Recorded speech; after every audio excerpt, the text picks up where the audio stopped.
it, or I don't like scales.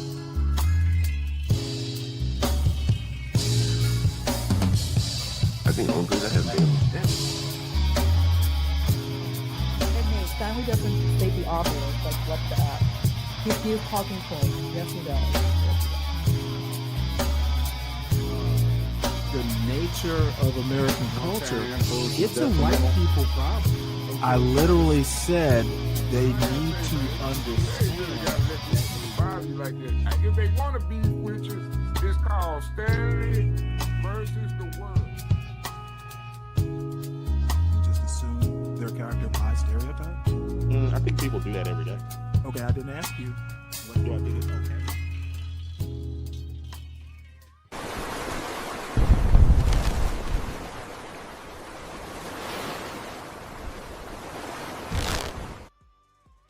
Week that I'm even going to think about the sourdough, and I'm going to show you how you can make dough one day during the week and actually have fresh loaves, pizza dough, all of the goodness that you want for the rest of the week and even into next week if you do this one thing I'm going to show you.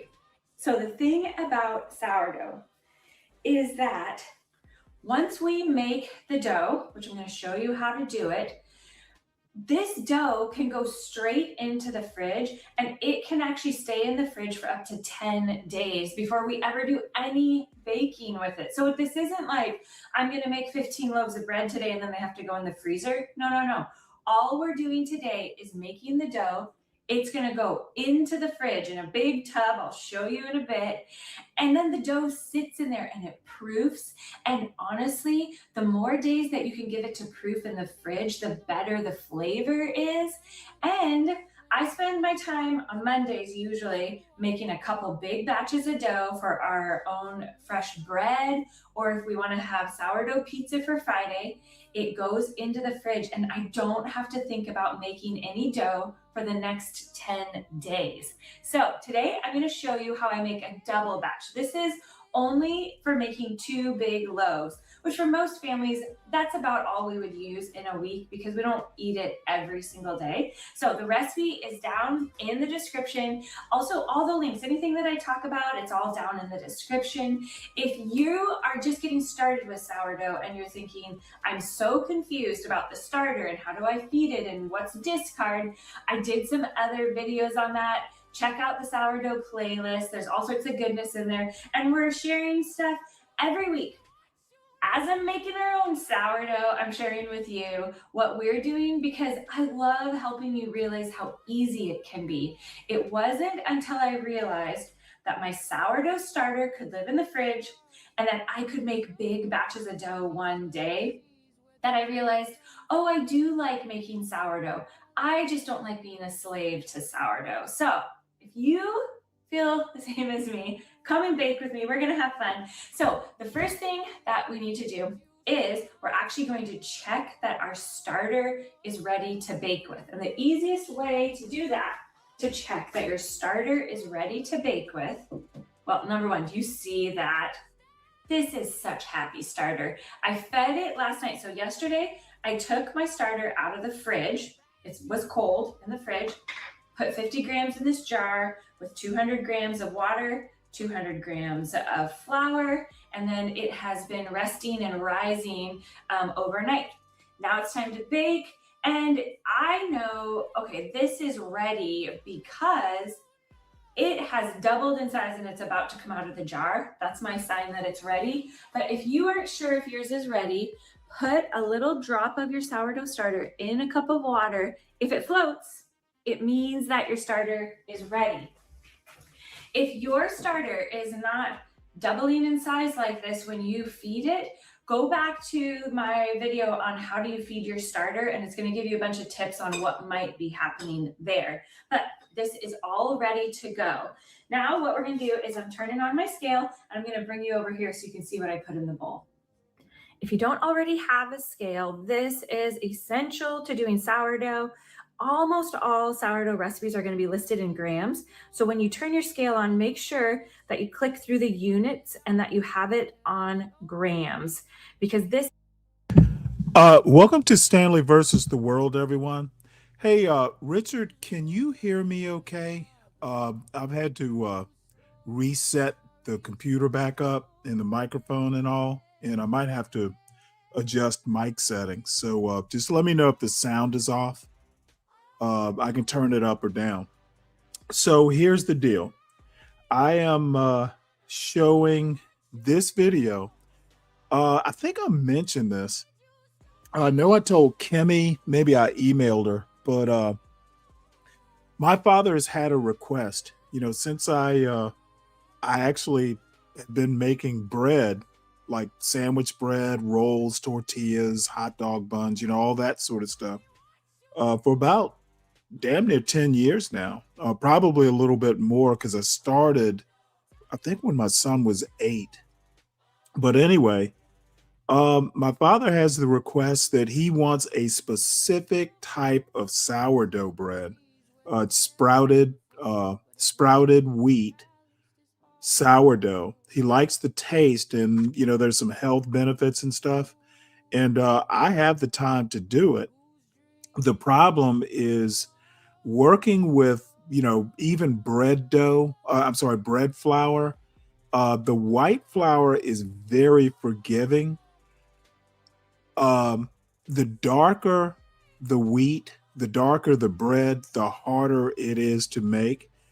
And I've never worked with, number one, I had to make the sourdough starter from scratch, which is, it's a big chemistry experiment, but I've never done it. And then working with whole wheat flour exclusively, like usually when I make bread, I'll do maybe 3 parts white bread flour, unbleached, with 1 part whole wheat.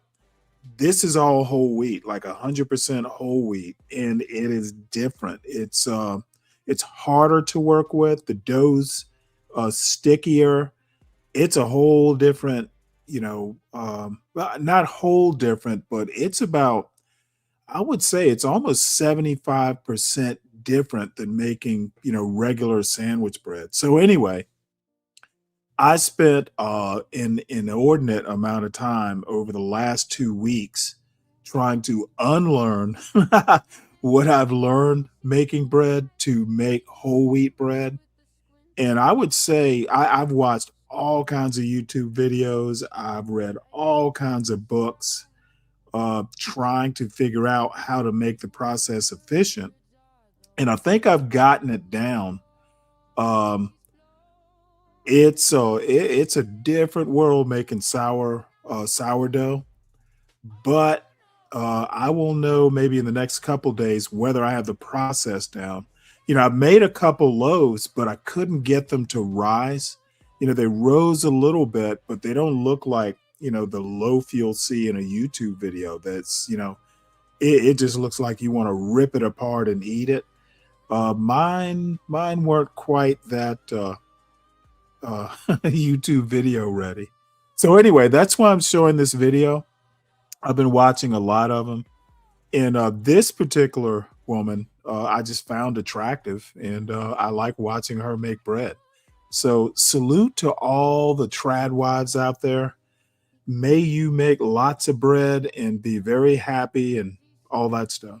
So that's where I've been. I did send out a post or two saying that it was more than likely I wouldn't be doing any shows. I just didn't have the time to do it. Actually, I had a really good time. I kind of didn't want to come back, but I'm back. So we'll be doing shows probably this week. But if I run back down to Savannah, it is the holidays. So anyway, good to see you, Richard. Good to see you, all you other people, and let us sally forth. But I want to watch this video mainly because I kind of like the way this woman looks. This is the number that you are tracking as you pour the What's up, MOT? in. So for our double batch of dough, I need 3 I'll drop the link right quick. Starter, which is going to be most of this jar. And we're going to just pour in. This is why I love using the scale. It is so much easier than having to count through cups and like, did What's you up, do John? enough cups? And then you think, oh my word, did I do 3 cups or 4 cups? So I got a little too much in there. Just going to take a little out. Oh, there we go. We are almost at exactly 300 grams. It's okay if it's a couple grams over. That's not going to do anything bad to the bread. And we'll talk in a minute about what to do with your extra sourdough starter, because you can see that there is some extra starter in our jar. Don't get rid of that. We're going to use that in a minute. But the first thing we put into our bowl. Well, I have to say this, as most of you know, I majored in chemistry in college. And this is just like, I'm in hog heaven with sourdough bread. I don't think I've been happier in a year or so. Just dealing with, it is amazing culturing the sourdough. I've got like probably over the last week, because it takes a few days to get the actual sourdough starter to be sourdough starter. It starts off as just regular flour and water. And I finally got it. Like when you open up the jar, it's tangy. It's got a real pungent aroma. And I've got probably 16 ounces of it now. So what I did is I cleaned out the starter, the jar that I was actually trying to make it sourdough. I put it all in a clean jar. I'm washing out my, original jar. And I will probably do a test loaf tomorrow. Now, the other thing I didn't have, I forgot to take with me, I forgot my Dutch oven. I've got bannetons. You'll see, I don't know if she uses bannetons, but they're amazing. They're these straw baskets with, they can be, the way they make the baskets, they'll put like, it'll put like, kind of make your loaf look fancy. And I've got like 3 or 4 of them that I used years ago when I first started making bread, and they've pretty much done nothing, for the past probably damn near 10 years. So now I have a new use for them. And, this is going to be fun. So, like I said, I've made a couple loaves, but they weren't show quality. And I think I might have the habit. I might have the hang of it now. What's up, Admiral? How you doing? Hey, John, how you doing? So anyway, suffer through this. Like I said, I'm only showing this because all of a sudden I'm making sourdough bread and kind of enjoying the process. And I just like the look of this woman. I think she's cute. So indulge me. Is our starter. Then next thing we're going to do is the water. So this is room temperature water, and we use just our like filtered water from our tap because we are on an aquifer, and so I know it's all clean. There's no chlorine and stuff. If you feel like your water tastes really chlorinated, then I suggest that you get chlorine will kill the yeast, so that you don't have that chlorine flavor in your bread. You get to make that decision. Okay, now we're at 900 because we added 300 grams of sourdough starter to 600 grams of water. And this is my Danish dough whisk. When I'm making the dough in my bowl like this, I love using my Danish dough whisk. It is so helpful. But I'll do another Danish video to show dough you that, whisk. yes, you can use your stand mixer to make sourdough bread, and we'll do that in another video. But today we're using our Danish dough whisk. The link to this is below as well. Talk about now what I'm going to do, because fancy. I don't want to add all of it, I'm actually going to tare it. So on your scale, it will say tare.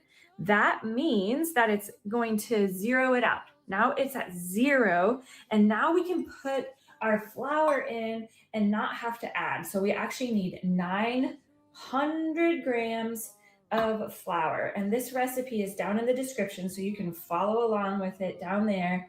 But we're going to get our 900. Just so you know, kind of like a regular loaf of of sourdough is probably about 450 grams of flour. When I'm making like regular old sandwich bread, probably 750 grams of flour will make 2 decent loaves of regular bread. So 900 grams. The goal here is she's going to make like a week's worth. So there's bread, there's pizza dough, and other stuff. 900 grams that's about 2 pounds of flour. So she's going for the gold here. Grams of flour in, and then we're going to stop and we're going to get that all mixed up. One of the things that I did not realize when I first started making sourdough is that it's actually very important to allow the water, flour, and starter to have a chance to hang out together before we do anything else. Okay, 900 grams. I'm going to take it off the scale for a minute so I can really mix this and not get stuff on the scale. It's important that you allow this to get mixed together before you add the salt. When the salt goes in there, it just starts to change the chemical makeup of the dough, and it doesn't allow the gluten to really start like absorbing the moisture and working with that starter in the same way. So see, I disagree with your that. Salt in yet. First, what we're going to salt is kind of weird. Some people say it actually you add salt to control the reproduction of yeast, because it's a living, it's yeast. It's going to reproduce itself fairly rapidly. Some say salt arrests the yeast from kind of over producing. She's saying it inhibits gluten production. You know what? You add salt for taste, all that bullshit. You're only adding like a teaspoon of salt. Salt isn't doing shit, but not making the bread taste bland. Do is get our dough mixed up, and this doesn't have to be perfectly smooth dough. The goal in my mind is that there's just no more big chunks of flour anywhere in the Use bowl. your hands, ma'am. And then I'll show you the next step. So you can see now it's still very clumpy. It's not perfectly smooth dough. That's okay. But there aren't any big clumps of flour. I pushed the dough around to make sure there's no big clumps of flour, but it's still pretty sticky looking. That's okay. This is going to change as it goes through this first step. And this is the thing about sourdough that everybody thinks, oh, sourdough takes so much time and it's so laborious. But here's the thing is that most of the time, you're not doing anything. You're just waiting for the sourdough to do its thing. And that allows you to go and fold the laundry or go work in the garden or whatever you want to do. Read, I don't know. You go choose. do other Tradwide stuff. The sourdough really isn't requiring all of your time. Now that we have all those ingredients, the flour, the water, and the starter are combined, they're mixed together. I'm going to put my bowl back onto the scale and I'm going to tare it. And I'm going to add 23 grams of salt just to the top. I'm not going to mix this in. She's using it's just salt? going to sit on the top of the bread. And I go pretty slow as I do this to make sure that I don't accidentally, there we go over. Now, our salt is sitting on top of the bread. Now, I have to say, this is the first time I've watched this video. I've watched some other videos by her. What the fuck is she doing?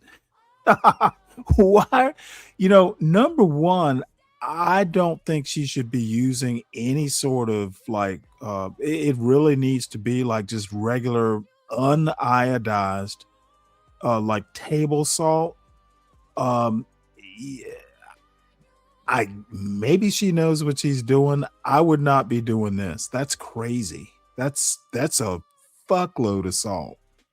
And it's basically kosher type salt, you know, with the big crystals. Eek. And I'm gonna take my scale away, get my clean towel, Yeah, that's crazy.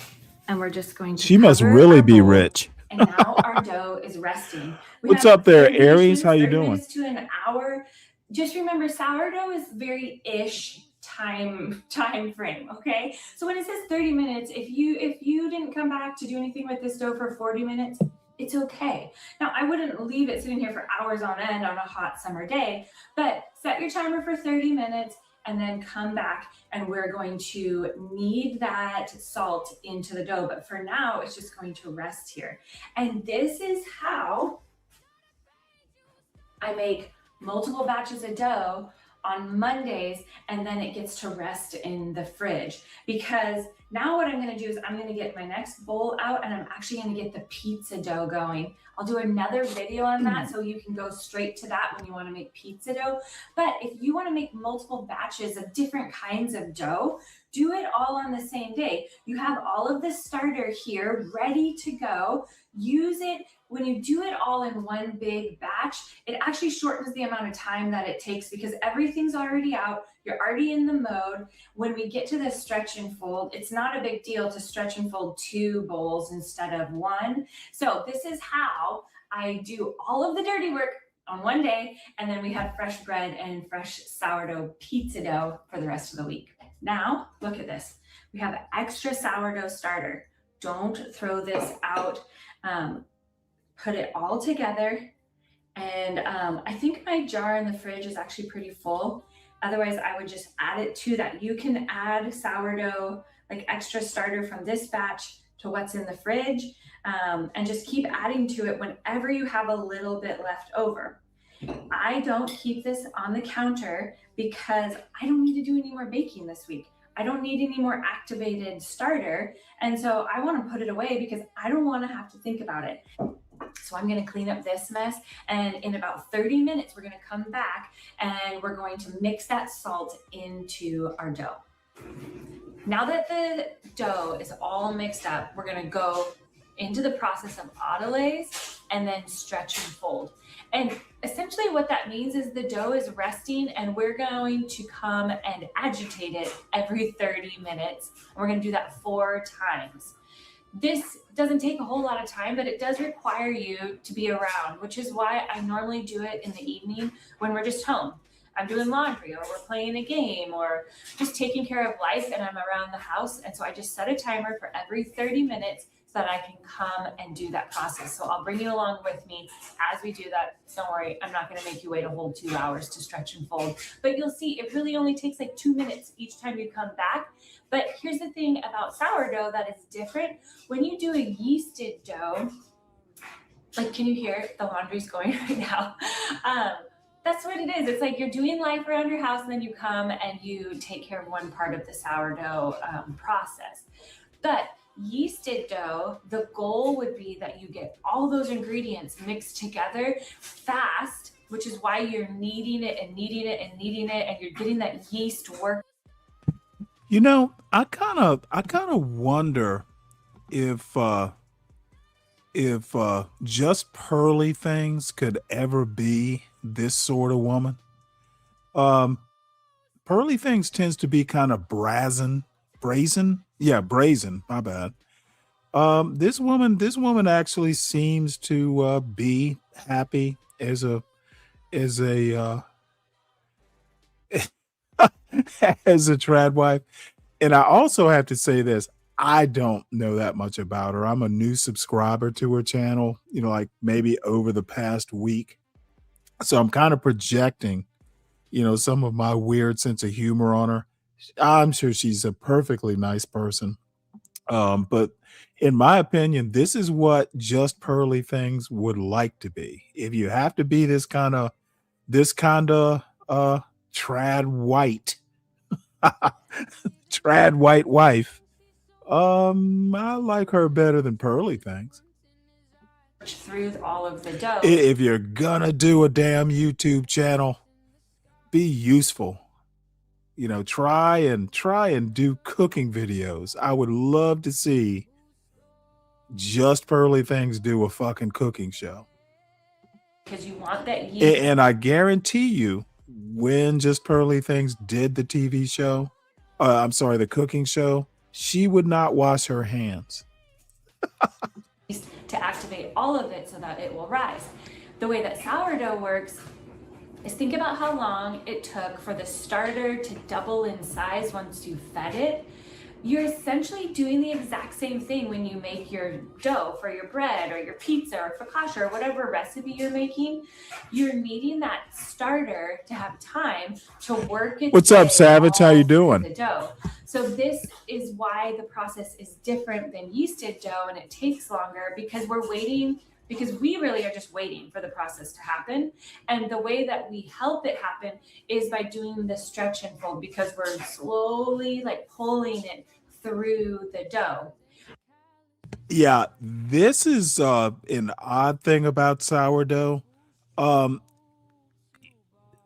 Regular bread dough, like even non-sourdough bread, non-whole grain bread is very forgiving. You don't have to do stretch and folds and all that bullshit. You just do 8 minutes of kneading, let it rise a couple times, and you will get decent, if not actually really nice bread, like sandwich bread.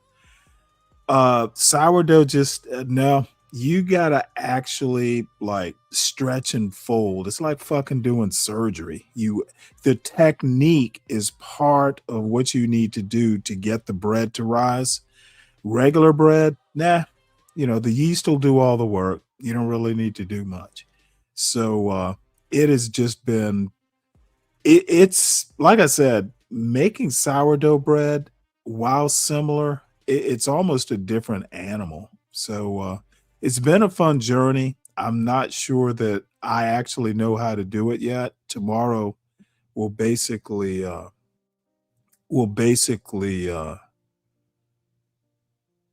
tell the story. But in my mind, the major difference is I could get up right now and I could have bread ready to put in the oven in probably, let's say, 2 hours. And most of that time would be the bread rising.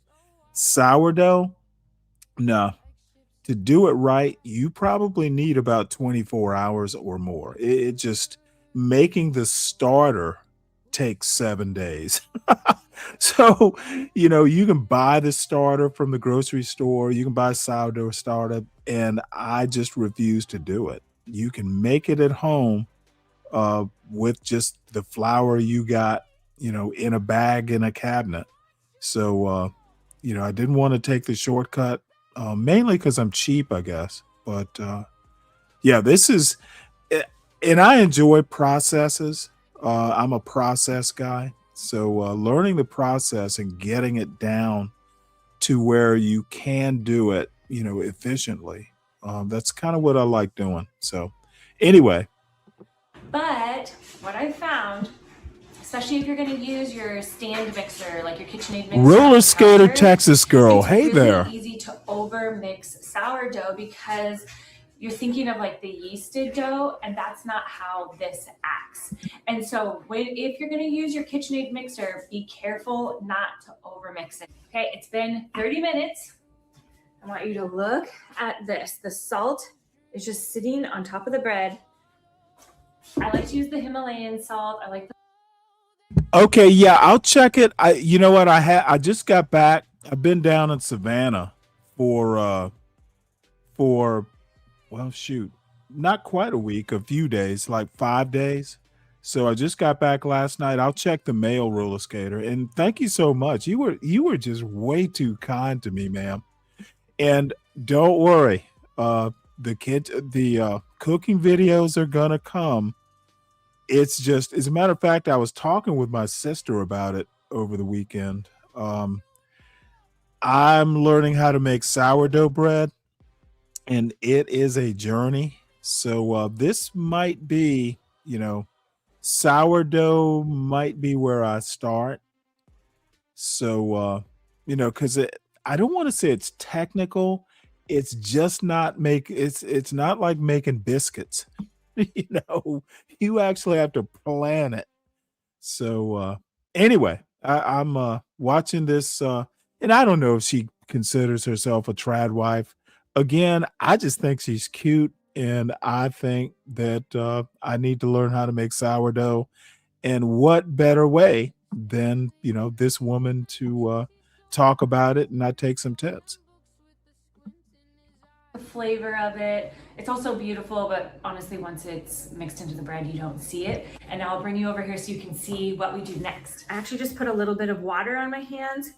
We do not want to. Yeah, incorporate that's another thing.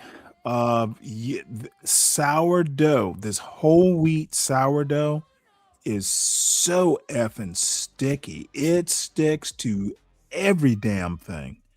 And usually with regular like making bread, flour will de-stick everything. Water with the sourdough dough, water's better because adding too much flour, like using flour, like putting flour down on the countertop or something like that, that's not the best thing you can do for sourdough because it'll get dry. It's a weird process, but anyway. Flour into our dough in any of the stages, because then it basically begins that sourdoughing process again, and we don't want it to start again. So if it's sticking to your hands, just put a little bit of water onto your hands. As you saw, I just was like pushing the salt into the dough, and this is what is going to be considered the first of our stretch and folds. And you can do this in your stand mix. Now let me put it to you this way. This video is almost 19 minutes, and we are almost 15 minutes into this video, and she's just getting around to the stretch and fold part. And I think stretch and folds, you got to do like 3 stretch and folds 30 minutes apart. So that's how complicated and kind of laborious this process is. Again, she's just getting to the part that makes the gluten stretch, and you got to do this 3 times at least. Maybe she doesn't do it, but I've watched other videos, and we're 3/4 of the way through the video. So it's amazing. Mixer as well, but you can see you don't need to be doing a ton. The majority of the work, like I'm not actually traditional bread, how you need it. You know what? She doesn't have a head camera. You can have a GoPro, on your head, like one of those old, miner cap, miner hard hat things. I'm guessing this is mounted, hard mounted over the table. Seen cooking shows with that sort of setup. And the reason I think that is the camera is steady. It's not weaving around like it's on top of her head. And you can tell she cooks a lot. Look at those hands. Those are farm wife hands. The majority of that like kneading process, we don't actually do for sourdough. The way that the bread comes together is by it resting together for longer. So I've gone around the whole bowl, I've stretched and folded it, and now it's going to rest again. I gotta go find my towel and we're gonna cover it up. Cover and set your timer for 30 minutes.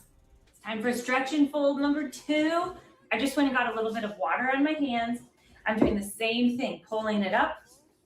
I'm gonna work my way around the bowl. You're gonna see, this is gonna take maybe 5 minutes if you include washing your hands before and after. Then, Pearly things would not wash her hands. It barely sticks to your hands. If yours is really, really sticky, everybody's house is different. And so the next time that you make this, what I want you to do is actually use just a little bit less water and see. The other thing is, if yours is really, really sticky, you might be over mixing it. So just remember, The sourdough itself is going to do all the work of working its way through the dough. You're just helping a little bit by stretching and folding. Okay, now set your timer. We'll be back for stretch and fold number 3 in a little bit. Stretch and fold number 3. Get my hands wet. Stretch and fold. Give it a wiggle. And I'll show you the bowl because I just want you to see that there is some dough remains still stuck on the sides of the bowl, but look at the dough is becoming softer. There's not as many lumps in it. That's because the sourdough is working its magic. It's working its way through the bowl. So this is the last one. Back to answering emails while the sourdough rests. Then I'll show you how I put it in the fridge. We're on our final stretch and fold. And as I stretch and fold it, I'm going to put it into the bin. This is the bin that I love to put my pizza dough in, my bread dough. This is the other weird thing about sourdough. And I didn't catch whether this is whole wheat, that she's doing like 100% whole wheat, which is what I've been working with. But it is weird. You can't take like a non-sourdough bread, like regular old bread dough. You can put it in the refrigerator for a while, but it doesn't really, it arrests the process of rising. For some reason or another with sourdough, putting it in the refrigerator and letting it sit there, it enhances the rising process. I don't get it. And I think I understand the chemistry of it. Because again, rising in regular bread is kind of like brute force. You know, the yeast does all the work. With this sourdough whole wheat sourdough bread, it is all technique. And you know, I had no idea that I wasn't good at baking until, you know, this bullshit.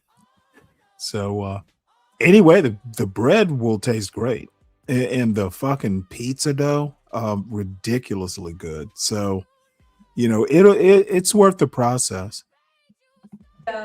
Because this is for a big batch, and then I just take out what I need for Mr. Nichols, how you So doing? first, get my hands wet. I already washed them. I'm gonna stretch and fold, and you're gonna find that as you get to this last stretch and fold, the dough is going to be even softer. You don't need to do anything in your bin. No oil, flour, nothing like that. Remember the bowl. Yeah, that's weird. That's the other thing. Usually, you know, when you are working with dough, especially, you know, if you're going to let it rise, you oil the sides of the bowl and so it doesn't stick. No, just plop it in there. It'll be fine. It is weird. To this, we want it to only have that flour that was in there initially. And so into the bin it goes. And guess what? This is going into the refrigerator. Now the Let me make one comment. The other day, I used a glass bowl and dumped the dough. I thought I was gonna be fucking fancy, and I turned the bowl on top of parchment paper, and only half the goddamn dough came out. The other half stuck to the sides of the bowl. And I'm like, I was so annoyed because I had to basically like scoop all the dough off the side, and I basically had to re-proof it. But it turns out that the dough was overworked and probably kind of dry. It's so process intense. One of the other things that amazes me about this video is she doesn't have any sort of bench scraper. You know, most of the other videos, you'll have that little either plastic or metal bench scraper where you scrape down the sides of the bowl. She's doing it without any of that, which is noticeable. Um, so she's obviously really good uh, at making sourdough bread. Dough is going to rest in the fridge until we're ready to bake a loaf. And you betcha, I will bring you along when we shape it, when we bake it. I'll show you exactly what we do. Might even make some focaccia bread with it, and I'll show you how to do that. Oh, Jesus too. Christ. This woman, Easier. I'm going to making a go loaf of find bread. this woman. But leave a comment below. What questions do you have? I love your questions. It helps me to know when I go to do the next step how we can help you to have fun in the kitchen. We love that we get to do life together. And if you want more sourdough fun, check out the whole playlist. We're glad you're here. Sourdough fun. I'm loving it. Sourdough fun. All right. Well, we're not going to watch this video next, though I kind of want to. We're going to go to the Georgia gang next. But a couple things. Again, welcome to Stanley versus the World. I sent out a couple posts. I think it was either last Thursday or maybe the day before. Anyway, saying that, you know, I wasn't sure if I was going to do any shows over the weekend. You know, I was pretty busy, you know, with my woes of making sourdough bread.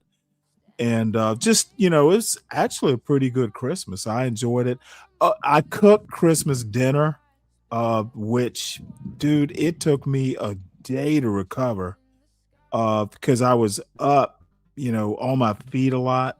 But I basically recreated the Thanksgiving dinner, except I didn't do turkey because it wasn't gonna, it was just 5 of us. So I got a baking hen, which actually it was a pretty good deal. The chicken turned out right. And then I got a new digital thermometer with alarm because my old one conked out and I couldn't use it for Thanksgiving. So everything, the food turned out right. It just took a lot of time. And then I got into the bread baking, which, you know, I'm basically relearning how to make bread because it's just so different from, like, you know, the regular old non-sourdough bread. So, but I want to talk a little bit about the title of the show.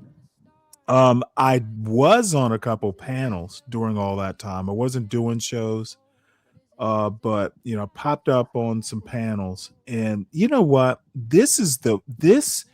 I finally figured out what my main pet peeve is. And the problem is I do it a lot myself. People, you will ask them a question and they will do a tautology where they say the same goddamn thing about 8 different ways. And I can't figure out whether it's filibustering.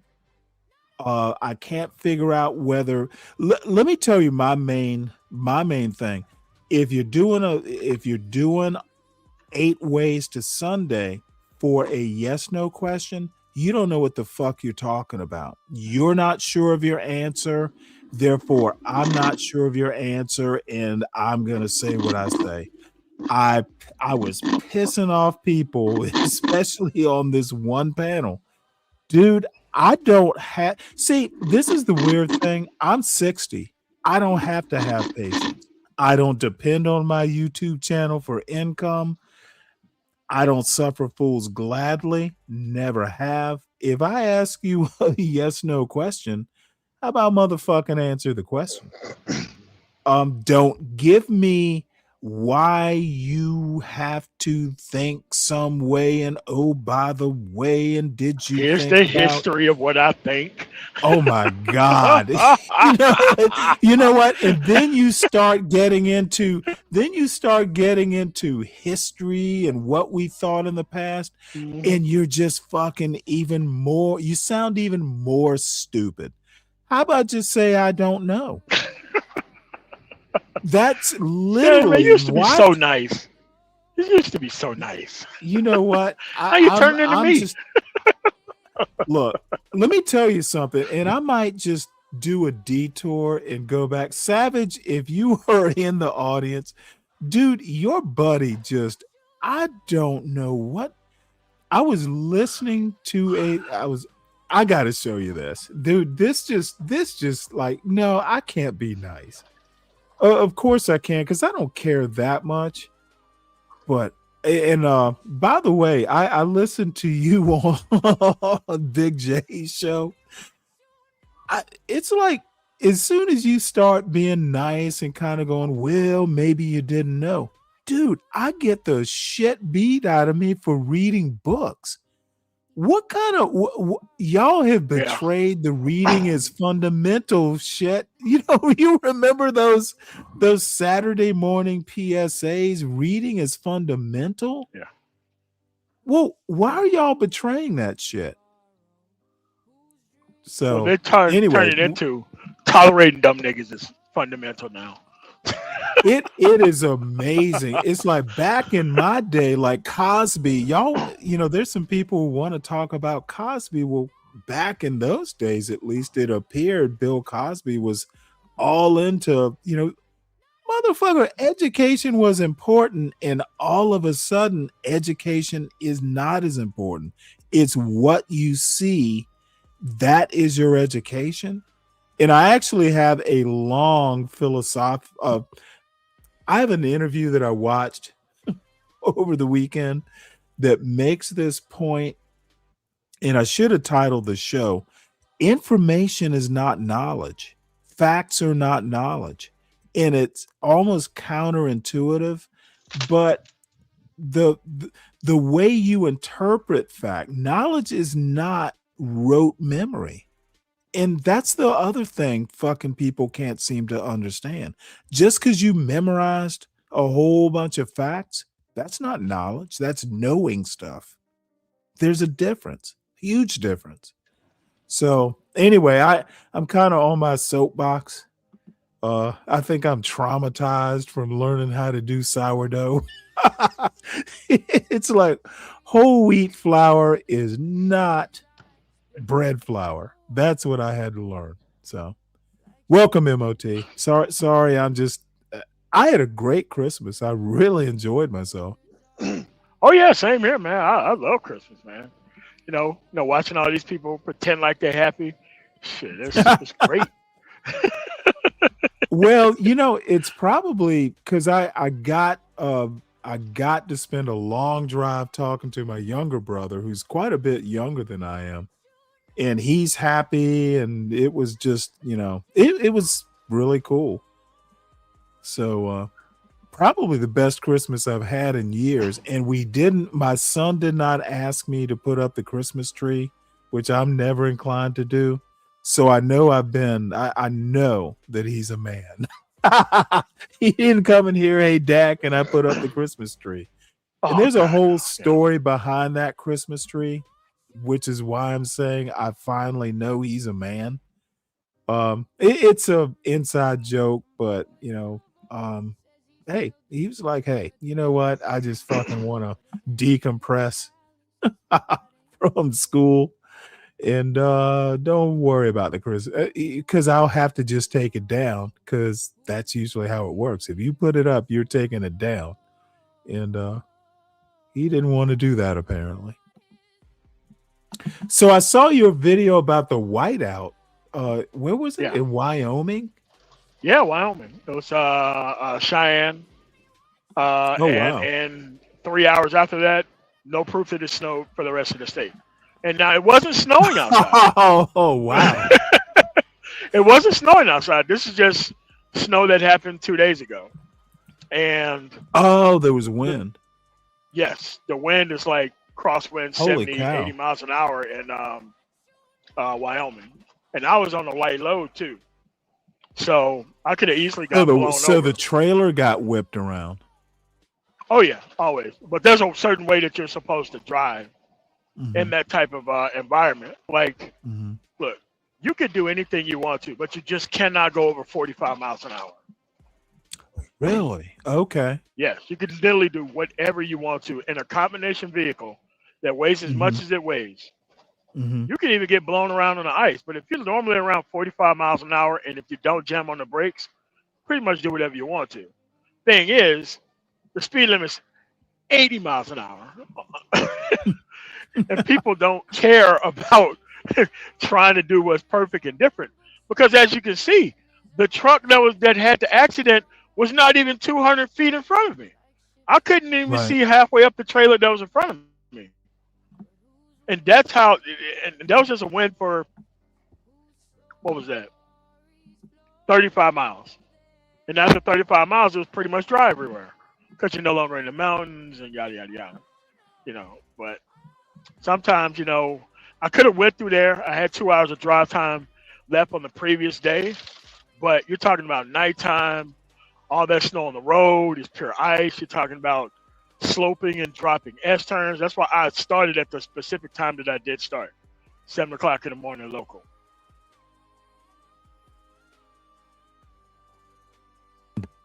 All right. I'm sitting here trying to find the video that. I know what you're talking about.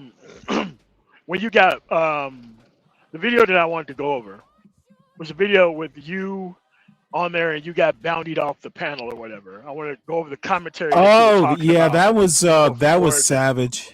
Yeah. No, that's fine. But I think that we should rehab that conversation, because you have to have these people have the conversation to the end, and then they have to tell us what the solution is. Because blaming boomers for things, and we're not going to catch them up on history. That's some shit that they should already know. They live here like we live here. But if you're not going to do anything because boomers didn't give you shit, then okay, the actual question now becomes, what have you built for the Zillennials? And should the Zillennials quit because you haven't built shit for them? You see what I'm saying? So whatever you try to hold another generation for, people can turn around and just use that shit against you too. Well, see, the interesting thing, and my thoughts on this sort of thing is, look, see, I still think that expertise and trusting experts is a good thing. People who have studied this shit, you know, for 40 years, they're not perfect either, but I think we do a lot of, I think you have to understand the problem before there can be a solution. Okay. And, yes. my thing is, if I'm just some dude on YouTube, I understand some of the problems, but that's not good enough to be offering solutions. Honestly, and I know, please don't think this is a cop-out, and maybe it could be taken. I don't think America takes the time to understand the problems. We know there's a problem, and we just, and Fred, a buddy of mine from Discord, I've known him for quite some time now. He's talking about the Democrats. Basically, they had a post-mortem and some plans for, how they proceed after the 2024 election. And then they just kind of said, never mind, we're going to do something else. That is so American. We did a long study to know what the problems are, but you know what? We're going to do something else. America does not have a long attention span, and it never has. We don't ask good questions. Therefore, we don't know the answers because we're ready to move on. I don't go up to that sort of panel expecting solutions. What I do expect is for people to actually understand their own arguments. In this boomer argument, let me tell you, the upshot of it is I wound up on another person's panel who actually came in on the tail end, nightish. And I'm about to bring up the video in a second. But you know what? You know what these dumbasses didn't understand? Is that if the boomers, the first year boomers were born was 1946, well, in 1966, those boomers were 20. If you go and you look at SNCC, what is it? The Southern something conference. I can't even remember what SNCC, but Martin Luther King was the head of it for a bit. John Lewis was the head of it. Those were fucking boomers. All those college kids doing the freedom rides in the summer of 66, I think it was. Those were 20-year-olds. Those were boomers. How can you fucking say the boomers didn't give us anything when some of them were dying in the civil rights movement? It is so fucking ahistorical that it almost makes me cry. But what more the fuck do you expect from the boomers if they were dying in the civil rights movement? They have all the faults that, we know they have, but you cannot just go, they didn't do shit and they ruined everything. Oh, that's crazy. They were dying in the civil rights movement. And I'm not as... Okay. Go ahead. Let's say that you come from a long line of fucking ain't shit dudes. That's a whole different argument. Right. That's a more personalized. I mean, I didn't come from bullshit boomers. Okay. I didn't come from bullshit boomers. I didn't come from bullshit Generation X people. So I've never heard a good argument about the boomer shit. I just never heard of a good argument. I mean, every argument is a bullshit argument. And then they come online and then they do stereotypical boomer shit that they would claim that the boom that is only exclusive to boomers. They're online doing stereotypical boomer shit with the people who they actually support and everything else. Yeah. So it's like, so what is this? So whose argument is this? Right? It's like, and it's like, you got to start removing these arguments from these people. Okay. So. These guys, these folks, and these are 40-year-old people. They're just talking. Yeah. They're doing talking points. And if you actually understood your own argument, you would know their limitations. How do you explain the people who were putting their lives on the line? How could they not do any good? Maybe they did ruin shit, but they also built shit too. Okay, I want to hear a balanced view on what boomers did and didn't do. And you getting up on a panel just shitting on boomers for no reason. And then here's something that made me laugh. I go, well, I'm not a boomer. I'm right on that last year that's considered a boomer. So I'm told, well, Stanley, you might not be a boomer, but you have a boomer mindset. It's like, dude, talk about moving the goalpost. No. The boomer mindset is you didn't hand shit to them. That's turnkey. That makes you a boomer. Well, you're not here to give them free shit. I was Gen X and I was turnkey. Look, there were plenty of Gen X who were turnkey also. My parents, doing what they did. Sometimes, I get home at 4 p.m. and, my father worked later than 4 and my mother was a teacher. Sometimes she wasn't there. So we had a key to the house. And you know what? And so see, they want to act like being a turnkey or latchkey kid is some form of abuse. No, it's not. And one of the things that I appreciated about my parents, and they were very clear when they said this, we trust you're not going to burn down the house. Here's a key. Yeah, trust the responsibility, man. Yeah, God damn it. And you know what? I'll be God. No, I'm not going to burn down the house because my parents trust me not to burn down the house. That's character building. If you have the right parents. I know my fucking parents my father would have never trusted me to be in his house alone if I was some reckless kid. So being a latchkey kid is not some bad thing. And these dumbasses I was suffering. My parents weren't there when, motherfucker, they taught me how to cook. It's like, well, you know what? We got a microwave. Don't use the stove. Use the microwave, warm up some leftovers. You're not ready to use the stove yet without me there. And you know what? I had no problems with that. Yeah, I mean, stove was always some supervision shit. Always. Yeah, exactly. And you know what? My son wasn't a latchkey kid.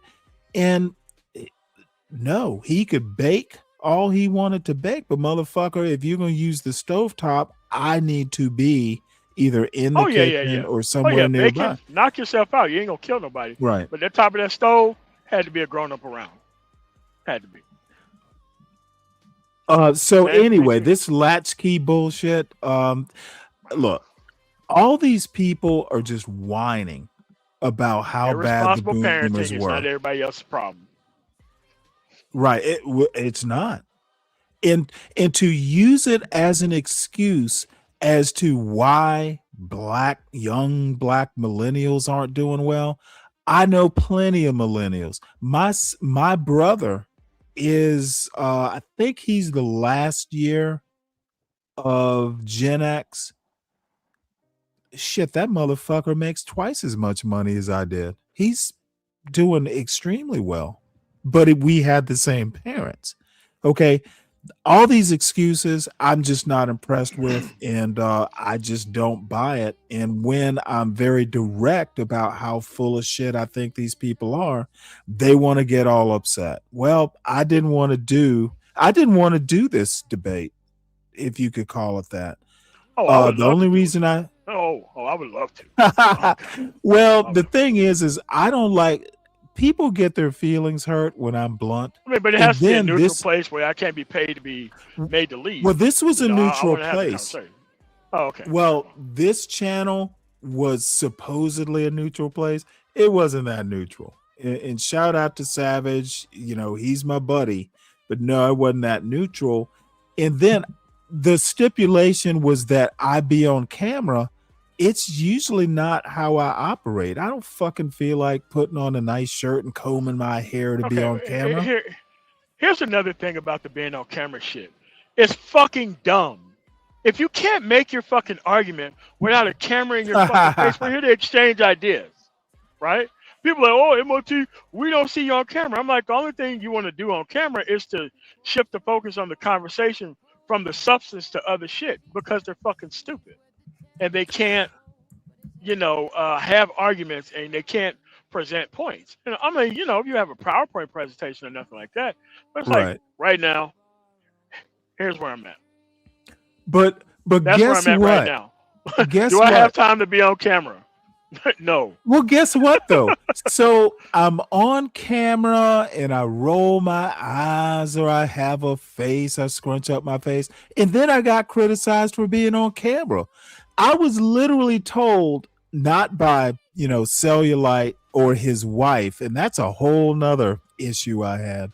But I had Nighties go, well, Stanley, you shouldn't be on camera because you're rolling your eyes. I'm like, motherfucker, I didn't want to be on camera anyway. If I hadn't been on camera, you would never know that I was rolling my eyes.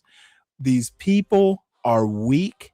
They're not good at making or presenting ideas or arguments. And when they get told that, gee, you're not good at this, they get all in their feelings. So anyway, you got to understand that most people just they have learning disabilities. That's what it is, and they want the ability to turn something into a comedy routine, so that way they can ignore the ability that's to pretty bring much substance what it to the is. table. That's Yep. what it is. So we'll watch this. I don't know that we'll watch all of it, but it is fascinating, and I am actually glad that you're here because I am interested in your take. And by the way, I was not perfect either. It's not like I was God's gift to this debate either. But such as it is. We will watch it, and I'm open for improvement. And by the way, just for everybody in the audience, I've had all kinds of conversations with Kimmy Cakes, who has some ideas for the show. Some of them after the new year that I will take. And she's a dear friend of this show, and that she took the time. She didn't just go, "Oh, hey, Stanley, you ought to." She literally put pen to paper and put down just kind of, I wouldn't say it was a proposal for the direction of the show, but it was obvious she had thought about it and took the time to say, "Hey, have you thought about?" So shout out to Kimmy, shout out to Brooklyn Watson, shout out to Kimmy Cakes. She is just a gem and so nice to me. Shout out to Roller Skater Texas Girl, another woman who is just so nice and kind to the show. And then there was one other thing, but I'll get around to it.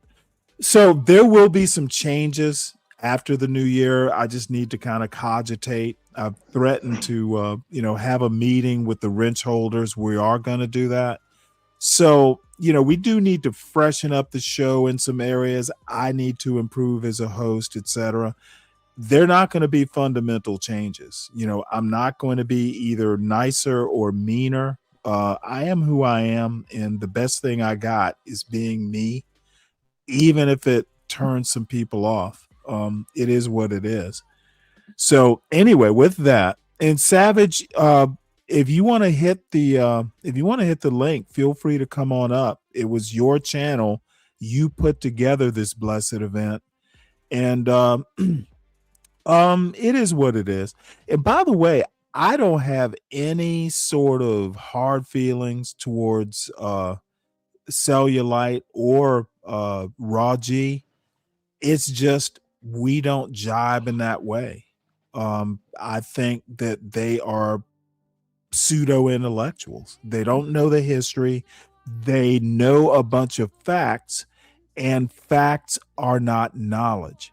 Facts are not wisdom, and they have failed to understand that. I don't get intimidated by pseudo intellectuals, even if it's 2-on-1 and even if they're loud. Progress come fast. This was the age of the space race, of the civil rights movement, of Woodstock, and of changes that led to what most people view as a typical American childhood. Hey, would you like your very own Shopify store? All right, we love that. All right, we're gonna skip that right there.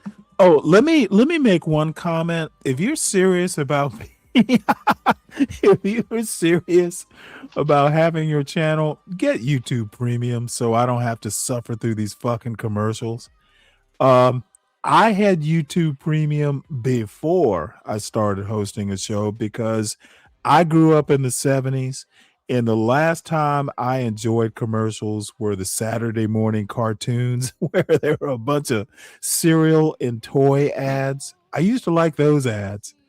Everything else I have no use for. I have never been convinced by any ad I've ever watched online. All right, not let's one. get ready here. No, I can remember a new cereal or two that would come out. Like I remember when Okay. Maybe in the slightest, but like overall, the shit that they promote online is, man. Hey, I'm old enough to remember. I'm old enough to remember when fucking Count Chocula was new.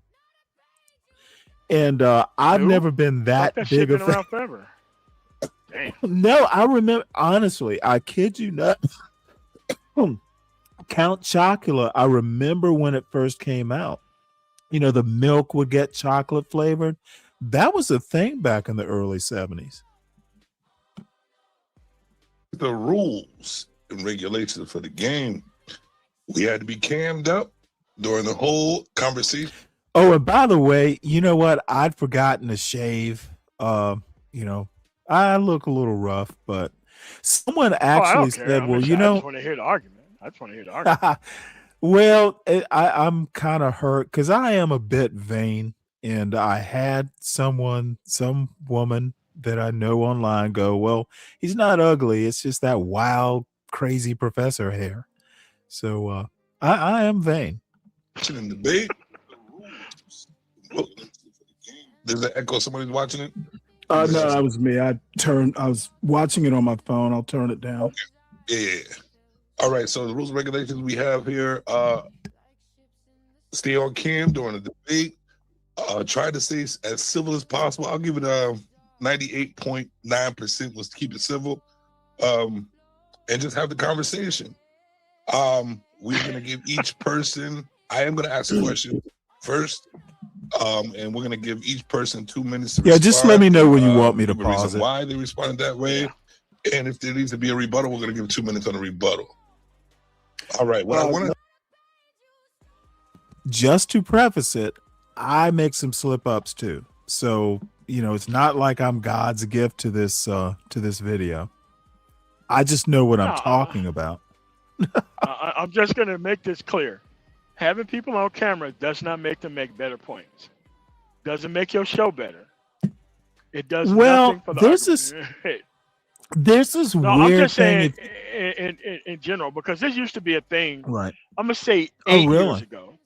2000. Okay, we're 2025, 2018. Yeah, exactly 8 years ago. People thought that being on camera was like the whole thing. So this is not a new thing. And then they would have a bunch of people up there and nobody would know how to act. And then it just come into a dozens match based off of how people look and not how the audience and ideas are, because most of these people are, their logic and reason deficient. And so when they can't keep up with the argument, then things go into looks and all types of other nonsense. But this is not a new argument about being on camera or whatever. I mean, but this used to be a thing within this the Black Manosphere, like 2018 was like a year that everybody just wanted people to be on camera. And this is before like the Kevin Samuels thing. I was on camera a lot, when I first started, but now I work all the time. Now I enjoy what I do. Like right now, I showed you that I'm driving through Oregon right now on my way to Seattle, so I don't have the time to be sitting at home. Yeah.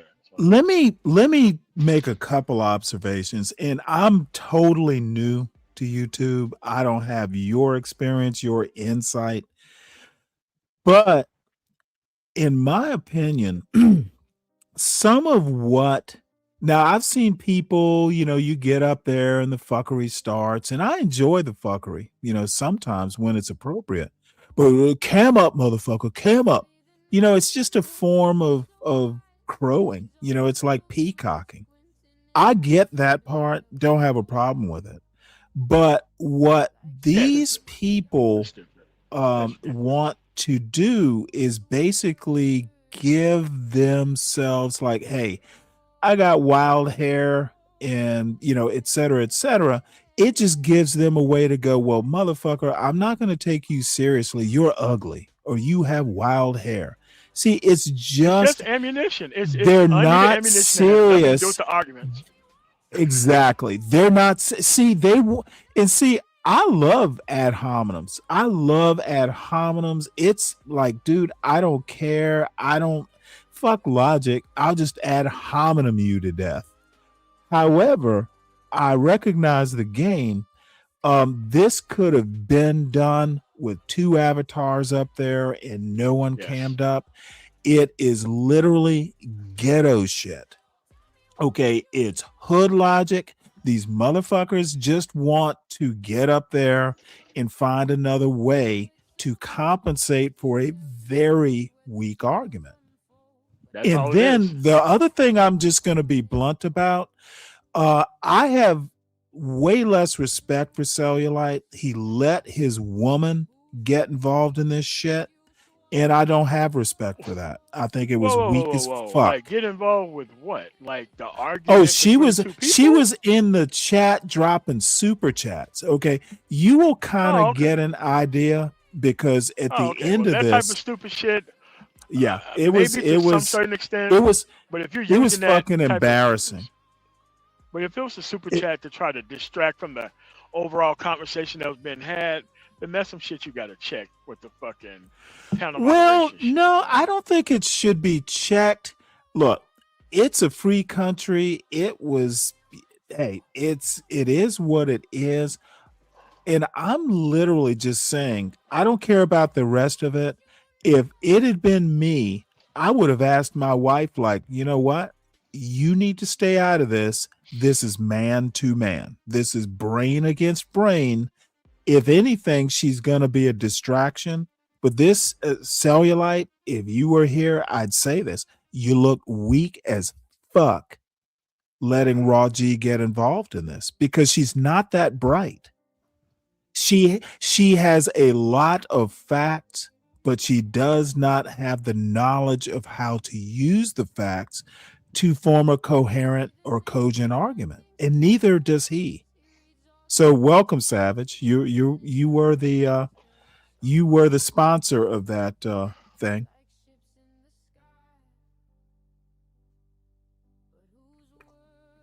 You're still muted. Oh, he may be busy. Yeah, That's cool. And by the way, shout out to Savage. Skipping a little bit. You were just the host. Your opinions had nothing to do. You were just the platform. So I give you that grace. You had nothing to do with the fuckery. You just sponsored it. Hello. We can hear you, Savage. Have you met Man of Tomorrow, MOT? Nightish, don't you fucking hold on one sec. Nightish, this is my platform. I don't have to let shit go. So why don't you bring your dumb ass up here so I can shit on you on this panel as well? Don't tell me what to do, Nightish. I am not in the mood. And Stanley, like, here's another thing that people don't understand or get. And I'm sorry I have to say this way. People get slapped the shit out of in their own house. They get shot in their own house. All that shit. Just because you have your own house, the level and the depth of personal respect still remains. The shit doesn't disappear because you're at home. In any other words, you could get the shit slapped out of you even faster because it's your house, right? That's a school of thought that I'm from, and you just can't, because you have to teach younger black people this shit because apparently they don't know this. But Right. You gotta have some form of fucking decorum between all people, right? Because young dudes are simps. Women start talking, women start getting acting a fucking fool. Not only do the women shut the fuck up and don't say shit, but the men shut the fuck up and don't say shit. And then when the guy tries to re-anneal the actual shit, the first thing that come out of a dumb nigga's mouth is, well, this ain't your panel. I'm like, the reason why I'm fucking talking is because there ain't no fucking decorum here. So the only time dudes can speak up is when somebody try to get shit under control. And it's like, I can't be around people who've grown up under that subculture. I don't do well around those people, right? I don't do well around. You know, I just let them have their fucking say, and I just find a way to get the fuck out of the conversation. But a lot of these people are just uncultured, and they don't understand that shit for some reason. Well, here's the deal. I actually, believe it or not, I actually think that Raw G is talented. I've enjoyed watching her take on things. Cellulite, I don't know that well, but he seems like a decent enough guy. But what they don't understand is that there's some things that I actually know, and I didn't just learn them, a couple weeks ago. I've been doing this sort of stuff since I was a teenager. The politics stuff. My brother commented a couple days ago, I've been watching politics, news politics, that sort of stuff since I was about 12. So I just know stuff. And I don't get intimidated when some old YN wants to go. Well, some of the shit that Raw G said was just uncalled for. And I call people her attitude. I don't know her personally, so this is just my impression on a YouTube panel. She was acting like a fucking gum popper. She's popping her gum, talking Snapping her all, fingers, hand on the hip. snapping her fingers, rolling her neck, trying to defend her man, and that's really what it came off as. I did not give her any sort of like she wasn't serious. You're gum popping, defending your man, motherfucker. What is that? That's not serious. I'm not taking that sort of shit serious. That's why Nightish, you'll see towards the end of this, and since Nightish is here, I'm inclined to play this towards till the end when Nightish comes up and starts adding his stupidity to it. Well, Stanley, you shouldn't be on camera because you're rolling your eyes. Motherfucker, it's not. See, this is the other thing. It's not about the show with me. It's about being right. Okay, Yes. I don't give a fuck. All I I'll give a burn fuck this about- guy. I'll burn this goddamn show to the ground. It's more important for me to be right on the merit of the argument and on the facts than it is to be a goddamn entertainer. I'm not Sammy Davis Jr. I don't give a fuck about the money. I don't give a fuck about the show. I just care that I'm right. Now, I can be wrong. And anytime anyone wants to come up and go, well, Stanley, you need to read so and so and so and consider this, motherfucker, I'm going to respect that. Because, God damn it, you stood me up, punched me in the face, and go, hey, asshole, have you read this? I don't get Please that. let me know about the information I'm missing. I can't Yeah, wait. but dude, I am always open to learning, but because your wife comes up and starts popping gum, or you tell me, well, Stanley, you shouldn't be on camera because you're rolling your eyes on camera, fuck all that. So with that, Savage, any comments before I start this?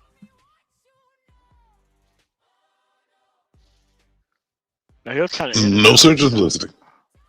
Oh, okay. All right. He good now. He good. Well, Savage listening does a over lot of everybody. listening. Savage, I know I'm listening. being kind of brutal, but hey, you were the host of the show. All right, brother. The festivities really. Look, I'm not talking about you specifically. You're still good with me. Yeah. It's almost like I know. being the promoter of a fight. Don King, he's not responsible for the boxers. He just put on the event. No, and Right, here's that's what I was Nightish.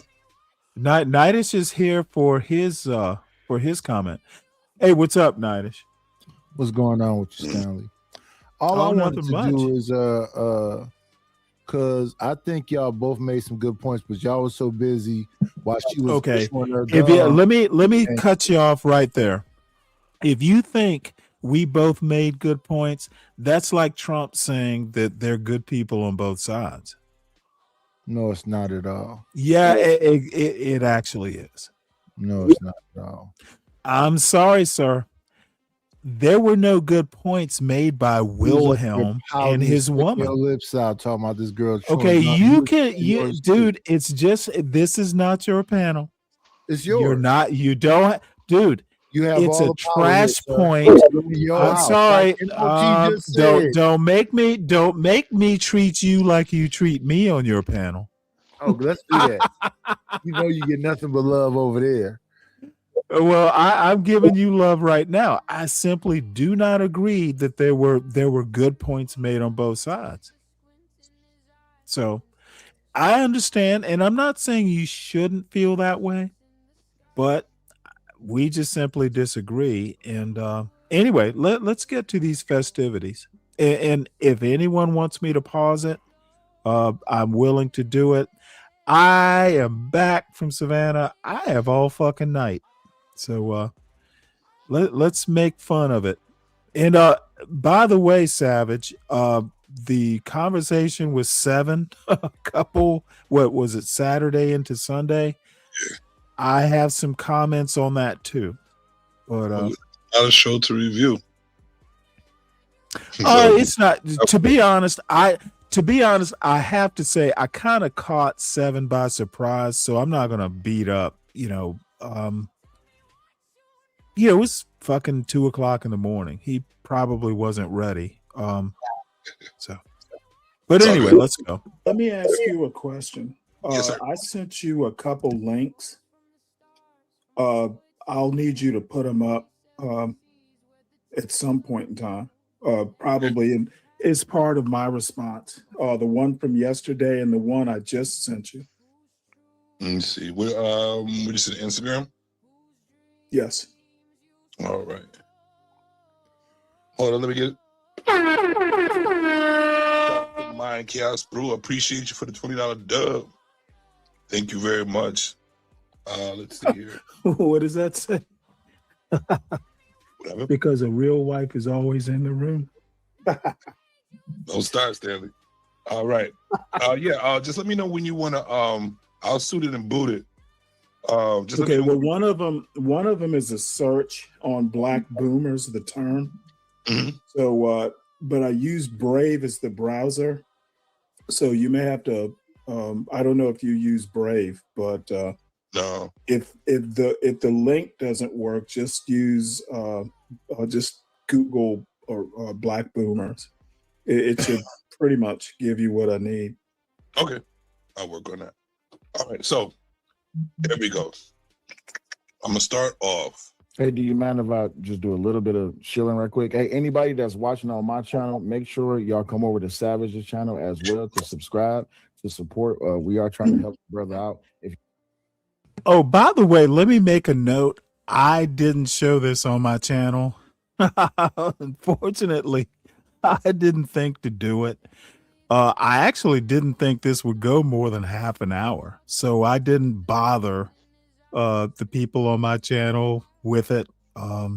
So I got to get better at shilling, just like Wilhelm. If you'd like to donate, please make sure you donate to the Cash App that is in the chat. I already put it in my chat, but it is $Security Strongs. We want to help our brother out, and we appreciate him for facilitating this debate. So make sure y'all support the host and support the debate. Greatly appreciate each and every last one of y'all. Appreciate you, Cellulite. Appreciate you. No problem. All right, I am going to give you guys a chance to ask each other the questions, but it's going to be later down the road. I just wanted to start off with a little bit right here. Which generation failed to prepare the next one for the world they created? I'm gonna do age before beauty. So let me get here. Let me get started. Let me get Stanley, and I am not gonna press any buttons for any mute or anything right now because I'm hoping everybody can keep it PG or PG-13. Let's see here. All right, let's get this going. We got 2 minutes, Stanley. This is your response. I would say Gen X. Expound. Hater. I don't need to. You asked the question, I've answered it. Okay, no problem. Don't need who parented the millennials? See, this is what I was going for, dude, and hence the title of the show. I do it all the damn time. Tautology, motherfucker, just yes or no. Okay, do not. There's a book by a guy named Jacques Barzun. He wrote a monumental book called From Dawn to Decadence, which is irrelevant to my point, but I shout out to Jacques Barzun. He's dead now, but he is a major scholar. He wrote a book on writing, but I use it for, these sorts of debates as well. Simple and direct. If you need to elaborate, they will ask you to elaborate. Simple and direct. YNs like cellulite and raw G, they need to read this book. A lot of boomers did. Okay, so that's your answer. Yes. All right. Here you go. So what do you think about that? Sailor. Keith, the question back on the screen makes better. Oh, and by the way, if you're a content creator, Savage, I think you were a moderator. Always drop your links to your channel, to your shows. You're free to do that. Just whenever you want. For a better show. That way the audience keep up the question. Yeah. There you go. The question is, which generation failed to prepare the next one for the world they created? I would say it's the boomers. Reason being is because they were the children who was raised by the silent generation, which they only brought about those attributes, those characteristics that they passed on. You know, I hate to sound white here, but people will take you much more seriously if your verb tense agreement is on point and you know how to use diction and you actually know the words you use, what they mean. Okay, I'm already motherfucking annoyed with this motherfucker. He cannot get the subject verb tense correct. That already lets me know he's not serious.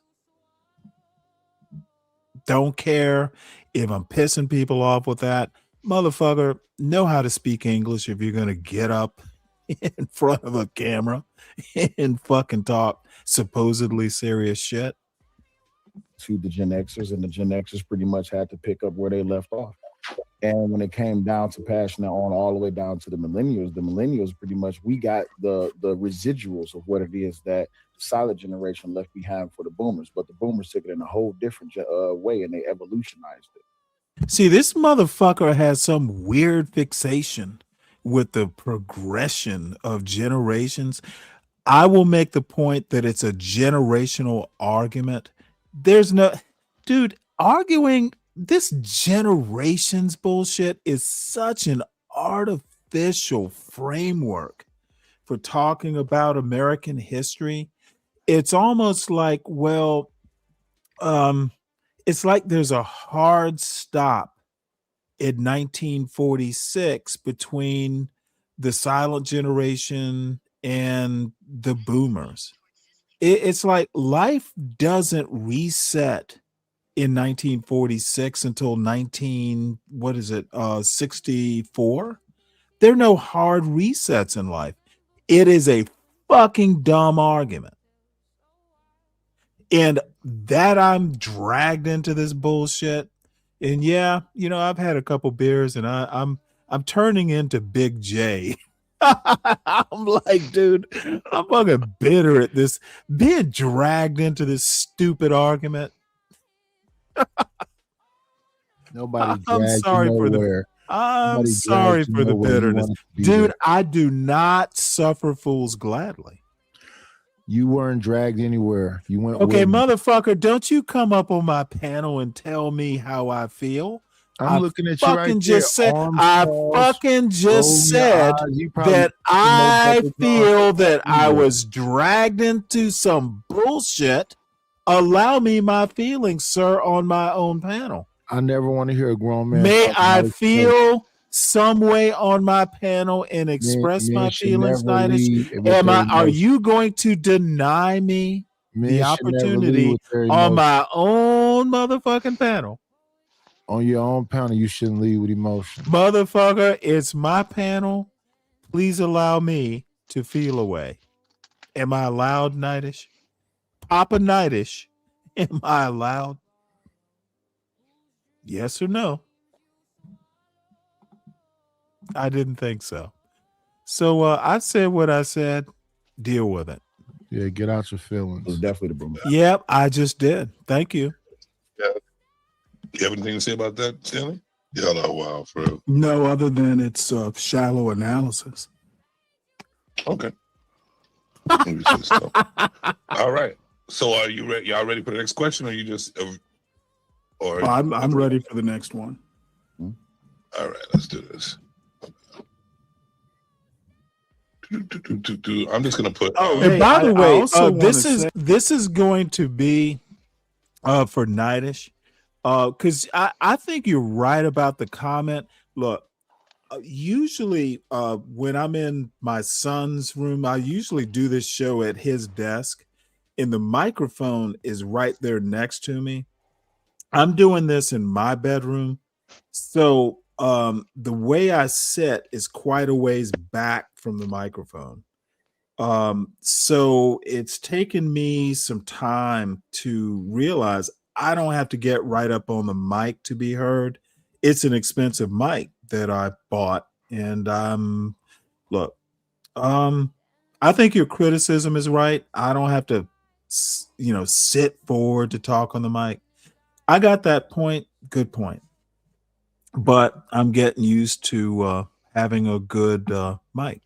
Hey, I was born in '65, so you could argue that I'm right on the cusp. But your poll question, boomers and Gen Z, I think that's what it said, or did you say millennials? I just said who you rep it, Gen Z. Oh. Yeah, who you rep Gen Z? Where's Gen Z for representation? Huh? You put Gen there Z was no Gen Z. It was boomers and Gen Z.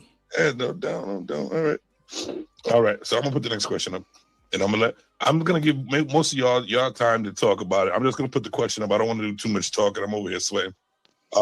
So let's just have the conversation. Here's the next one. And what's this ghetto shit? Why the fuck is he blowing smoke from his nostrils? What the fuck is up with that?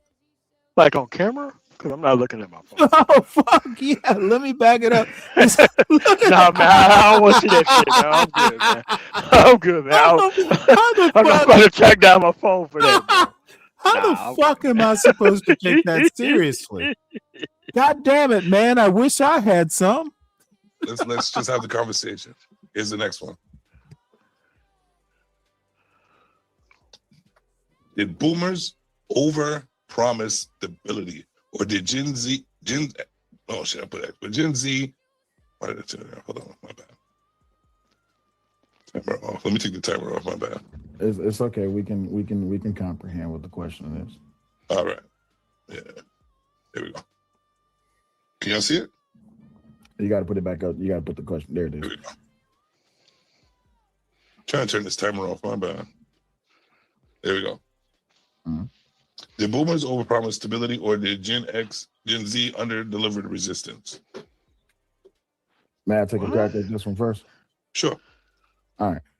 I wouldn't say that boomers overpromised stability, because a lot of what the boomers did was leave.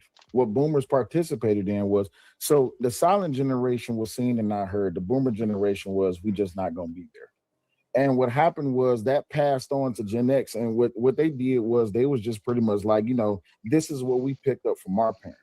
But the boomers, what they participated in regulating the home up into a point.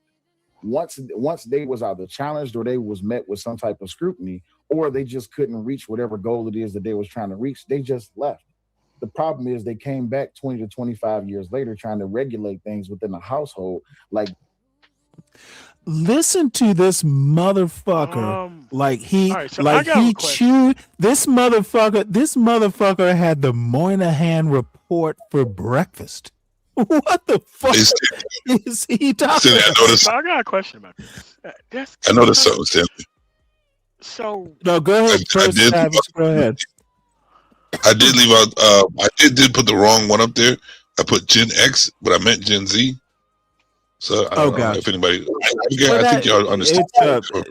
No, Richard's a stickler for details. He's actually a software developer, and those motherfuckers, dude. If you see, the thing is if you forget like a period or some symbol like can't doing, I don't even look.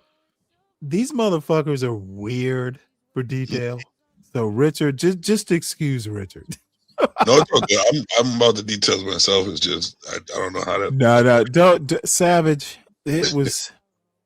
Don't even worry about it. I think that Gen X and Boomer was perfect. Why would you skip past the Gen X's and go to Gen Z? So what you got, Manna, tomorrow? No, it's just a question of that. What does he mean by they just disappeared and then tried to come back and do something with the family unit? Okay, what he's trying to do? Let me explain it. That's why I'm saying this he ate the Moynihan report like the little billy goat for breakfast. He is buying into that the welfare state basically drove the black man out of the home. He wants to blame the Great Society for the single black mother. So it is so fucking uninformed, ahistorical, and dude, he had Thomas Soul Flakes. This motherfucker ate the fly in the milk for breakfast. It's a silly argument. And this is an argument that the manosphere kind of started off on. Like fucking like really? 15 years ago people was talking about this shit. Like I never bought into it because I didn't have now I did live in an area where the wide open space around our block of house was turned into projects in the early 80s. So we were surrounded by, the single mother culture and all that shit as people who actually did own homes or whatever around that. But that shit was still an avenue of, they was like, oh, the man didn't want to be in the house. I'm like, no, them dudes didn't want to be in their child's life. And that's where they end up staying at when they couldn't survive on their own. Mm-hmm. It's a bit more nuanced than just the men just fucking up and left. They didn't leave. They just made it. They never left. They were still around. They just, hid their shoes and stuff. Well, that's the point. It's ahistorical, and this motherfucker bought into some bullshit that Thomas. So hold on one second. Can anybody else talk? Let me know when you. No. You are not anybody. Are you anybody else? Yeah, I'm one of anybody. Cellulite does not understand his own argument. If he did, he wouldn't be saying ridiculous shit like this. The boomers were fucking 19-year-olds in like 1966. The motherfucker has the history wrong. The timeline does not jibe with his dumbass argument. That's what I've been trying to get you and him and Raji to see. Y'all want to praise a motherfucker. I'm talking. Yeah, so what? Y'all want to take the silent generation and act like dude, it's the silent generation that they're talking about in the Moynihan report, not the boomers. No, I understand that. Well, then, motherfucker, what could possibly be your argument? Well, what we were saying is that not that the man left the house. You just wanted to believe that because irrelevant to my point, Nidish. The boomers all together. Nidish, you need to keep up with my point.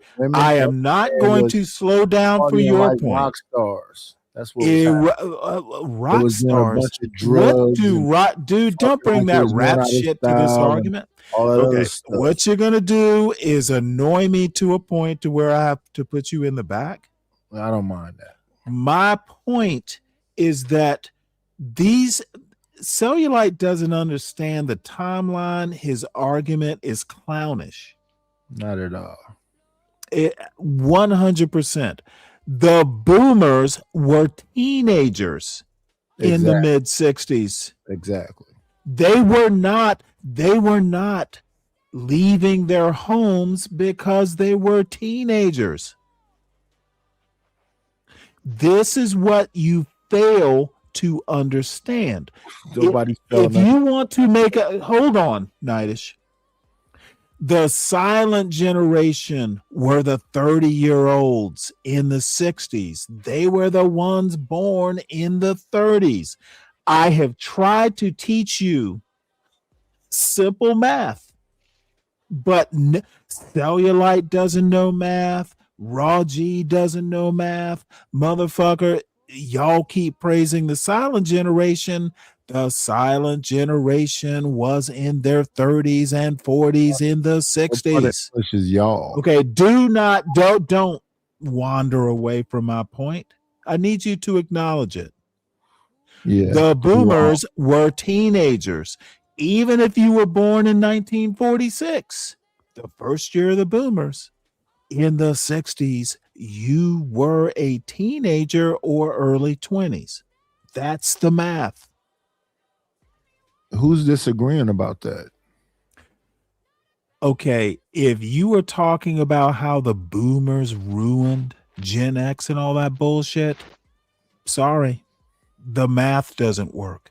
The boomers really didn't come into power until probably the 70s, maybe into the 80s. Exactly. Daniel Patrick Moynihan was not a boomer. Y'all have a math problem. You have a logic problem, and I don't give a fuck at this point how many feelings I hurt. The boomer argument, the boomers ruined everything. The boomers did not control the 70s. Robert Byrd was not a boomer. Nixon was not a boomer. Reagan was not a boomer. Clinton, not a boomer. Dumbasses. Do some math and your dumbass arguments will go poof. They was running things. They didn't promise any stability. They just upended all of their responsibility and their accountability and chose and went elsewhere. I still don't understand. What say you, Stanley? I still don't understand. My critique is basically, and I'm not responding to that. There's nothing to respond to. Yeah, I'm just not going to respond. The way I see it, and I tend to look at things, with a historical / political lens. I think boomers were allowed to hang on to political power way too long. I give examples, and by the way, the boomers hanging on to political power well into the 21st century, not the 70s, not the 80s, not the 60s. The boomers were teenagers in the 60s. They did not have the political power. Y'all, your argument is trash. And your argument is trash. I'm gonna know my argument is historically. If we're talking about Gen X, okay, you can whine all you want, Nightish. Do not blame me because you can't fucking do math. 65 until 80, right? So why are you talking to a Gen Xer about the fucking 60s when they motherfucker? I'm talking from a history book.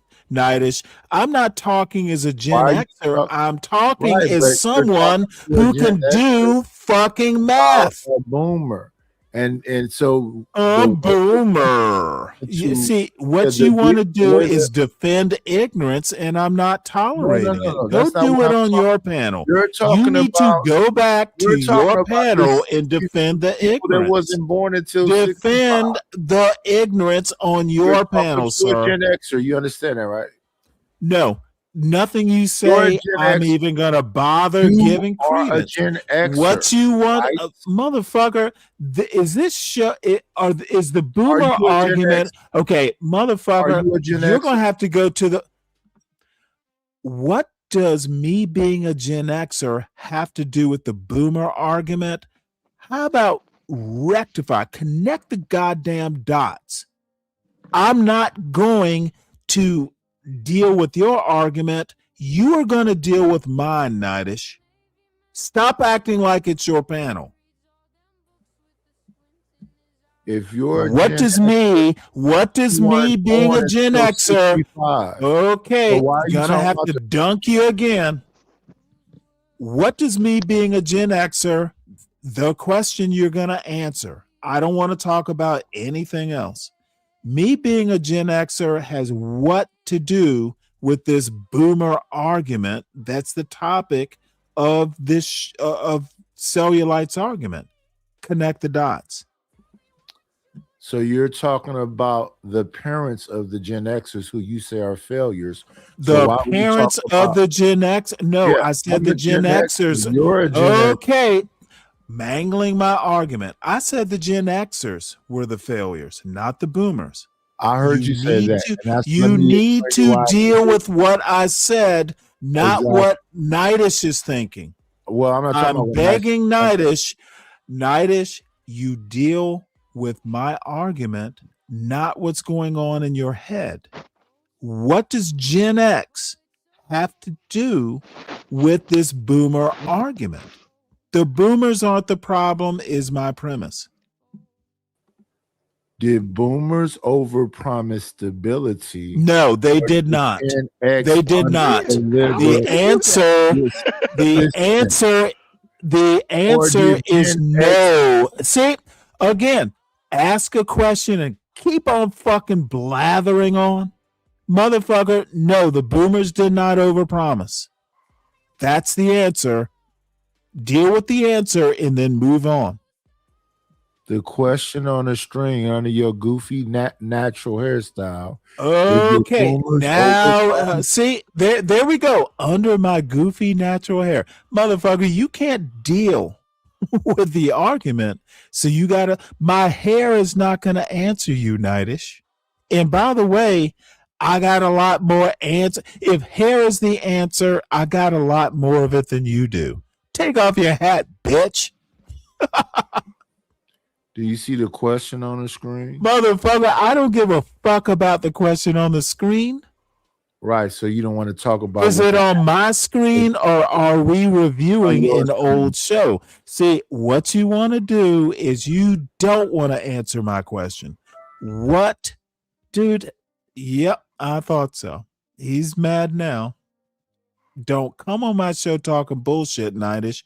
You know better. Might have been silent generation, but you know it's still a good example. For instance, Trump is a boomer. He's almost 80. Biden, another good example. We need to figure out how to encourage these people to leave office before they become infirm.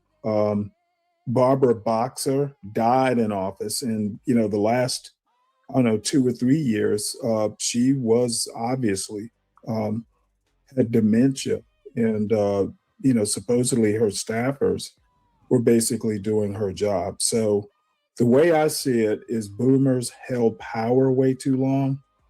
I don't know about daddies leaving home and all that stuff. I tend to look at things politically and historically. I'm not a sociologist. Any response to that? So yeah, even in response to just on a political scale, you look at most of the people that's in office, they come from that boomer era, and how it is they have just said that. Just let them finish, and then you can respond. You look at the way that the country is being ran, democratically and republicly, you see that the Democrats have always been the ones to really drive this country within the state of being in a damn near destruction. When you look at how it is that when it's run by a Republican, now all of a sudden the Democrats have all these things that they want to bring up. I just say specifically, politically, all of these people have been in office way too long. But if we want to bring it back down onto a sociable scale, even on a social level, a lot of these old ways that they believed in, that they rooted in, that they stuck in, they still think that they're going to work or that they're better than what it is that the time that we live in right now. The time that we live in right now has evolved way past what it is that they were used to.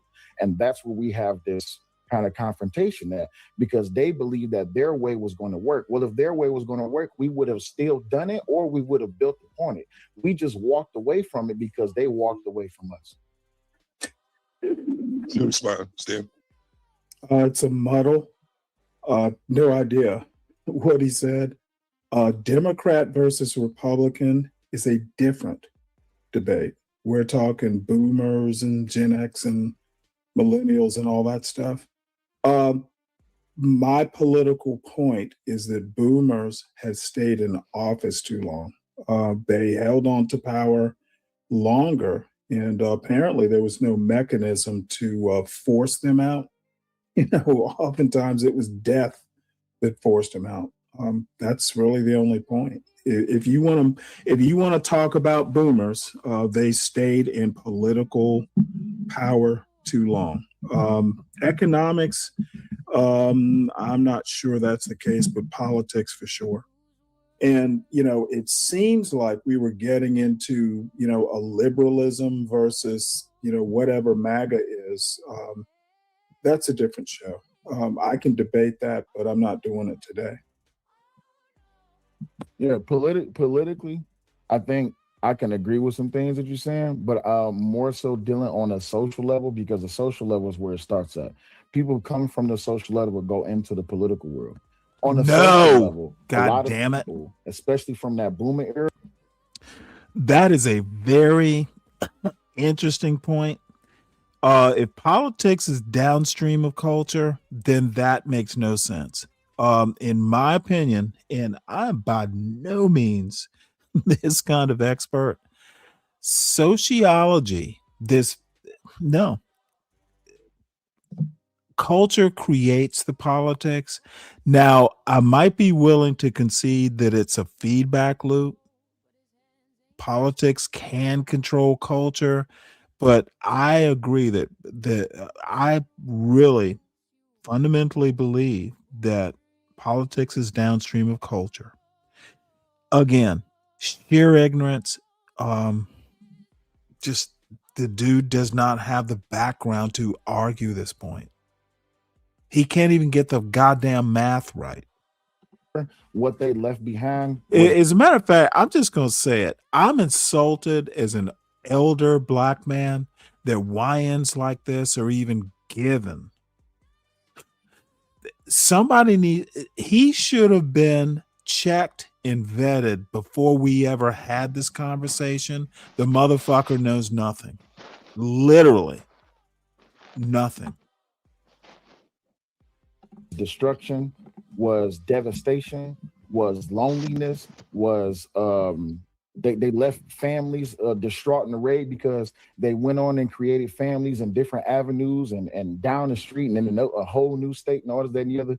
What it did to the children who came up in this time, they were devastated by what it is that the boomers did. Not to include not just the men, but also with the women, but primarily focusing on the family unit and the structure. The family was devastated by what it is that the boomers did for men and women.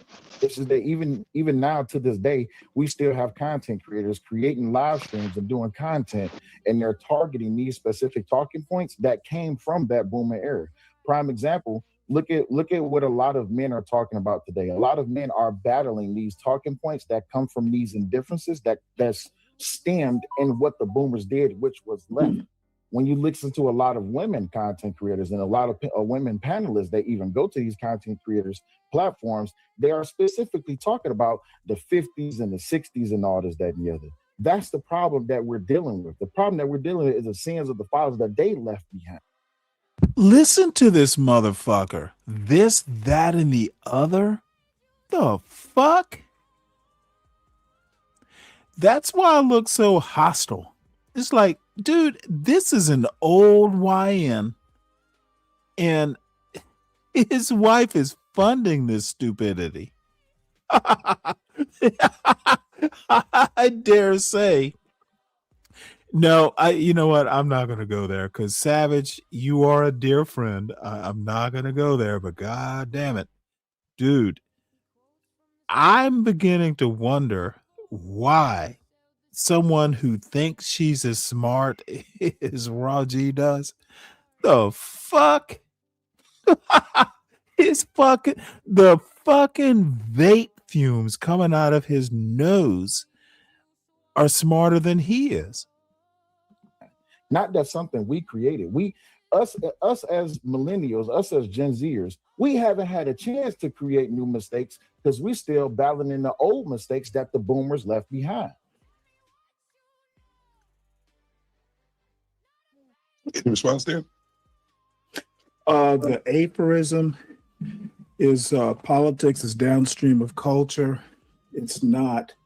Politics is downstream of the family or sociology. And that's pretty much all I have to say. I have no clue what he's talking about. Maybe he can elaborate. I pretty much laid it out simply, right? It went over my head. Okay. We can move on if you want. On the political, I'll say this right quick. On the political side of things, if I was here to debate politics, I would be here to debate politics because I don't think I haven't brought up Democrat and Republican yet. But that's my point. I think that when it comes to the whole usage of or the terminology of what boomers is, I don't think that just starts or stops in some place in such as political arena or on the social level. I think that when we look at the grand scope and scale of what the timeline of a boomer is and also the mindset of a boomer,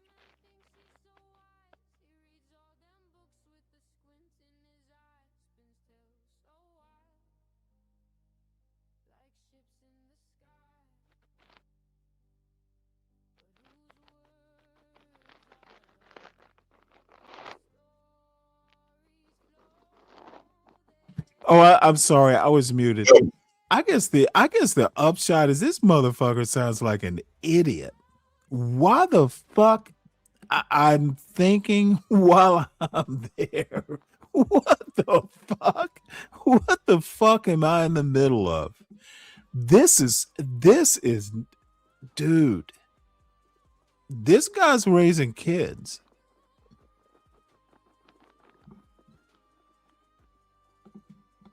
and how it was passed down through the generations, that still sticks to this day. I'm here on a social level dealing with how it is that those boomers messed Gen X and beyond up. Wait, hold it. Let me stop here.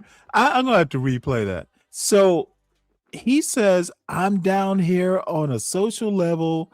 What? I gotta go back. Something about the boomers and a social level. What the fuck does that even mean?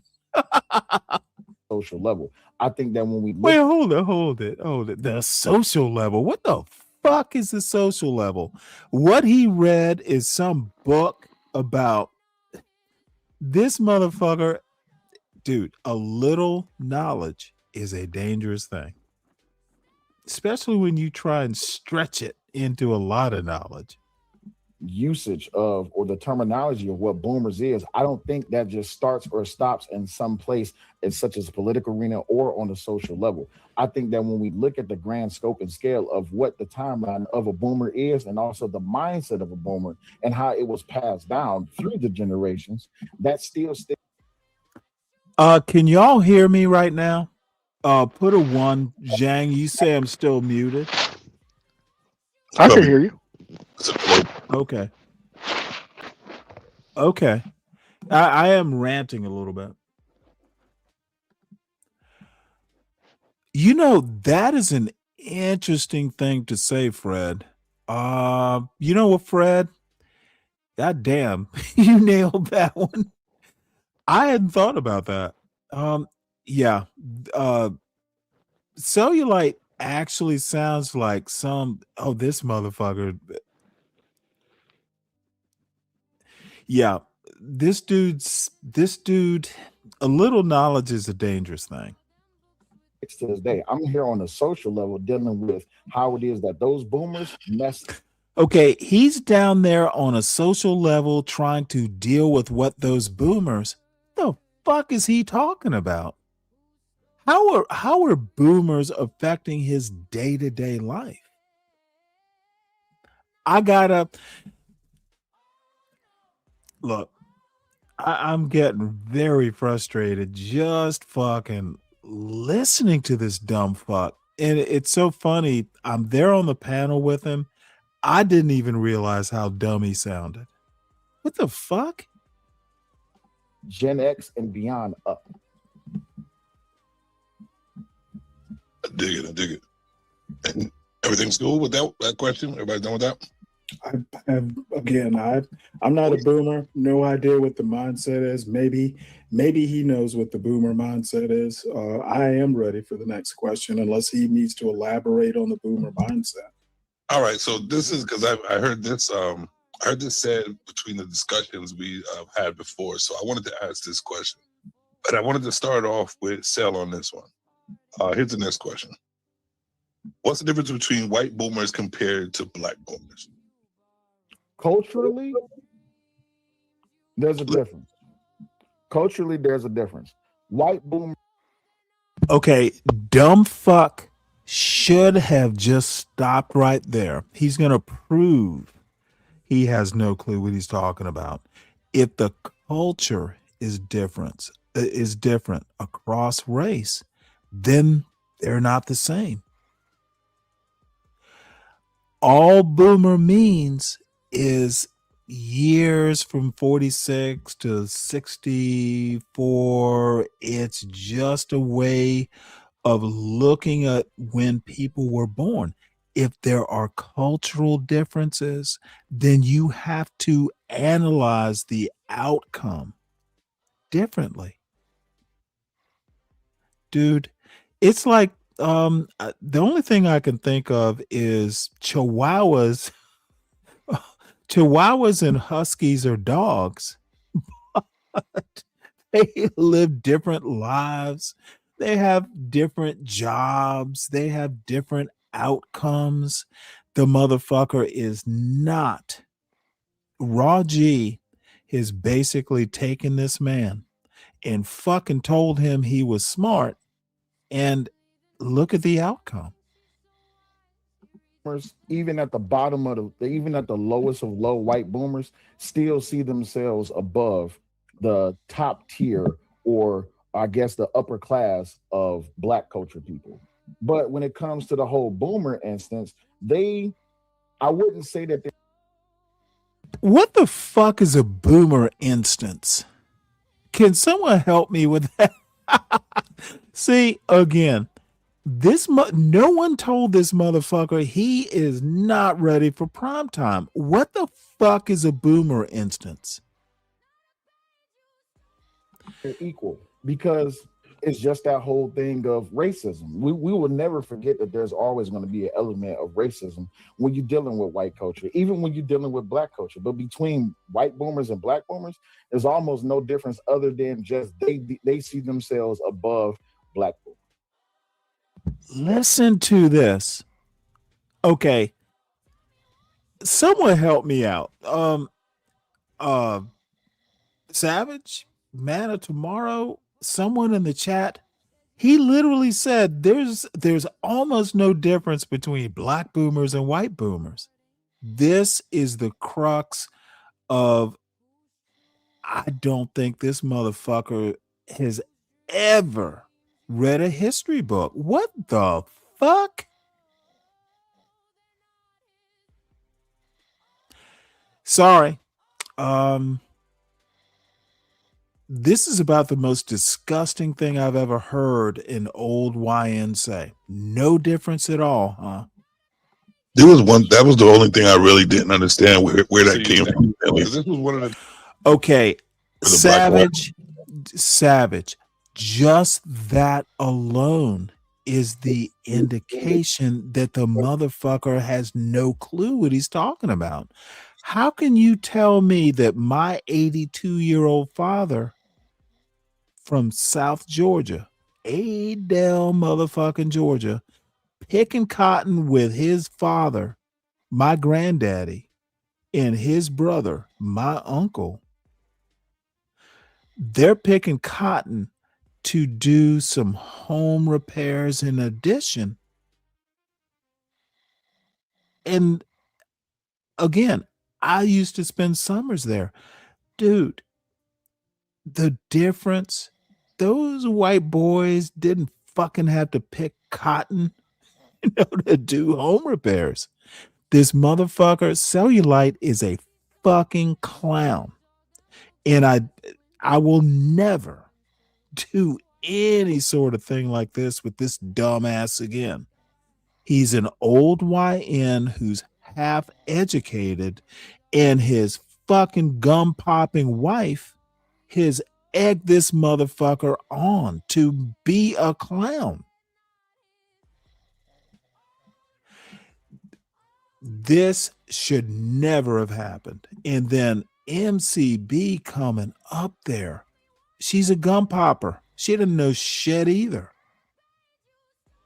You were talking about. You can go. I'm sorry. Oh, my bad. I'm hearing you on the video. Articles. There are huge differences. All right, if you could talk for a little bit while I pull it up. I got Okay. The difference, the racism is the big enough difference. Black boomers had a totally different experience than white boomers.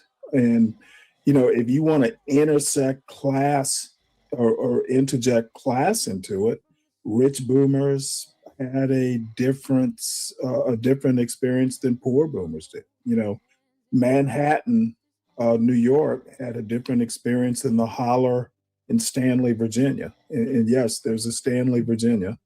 It's in the holler. So that's why I don't even think the point that boomers did one thing or another. It's not a multiracial, boomer is not a multiracial term. You know, you can talk about the time frame, the generational, when people talk generations, it's really a time thing, when you were born. It's really not anything more than that.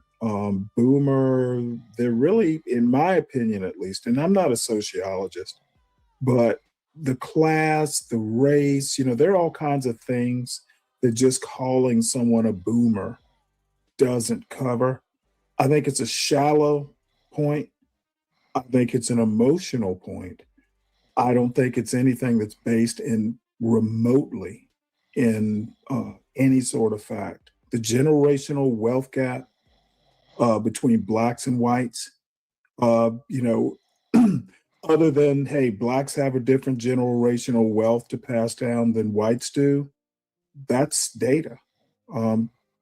If you're 10 times poorer than a white boomer, you're not having the same experience. You don't have the same political power. You don't have the same social power. You don't have the same economic power. The whole premise, that's why I didn't have any questions to ask. It makes no sense to me. Let me see here, Stan. So I'm trying to, I put it up there. I don't know if you could read it from your end. I don't need to read it. The point, and it makes a point, especially that article from the magazine I sent you. It's a different experience. Even a guy who wrote a book on boomers basically exempts Black people in that 46 to 64 range, because they had a totally different experience, especially in the South. Even the guy writing a book on boomers makes an exception for Black boomers.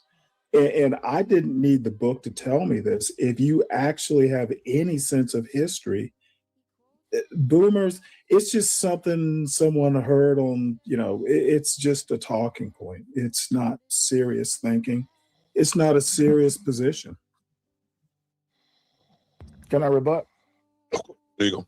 Yeah. So my rebut against that is this. When it comes to Black culture, when it comes to Black community, the boomer traditions that they left behind, which was nothing but just debt and nothing but just unanswered problems and unsolved problems, the boomers walked away from it to where Generation X and beyond had to figure everything out. Again, not discussing politics, just on the social level. They left and then they came back 20 years later trying to tell us how to regulate. That's where the tension is. Now, as far as white boomers, regulate what? what debt? National debt, personal debt. It's just a bunch. You know what? I don't know if any of you know American Man, my buddy American Man, but I know what he would call this. It would be a bunch of N-word babble. That's exactly what this is. Dude, why did you let this go on like this, Savage? I don't know. I wasn't raised by white boomers. I wasn't involved with white boomers. I was more so involved with black boomers. But as we venture out into this wonderful thing called social media, we see that what's in this article, the article that he provided, it has some semblance to it, but that still does not address the problem. You're removing the responsibility and the accountability that black boomers left behind within the black community, how they left it in a state of destruction and they walked away from. What the fuck is a state of, God damn it. You know what? I'm gonna have to skip ahead. This just gets it is triggering this. Dude, how does a motherfucker feel justified to ramble on, mangling the language, mangling the history, mangling the logic? It's all because his woman is in the chat going, "You go, baby." I need a woman like Raw G. From it, and then they went out and chased drugs. They went out and chased all these blind opportunities. They chased all these false promises, and then when it didn't work for them, or it did, that was the worst part. When it didn't work for them, they came back looking for a handout because of what they left behind and what they picked up. When it did work out for them, they came back and saying, "Well, you should have did what I did." Well, what is it that you did other than leave? Black boomers are the masters of leaving, of creating families, creating destroyed homes, leaving them, and then casting down critique on the black community as if they had all the answers, when the only answer they provided was to leave. What say you about that, Sam? Not all black people grew up in the hood. I did fine. My parents were slightly older than boomers, but the problems he's talking about, you know, maybe it's a more personal thing. Maybe it's more anecdotal. It's not a data-driven argument.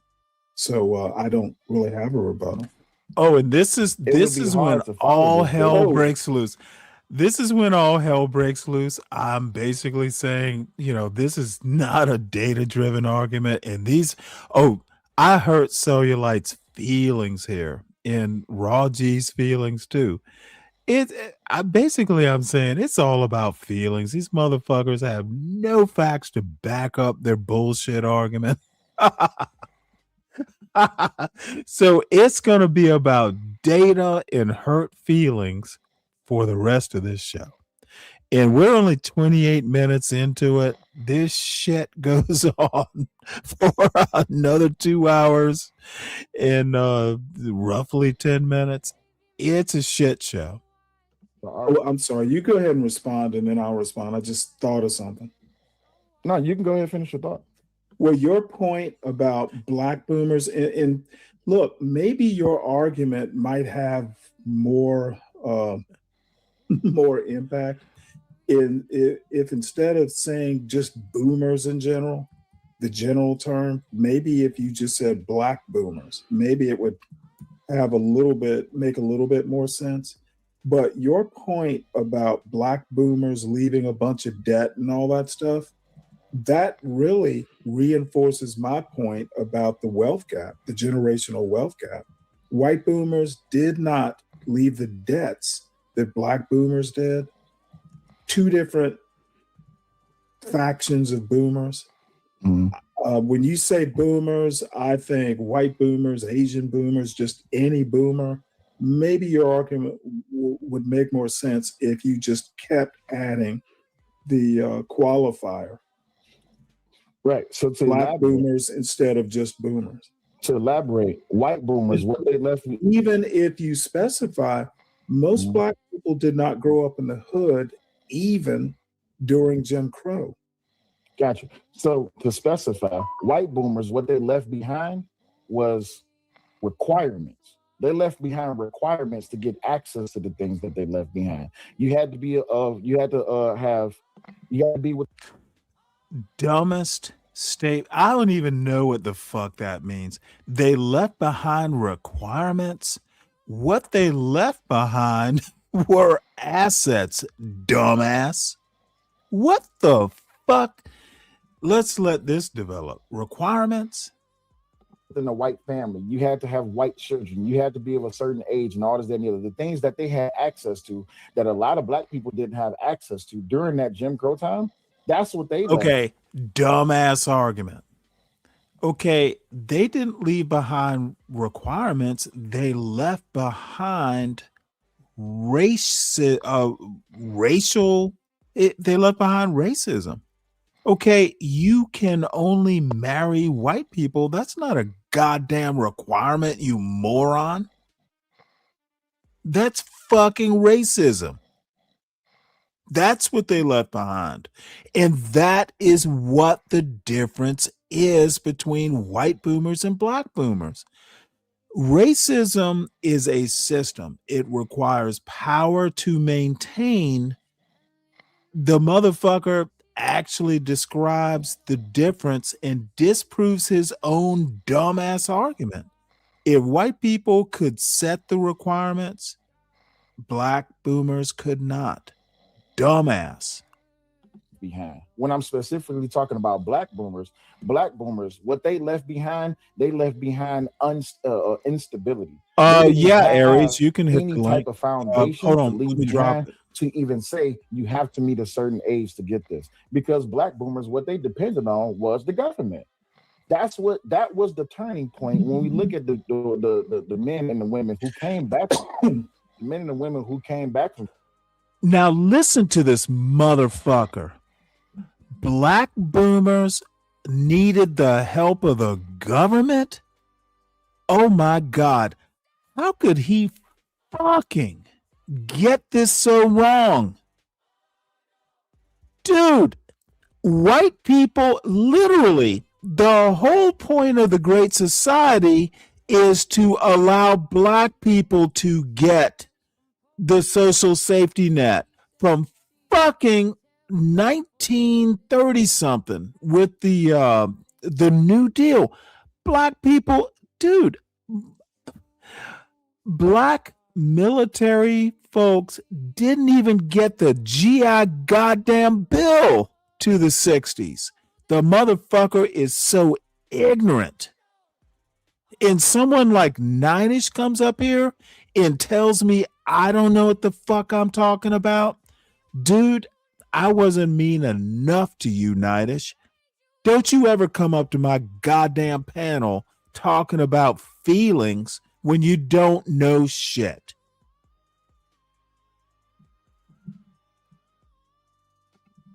Vietnam, they came back to a whole bunch of criticism. They came back to a whole bunch of divisive tactics that separated black families, that no fucking idea what he's talking about.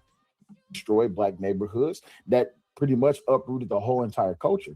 But even within the white constituents, they was facing different kind of challenges, but the challenges was different from the black community. I'm not going to disagree with you on that, but I still would say that when it comes down to the boomers, when you listen to these younger or listen to this innumerate motherfucker. If there are differences, they are not the same. Dumb fuck. Even rhetorically, this is retarded. If there are differences, they are not the same.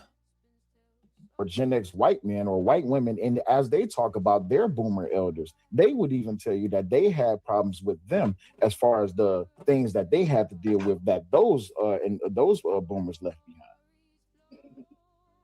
Okay, well, here's the also, deal. Wait, one second. And the other thing is, I don't want it to come off as if this is an anecdotal experience of mine, or if this is just something that's tied to just a hood. Let me help you out here, Fred. This statement right here, you probably want to actually do a little bit more exploration of it. What legislative gains? The legislative gains, for instance, for affirmative action went away in 1978. Dude, Fred, you're not making a good argument here. There were no advantages to be had. Look at busing in the early 70s. Look at all these motherfuckers fighting busing, fighting integration. There was never integration. It was fought all the way up to the Supreme Court. Bakke decision. There's a Michigan decision. I can't remember the exact name of it. Fred, you need to go and read some history. Stop reading Francis Cress Welsing and all that weird fucking sociological shit. Go and read the history. In my opinion, the civil rights era, the gains during the civil rights era were Pyrrhic victories. Go read The Loneliness of the Black Republican. There are all kinds of books. Civil rights in the United States never took.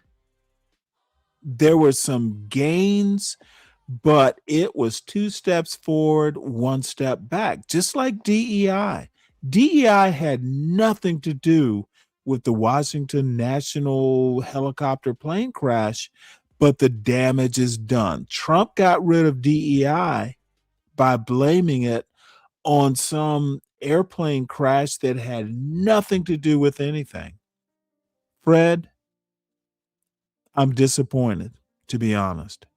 There were no substantial gains. One Supreme Court justice being replaced by another Supreme Court justice is not substantial gains. Advantage of the legislative gains in the 60s. Those legislative gains did not happen until the 70s. Oh, Fred, I'm just disappointed. I don't know where to go. Do better is all I have to say. Honestly, this is not, you got to go back and read the history. The data. Okay, so again, this is not something that's just tied to a low level or a mid level class of thinking. This What's is up, also Deacon happening Dave? in the Good to upper see you. class of Black culture as well. Continue. Again, not a data-driven argument. So I'm not going to respond with data. No need to. Based on But what you are doing is reinforcing my point that Black boomers had a different experience than white boomers. So that part, it seems we agree on. So Black boomer should be what you're talking about instead of boomer. Second thing is my father's a Vietnam vet. And, it's amazing to me how he's one of the most even-tempered people I've ever known. So, and this is anecdotal, of course, but I grew up in Savannah, Georgia. When I was growing up, it was a small city. By the way, I always try to say, hey, this is not fact, it's anecdotal, or this is my opinion. The other thing that I have to say is people like Cellulite and Nightish and a bunch of motherfuckers have no clue. They are quick to say what the Black community should do, yet they have no clue what the motherfucker. If you have not been to the Deep South and you live in Oakland, motherfucker, you don't know Black people. Stop speaking for us. I would give more credibility to someone like a Fred, who motherfucking knows the South better than I do, as well as I do. I would trust Fred more than some Oakland motherfucker. It's a little bit of a hot take, but I'm dead serious. Motherfucker, you have no clue what just because you listen to some fucking West Coast rap and can spend time on a panel talking about rap, you're black? Well, you're black, but you don't know the black community. Stop speaking for it.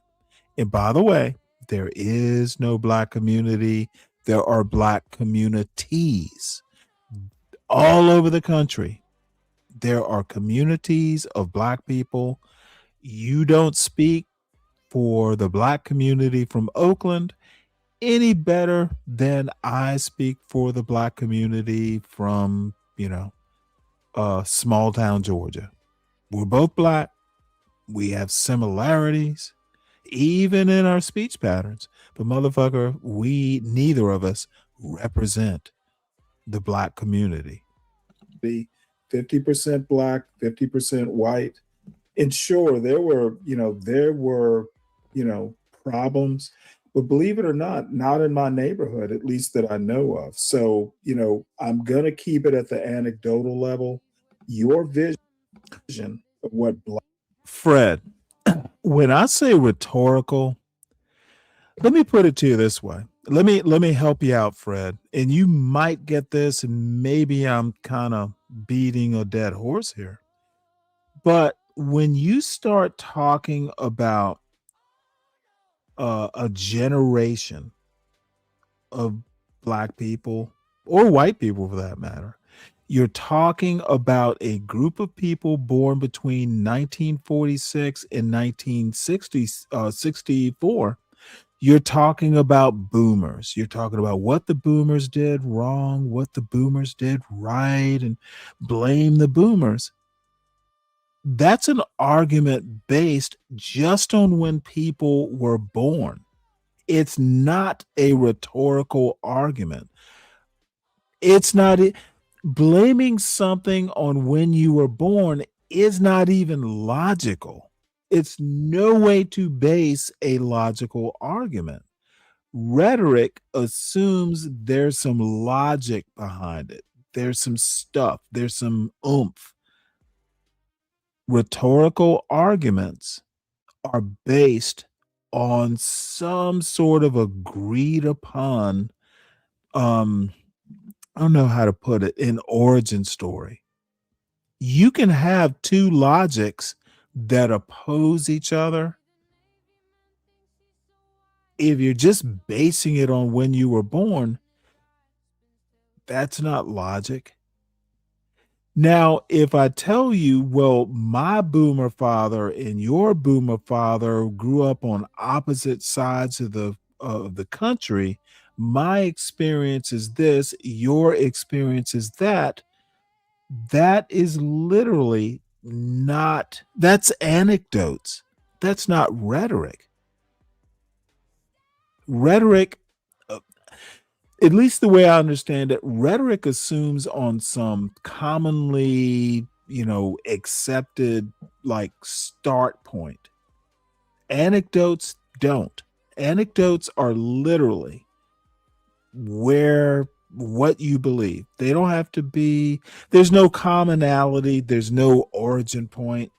And it probably didn't explain it, but when I say that there's no rhetorical basis in this boomer argument, it can be proven. I can make the point better. Sorry, had a couple beers, just disgusted by Cellulite's bullshit argument. And it's just going to get worse. Black boomers and black Vietnam vets went through and the destruction they wrought or the experiences they had when they got back. My experience is different than yours. But mind you, I grew up in a black middle-class neighborhood in the 70s and the 80s, and it's still there. My father still lives there. After 50 years, the neighborhood's a little run down, but old people still live there without much of a problem. My experience is just different than yours. I have to take you at your word, but The one thing I do know is that, you know, the degeneracy or the dilapidation or, you know, the pathology that you're describing. When you say Black community is not monolithic. Most Black people were never, the majority of Black people were never a part of the welfare state or receiving benefits. It is strictly, you know, and since you don't have the data. Let me make a point, and I should have brought it up then. Black people didn't take advantage of or were able to take advantage of the welfare state until the 60s.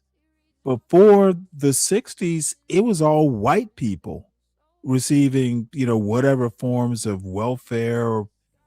Why why why can't people understand that white people were on welfare pretty much starting, let's just use the Homestead Acts. What was it, 1850s? Motherfucker, white people were given fucking land. It's like the middle of the 19th century. The fuck?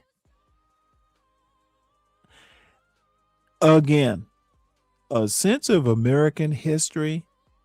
If people had any clue about some of the minor details of American history, they'd never make these sort of obtuse arguments. To go, well, in what, 1970, how many people, you know, what percentage of the Black population in 1970 was receiving, you know, SNAP, or back then, I guess it was food stamps. Again, if you're not going to present the data, I'm not going to do your homework for you. It's a rhetorical argument that you're making, and I'm meeting it with my rhetoric. Gotcha. Try So data-driven arguments, and you might be more convincing to people like me. Based on data, what percentage of Black people live? I don't know the data. You're making the argument. That's cool. So based on data, the percentage of Black people that live below the poverty line, which is reported, that wasn't my question. I wasn't asking you a question. How many receive government benefits? See, this is I'm not, dude. One, you didn't ask the question. You didn't ask the question. And see, this is where I'm going to fuss at Savage here. Motherfucker, you are treating the arguments as equal is not a good thing. Cellulite is literally an idiot. And right now. Hold on one second. At some point, Nidus is going to bring his round mound of rebound up here to fucking fuss at me about rolling my eyes. Motherfucker, I had several times during this shit where I was just going to get out. Fuck the consequences. It's a dumb argument. The arguments are not even close to equal. And that I'm here is a little bit of an insult to my intelligence. That's how I was feeling. That's why I'm looking like that. Cellulite's a fucking moron.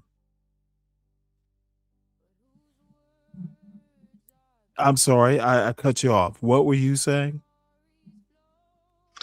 I was saying, does that conversation sound like anybody could listen or hear it? The way y'all going back and forth at the same time. Okay, you know what? Then you should have just said, let's end it here if it was that bad. It wasn't that bad, but I was trying. I'd have been happy. I would have sent you a fucking Cash App if you just said, hey, let's end it here. Cellulite is a fucking moron without an argument. See, and maybe you weren't here. And honestly, Savage, I'm kind of coming off harsh. I'm really not even annoyed with you. I'm more annoyed at myself for putting myself through this bullshit. To me, it was a debasement. That I'm on the panel with someone as unlearned is this fucking YN.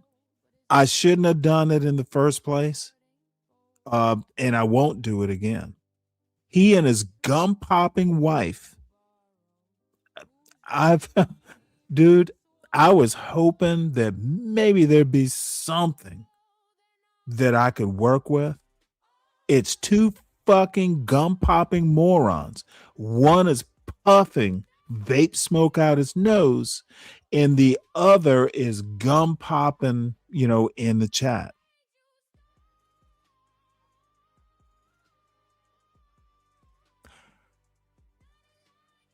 These people need to fucking. A little knowledge is a dangerous thing. I've said that several times. He doesn't know shit. So go ahead, Savage. I was just really frustrated. I was just the only thing I was pointing out is how the conversation was going, and that's about it. You said something about it. That's all I'm talking. Okay, I understand that you want to put on a show, and you missed the part. I don't give a fuck about shows. I give a fuck about being right on the merits of the argument, and that's probably the disconnect. I would rather be right than be entertaining. No, there's definitely no disconnect. I know what you wanted, but what I wanted was more important. You're absolutely right.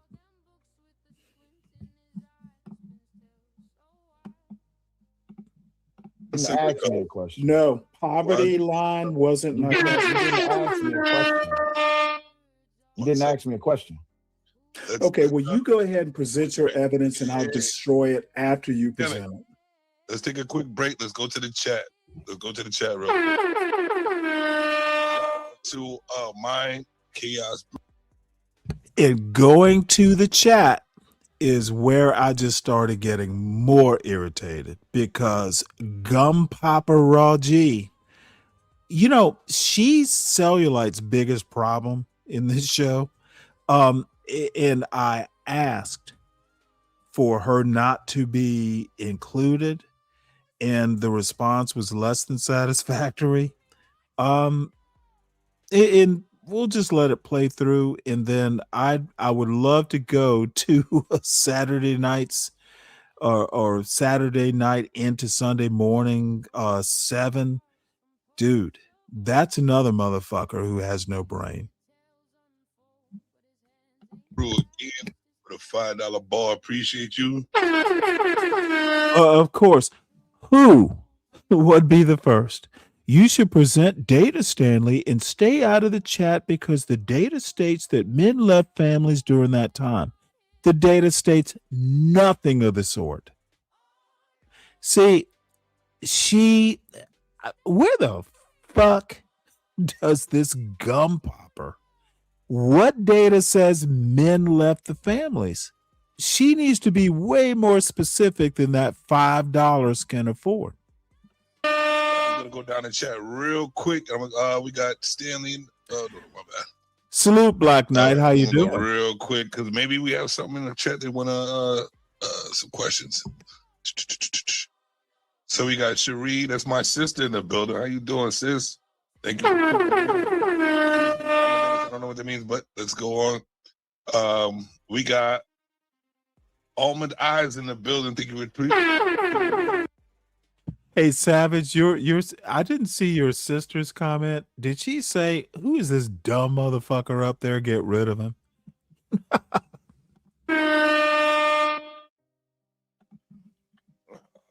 She said opportunities. Okay, let's see what there we got there. Nightish is here in the building. What's good with you?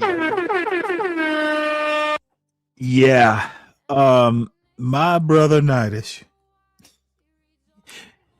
He became part of the problem.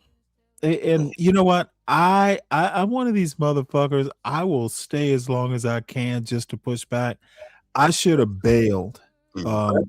After Raw G contributed that $5, that's when I should have gone. I think I do say, yep, I'm gonna leave, and god damn it. Yeah, I fucked up.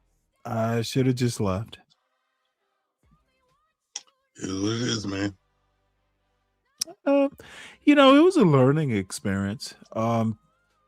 So yeah, I just know that I know what I'm capable of and I know what I'm not. And I'm glad you did well on the show. You know, that's the silver lining.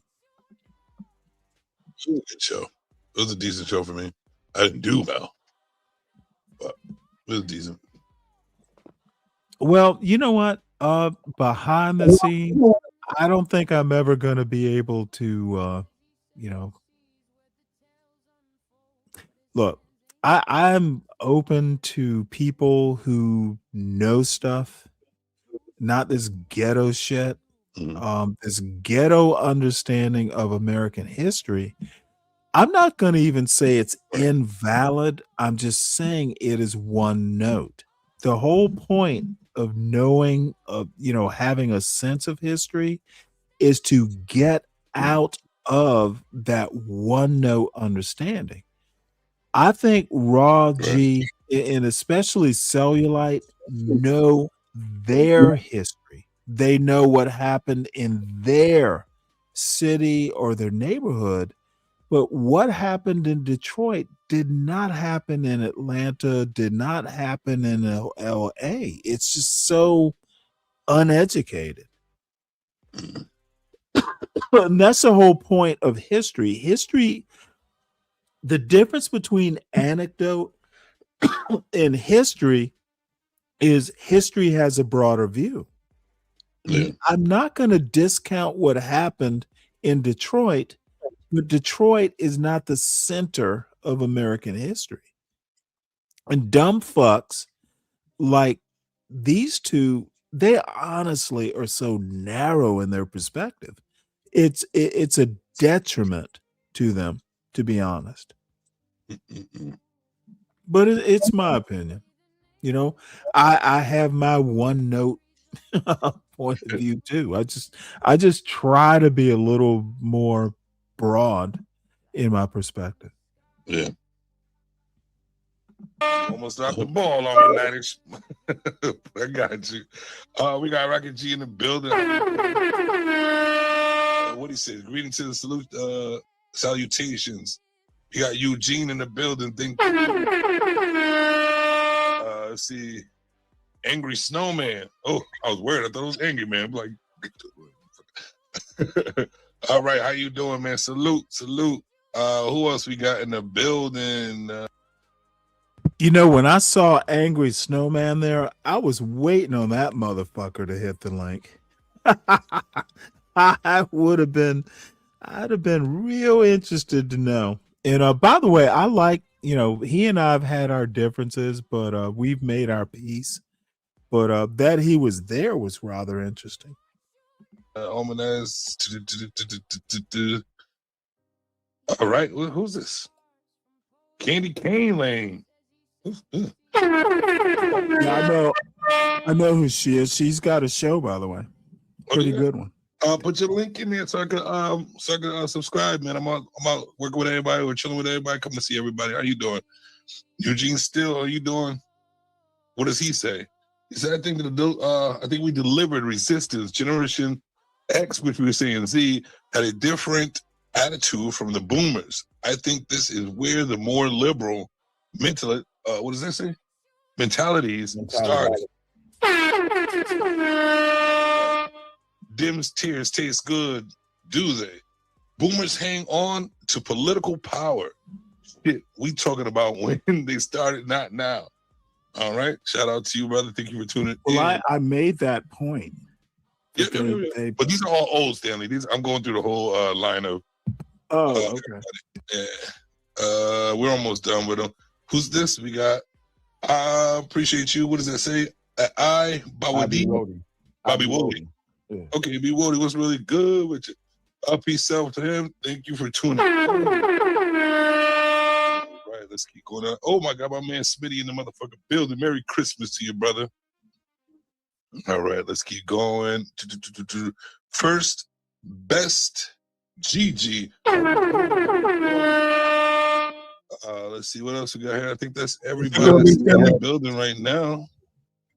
We're gonna get back to. Gotta get back. Oh, we got a new one. Jackalope. Jackalope, that's how you say it. Jackalope in the building. Trump is a. Don't read the troll. Don't read the troll. Jackalope. Don't read the troll. Don't read the troll comments. See, you know, people trying to get some dumb. Well, let me make a point about the jackalope. I hadn't heard that term. I was a huge Bloom County fan back in the day. If anyone ever wants like a good fucking, retrospective of, I guess it was mostly the 80s and into the 90s, fucking Bloom County. It's so fucking funny. I wish I had that kind of talent. She going on. Yeah, it is what it is. Oh, it's trying to fuck shit up. Let's see. And that's it. Okay. Oh, and my friend Slick. And I also want to. Hey, Rick, it's actually good to see you. Salute to you there, Slick. I get the $5 ball from the Mind Chaos Brew. What we say right here, you should present data, Stanley, and stay out the chat because the data states that men led families during the time. All right, thank you. Okay, you commenting on data is not data. Excuse me. I believe it's my time to retort. So this actually goes back to my point. Facts are not knowledge. And this is, God damn it, the ignorance is stunning. Like, they're supposed to, like, ooh, the data. Motherfucker, data is not knowledge. Data is data. Facts are not knowledge. It's what you do. Knowledge, in a way, is pretty much rhetorical. Knowledge is not truth, by the way. Truth and knowledge are not the same thing. Why can't people fucking understand this simple, like, everyone should take a philosophy course one of these days, like in their high school. These people do not read enough. This knowledge is not to be found in your fucking rap song. And that's what Raw G, this hip hop bullshit that they want to base their truths on, it does not work. Rap is entertainment. It's not life. That's what they're failing to understand. And bringing that rap truth, John Galt, that motherfucker is an idiot. Cellulite is a sober John Galt. And this is why I say anyone who brings up an argument that is data related, they never look at the data that came out afterwards, because everyone says that the data is up to date. Hey, Roos, the problem is link, that man. the census or any type of Let me data or pin testing that that was done within the 60s or the 70s or the 80s. I mean, you look at, they said that black people was in 55% poverty rate during the 60s, and then that declined over the next coming generation. Okay, but again, you know what? you can. That's another thing, and I haven't looked it up, but these motherfuckers, 55% of black people were in poverty. The fuck? Dude, how did we, if that argument is true, well, how do we go from in the 60s, 55% to let's say in the last couple years 60% are above working poor? Okay, so how if we were at 55% poverty in 66 and we are 60, like, I'm not even talking about below the poverty line, I'm not even talking about working poor, working class or above, 68%, I think, last I checked, of black people in America are above the poverty line by quite a bit. Well, then the boomers did something, you dumb fuck. See, motherfuckers cannot pull disparate pieces of information from different sources into a goddamn narrative that holds up under scrutiny. Cellulite's a dumb fuck. He does not know enough. He does not know how to think. And the other problem is I don't have a motherfucker. I would be kind to a 19-year-old, but this motherfucker is raising the next generation of idiots.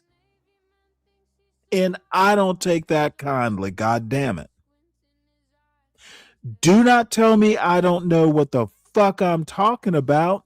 You can't think your way past your wife telling you what to do. I see you, Nightish. Hold on one second. I'm gonna post. I'm gonna put the pin the link. And again, I don't really give a fuck about the show as much as I do about being right. I don't care about the entertainment. I'm not Sharon Bracey. I'm not DJ Hamp. I care more about being right than I do about the entertainment. And motherfuckers, if you think my goal is to entertain the masses, don't come up to the panel, because I don't give a fuck about the entertainment value. Being right is more important. What's up, Nightish? You're back. Yes, sir.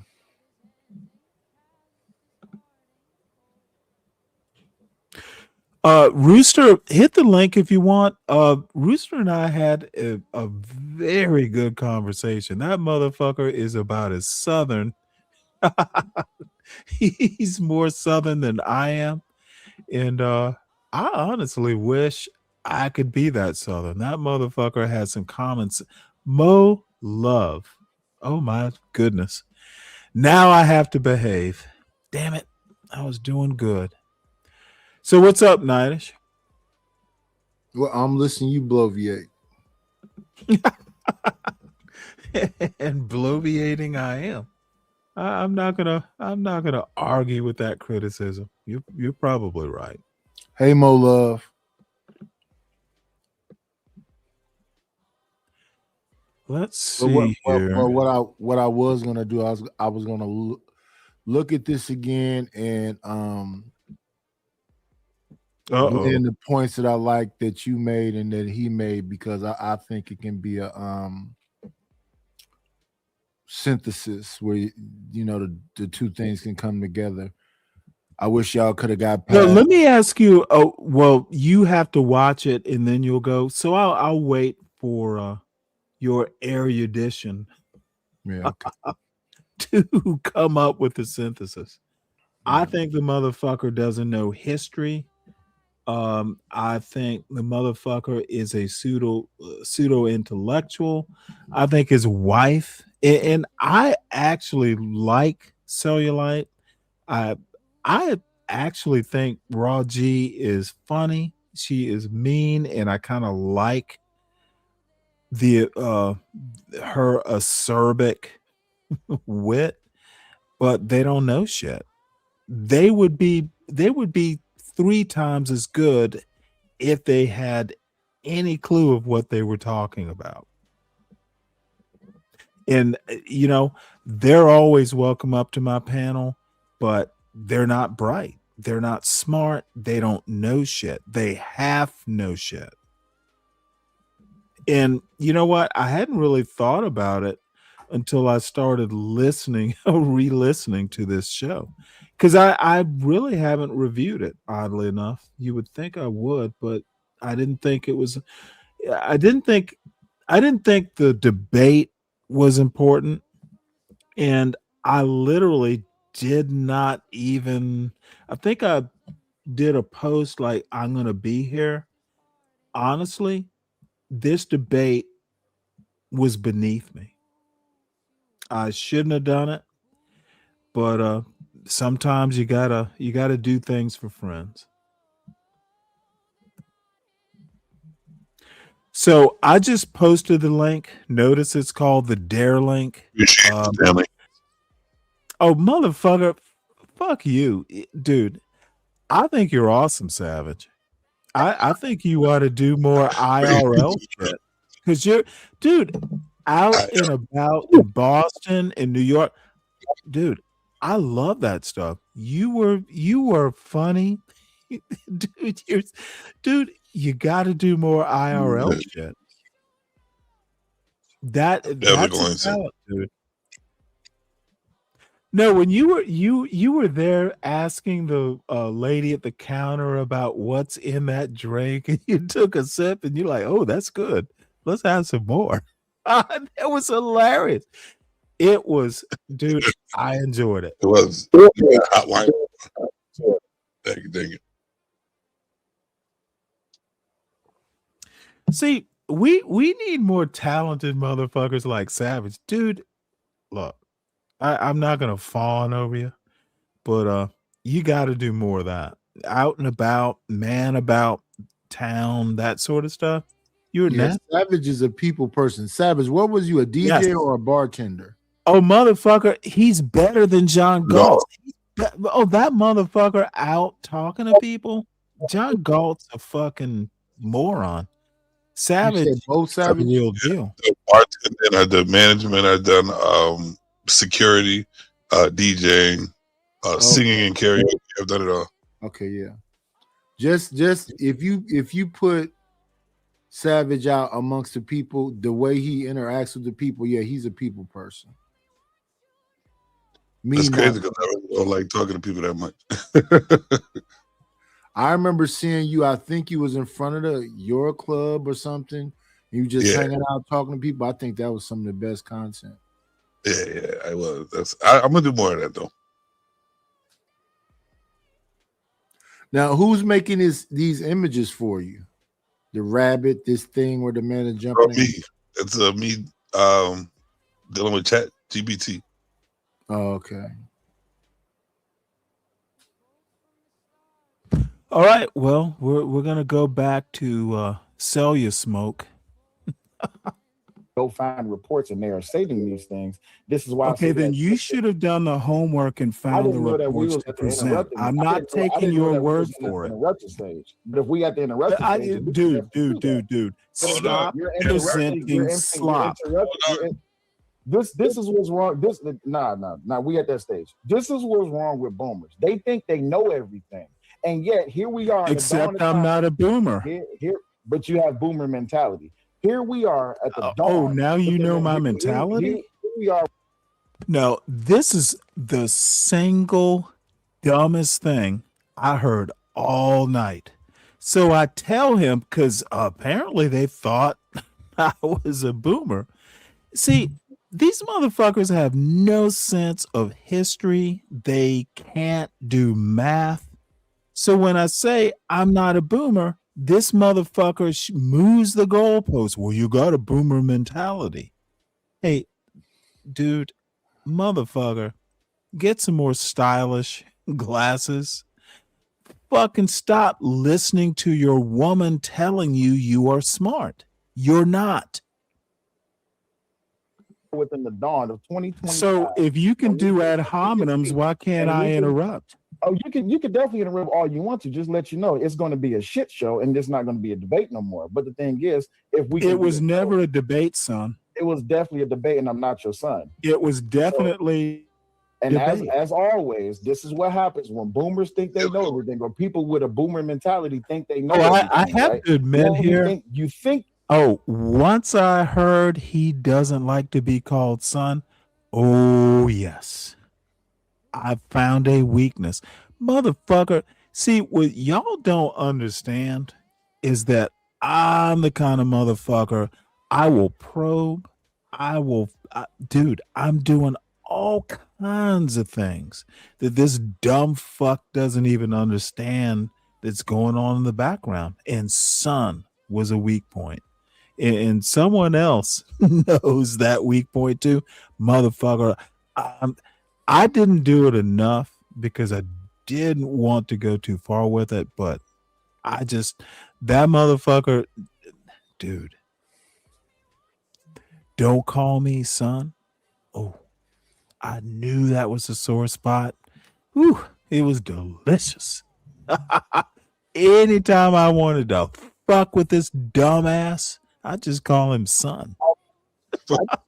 You're smarter than me because you're data driven. But even here we are in 2025, and we can look at the past few couple of hundreds of years of data and see that there's inconsistencies within the data, especially when you have influence and people who have intent when they have an agenda. Data should not be something that should be believed. It should be studied because you have to look at the person who's presenting the data. I can present the data, and a white man can present the data, a Mexican present the data, and it will all be perceived and received under different avenues. But just because you want to go by some data that was presented before, as we're supposed to believe it to be true and true, when we look at how it is even during slavery times, a lot of data that was presented this was not actually motherfucker. true. So this, if you look at the title of the show, this motherfucker wants to pull a Michael Eric Dawson somewhere between dumb shit, tautology.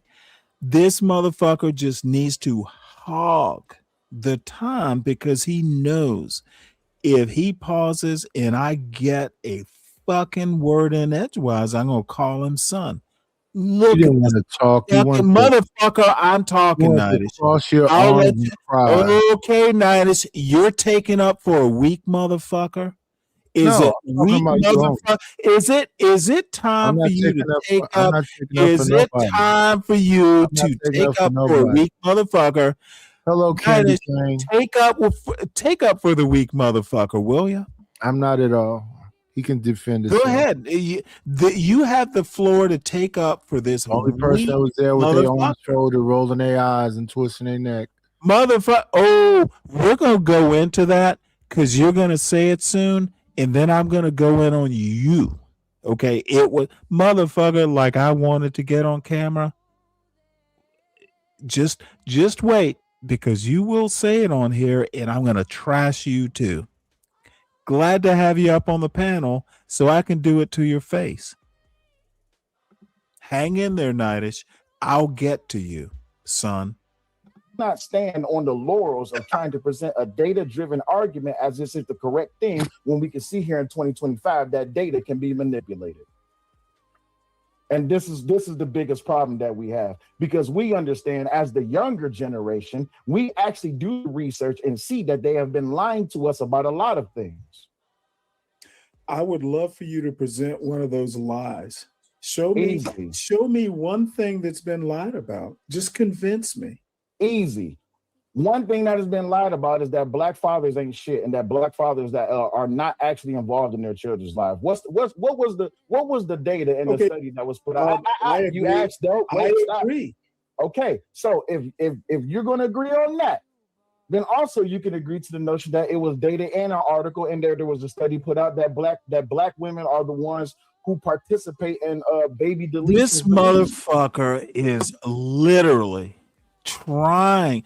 Dude, talk about facts are not knowledge. This motherfucker is the superhero of not understanding facts and weaving them into a coherent argument. Motherfucker, what the fuck? So the lie about black fathers not being involved in their kids has what the fuck to do with, let me back it up. This motherfucker was all over the place. The dude's a dummy. And his wife has encouraged this sort of reckless rhetorical behavior. The fuck, Raw G? What did you build? Because he wasn't shit, obviously, before you built him up. And I don't know Raw G that well. I don't know Cellulite that well. I'm actually just making it up as I go along, drinking some beer, but just listening to what these two, what Cellulite is saying, I've seen it, I've heard it before. I don't know him personally. I don't know Raji personally. I don't know the relationship in any detail. I'm just listening to this motherfucker grasping at straws. The motherfucker doesn't know shit. Someone needs to tell him to take the time to know something.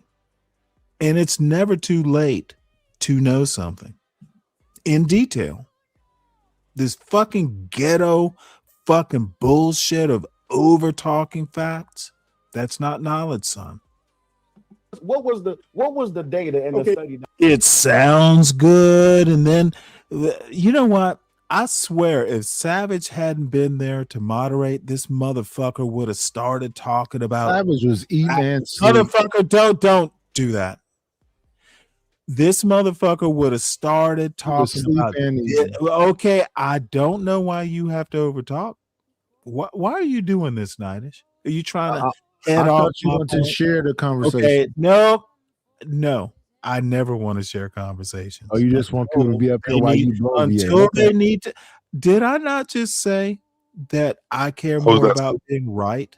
Which part of I care more about being right than entertainment did y'all not hear me say that? Oh, you're definitely not entertaining. Yeah.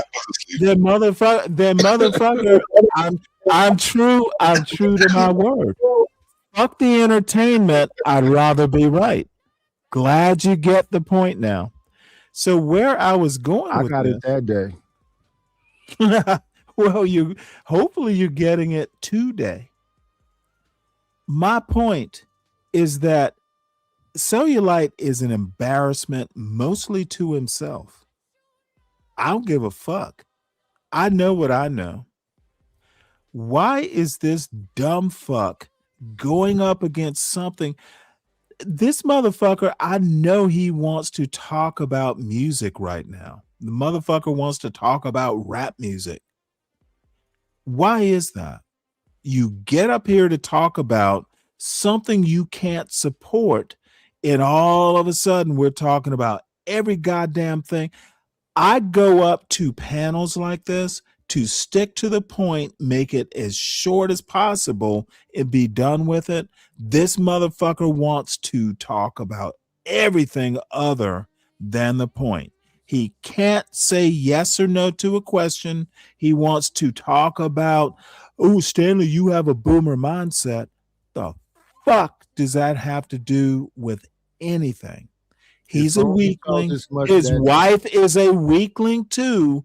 And all the people who want to defend this moron are weaklings as well. And I said it anytime Cellulite wants to hit this link or Raw G. Hit the goddamn link. I don't give a motherfucker. Don't interrupt me when I'm talking, Nightish. If I'll only let you know when I'm done. day. I don't know why you got to do it, Nightish. Let me cook, please. Anytime. It can be on Savage's channel. It can be anywhere else. Being right. Hey, Boomer's gonna boom. block, man. Motherfucker, why do you have to interrupt me? Boomer's gonna boom. Well, Stanley, let me tell you what I'm gonna do, because I don't like being interrupted mid-sentence. Being right as a black man, as a boomer, whatever you want to call him, being right is more important than being entertaining. I'm not a goddamn entertainer. I am me. Y'all be you. But when you come up to my goddamn panel, I'm gonna be me, and you'll just have to fucking deal with it.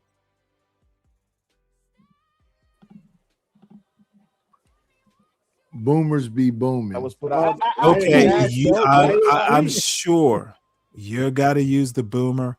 I've already blown that dumb bullshit out of the water. But if you must, if you must keep saying boomer when I literally say it's an idiotic comment, it's an idiotic take. Are you insisting on being an idiot?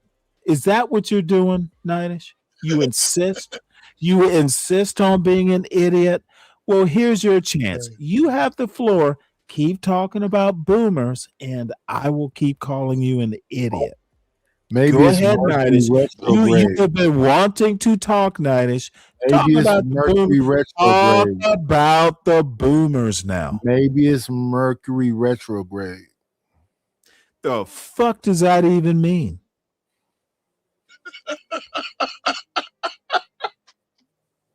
Y'all are Tell fucking insane.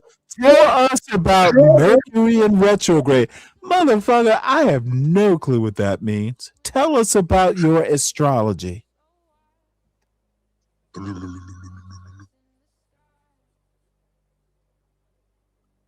got the cricket sound? Nidish, are you going to tell us about the ghosts now? Dude, I like to talk when you're talking. Keep that shit I like to for talk the when you're talking. entertainment value. I like to talk when you're talking. Motherfucker, you have the floor. Tell us about Mercury and I was going to say nitrograde. Tell us about Mercury in retrograde. You have the floor, Nidish. I am listening eagerly. So you say you was born in 65. So Motherfucker, just get to the point. Don't ask me when I was born.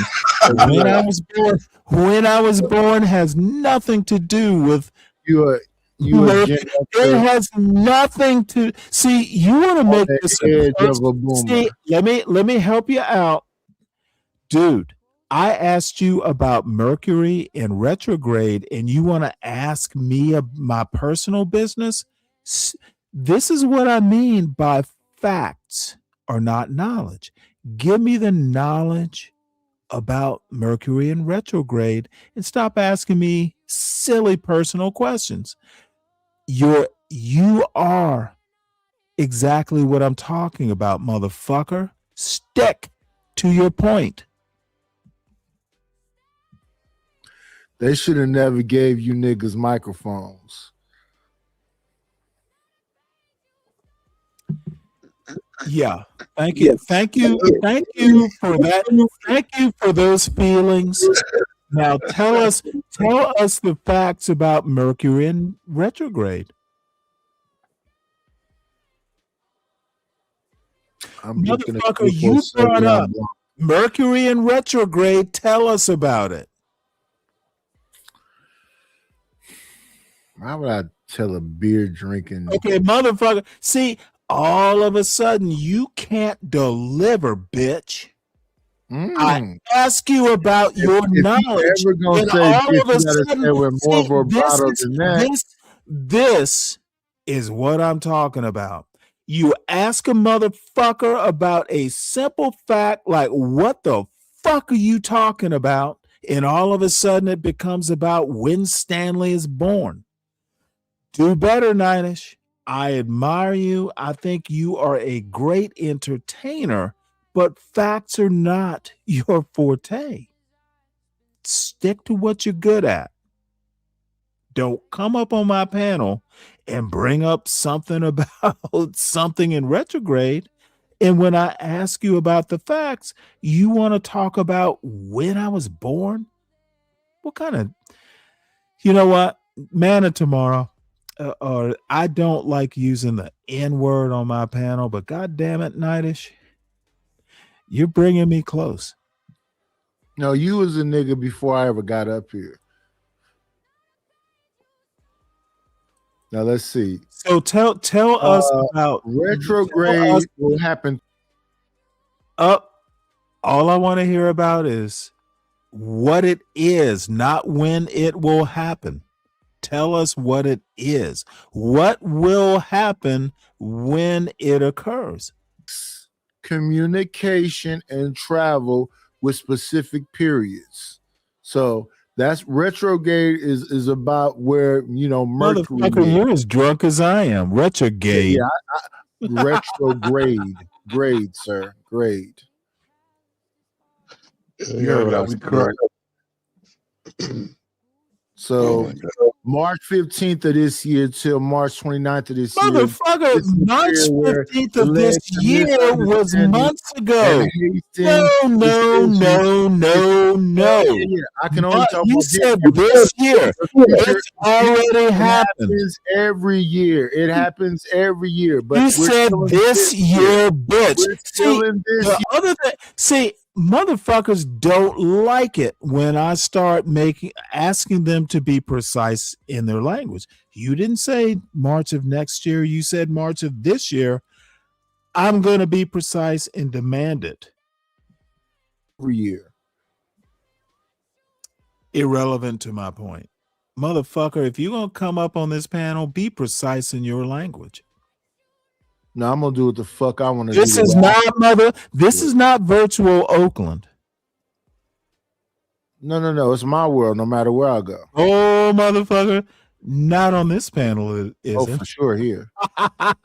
Your world ends when you click the I have link. over you, drop me When again. you click the As much control I have over you, drop me again. Nightish. When you click the link, your world is over. It's not my world at all. now. It only just begun. Yeah, okay. I can let y'all see Stanley crash out every 2 seconds. Fuck is dude? When I a don't God is crash out. around. See, I know Okay, right? Nightish. I I'm don't him. crash out on my own panel. Everything and all. Other people crash out on my panel because I You make them crashed crash out. I will literally, You heard greatness. Ask you Greatness sound like questions music about to your your ear. You bullshit. said, I gotta stop this. This is overpowering me. This is something greater than I. Okay, Nightish. Now that you got your wildest fantasies out of the way, what is Mercury in retrograde? We know it'll happen. You've told us the symptoms. What oceans What lift is it? up, Okay. You've the told weather us changes. Okay, motherfucker, that's not angry. the see And a again. lot of people It is so frustrating. You're telling me the symptoms. I want to know the cause. That is the question. What's the cause? It's astrological. Astrological? Yeah. Okay. Which planet? Obviously, Mercury. one of the planets is You heard me Mercury. say Okay, Mercury, gotcha. yeah. So we know the planet. What causes the planet to cause the symptoms? When it's in, well, Well, you're a I bad know what listener. Mercury in You're a retrograde bad means. listener. I bet you don't. You're a bad listener. Oh, no. You are a bad astronomer. I know exactly what Mercury in retrograde means. And that's why you acting like this I right now. also know it is a brother, symptom. Just because it gave a nigga See, this is what happens when I try to explain your argument to you. You have no clue what retrograde means. You don't know where Mercury is. You don't know what the phenomenon of Mercury in retrograde is. All you know is the goddamn astrology. Motherfucker, I know my argument. Do you know yours? I don't seek to entertain. I seek to be right. So you're back.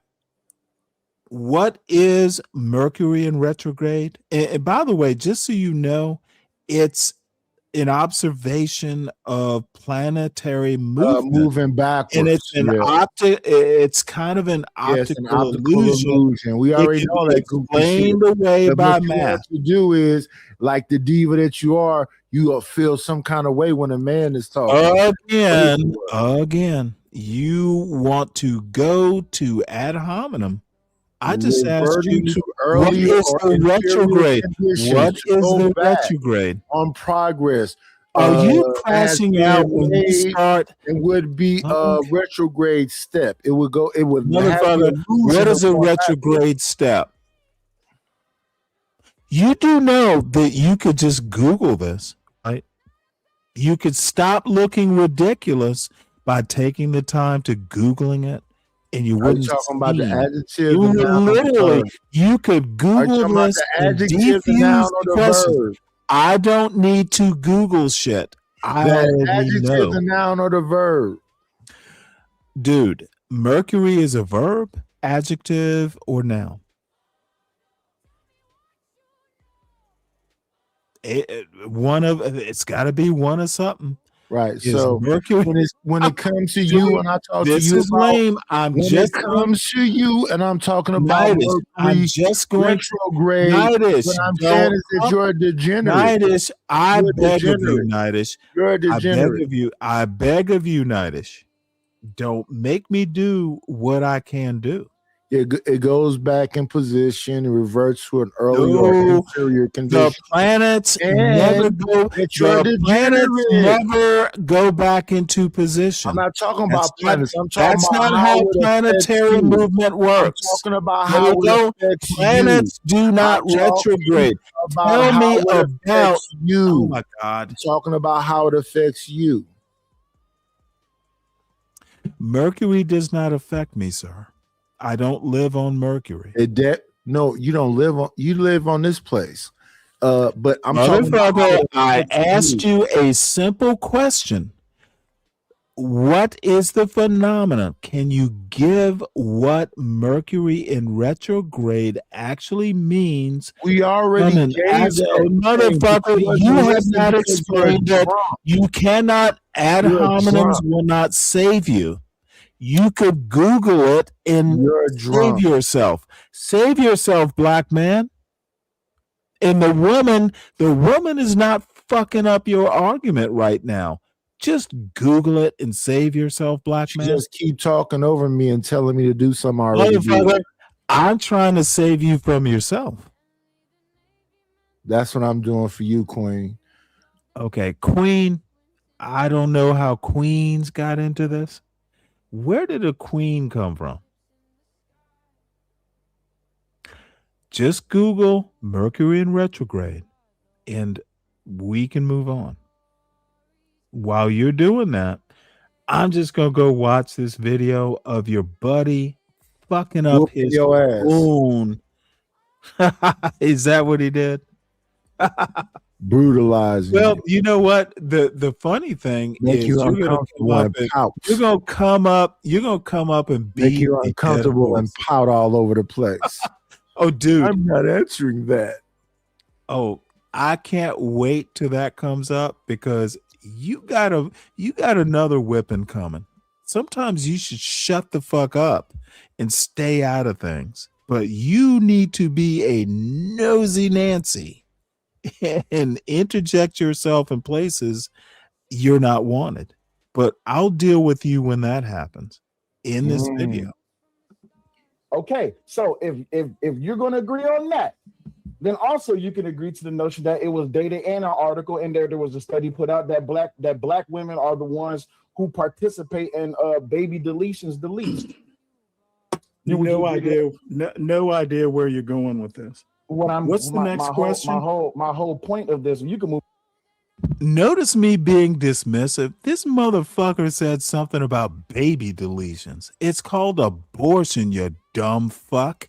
Yeah, but he was trying to. How about motherfucker? I was literally not. YouTube TSO. I am literally not. That's why they say. I am literally not talking to you. I didn't call your name, Nidish. Let me critique the video on my own show, sir. Please.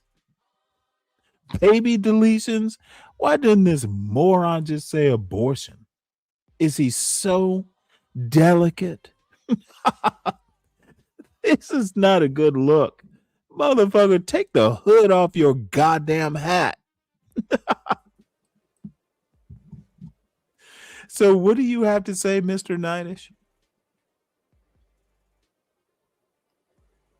I guess nothing.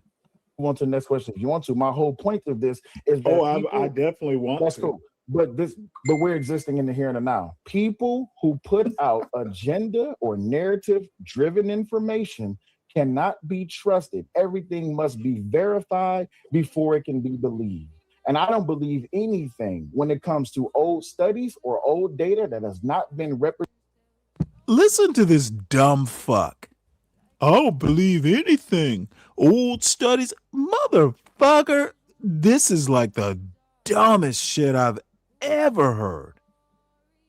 You don't believe anything? You don't believe that, hey, germ theory came before. Do you believe in germs, you dumb fuck? Dude, this motherfucker, Cellulite might be the dumbest black man I've come across in quite some time. And I've known a couple. This motherfucker, oh. Represented in an unbiased way. This is what happened this is what happened Gen X and moving forward, because what we had to do was we had to do look at this dumb fuck, Gen X and moving forward. The fuck does that even mean? Like, Gen X started, if there was a hard stop in 1964, and then Gen X was a new model.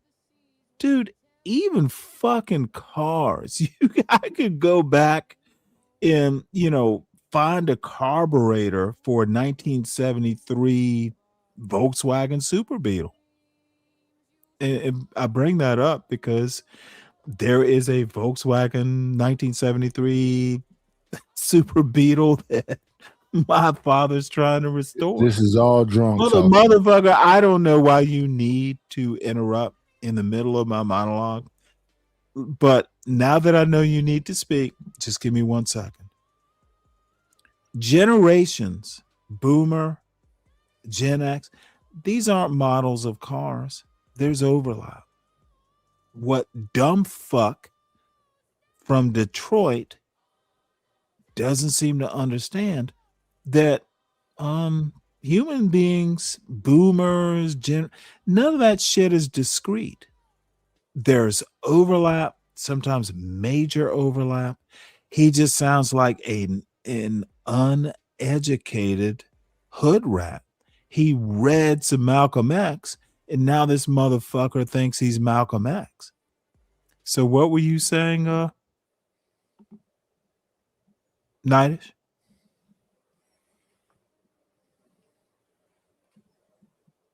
Well, I guess nothing. Constant research and not just believe what was told to us. Like in the 60s and in the 50s, when they was told that it was going to be better for black people to become Democrat, but here we are finding. Listen to this dumb fuck. So in the 50s and the 60s, who is the they that said black people should? Dude, this is like the dumbest goddamn. Dude, this motherfucker's driving me to use the N-word with the hard ER. This motherfucker doesn't know American history, political history. I've told the story, and it is literally, motherfucker, do not interrupt when I'm pontificating about how ignorant cellulite is. Look at how you pouting right there. Okay, motherfucker, I will flush you from this panel if you keep this up, Nightish. Like a little girl in school. Okay. Motherfucker, I don't like ignorant 40-year-old black men. And the motherfucker knows nothing.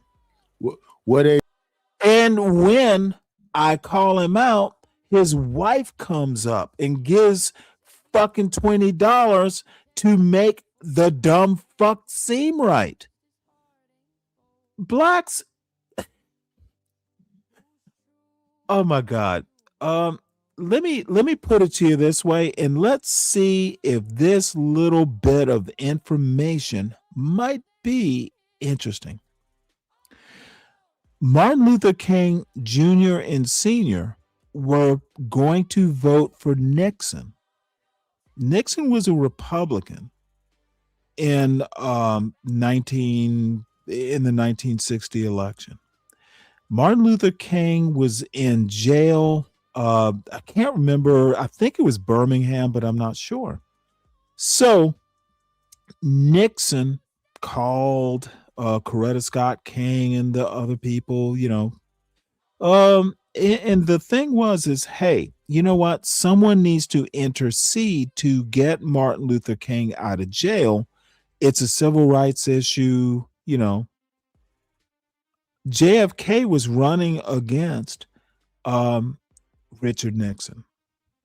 And both candidates, Democrat and Republican, had the chance to intercede. Nixon got cold feet. Kennedy did not. Kennedy interceded and was calling Coretta Scott King, hey, if you need anything. So Martin Luther King Jr. and Sr. were Republican voters. And fucking Kennedy was able to do more than Richard Nixon. And Richard Nixon was vice president at the time. Nixon could have done it. He was worried more about politics than he was doing the right thing. Kennedy probably as much into politics, probably the same way. But, you know, the accident of history is Martin Luther King Jr. and Sr. Hey, you know, Kennedy did something. We're going to vote Democrat. That is a linchpin. How do I know about it? Leah Rigueur, a Black woman political science professor at Johns Hopkins University, wrote a book called The Loneliness of the Black Republican. I didn't know the story before I read the book. Here's the rub. I can take the knowledge that I learned in the book, apply it to a dumb fucking argument that Cellulite is making and Nightish wants to support. I learned this all from a book. I'm able to take the knowledge, apply it to a dumb fucking argument and win it, all because I read a goddamn book. Thank you, Nightish. Motherfuckers, y'all need to be taking advantage of the shit that's out there to read. You might win an argument. Cellulite's an embarrassment. Nightish, don't support embarrassments. Please. I beg of you. MLK was on the balcony with Jesse Jackson pointing the wrong way. Motherfucker, irrelevant to my point. Kennedy, okay, again, motherfucker, I'm talking about you brought up politics and now you can't finish the point. What the fuck does Martin Luther King getting killed have to do with who he voted for in 1960? Again, there's a knowledge gap, motherfucker. Do not come up and you're not skilled in all ways of contending. Stay down, Nightish. Just go, hey, I'll read about it. There's a way to save face. Motherfucker, I just know the history. There's nothing wrong if you don't, but don't bow up when you're just going to get slapped down. Stop it. And shout out to JFK from the grassy knoll and the drop top, respectfully. Shout out to JFK. I don't know what happened to his scalp, but it looked like upshot? his whole scalp flipped backwards. But no, shout out to that guy. Rest in peace, JFK and MLK. Yeah, okay. About black people. They only cared about the vote. Again, this is not about politics, is it? You asked, I present a point, I presented it. It's up to you to do. Okay, you know what? That's why I'm ready to move on. You're not doing a good job of it. That's entirely up to you to interpret. But I can tell you this right now, when it comes down to it, because this is what the boomers left behind. They only want to deal with what they want to deal with. Thank you for proving my point that you only want to deal with what you want to deal with. You don't want to exist in what's happening right now and how we can address it and then move forward from it instead of just sweeping it under the rug, which is another problem. That's the problem with the boomers. The boomers want to sweep everything up under the rug, and they just think that, oh, that's happened in the past. We have nothing to do with that until it's a data piece that can prove our argument.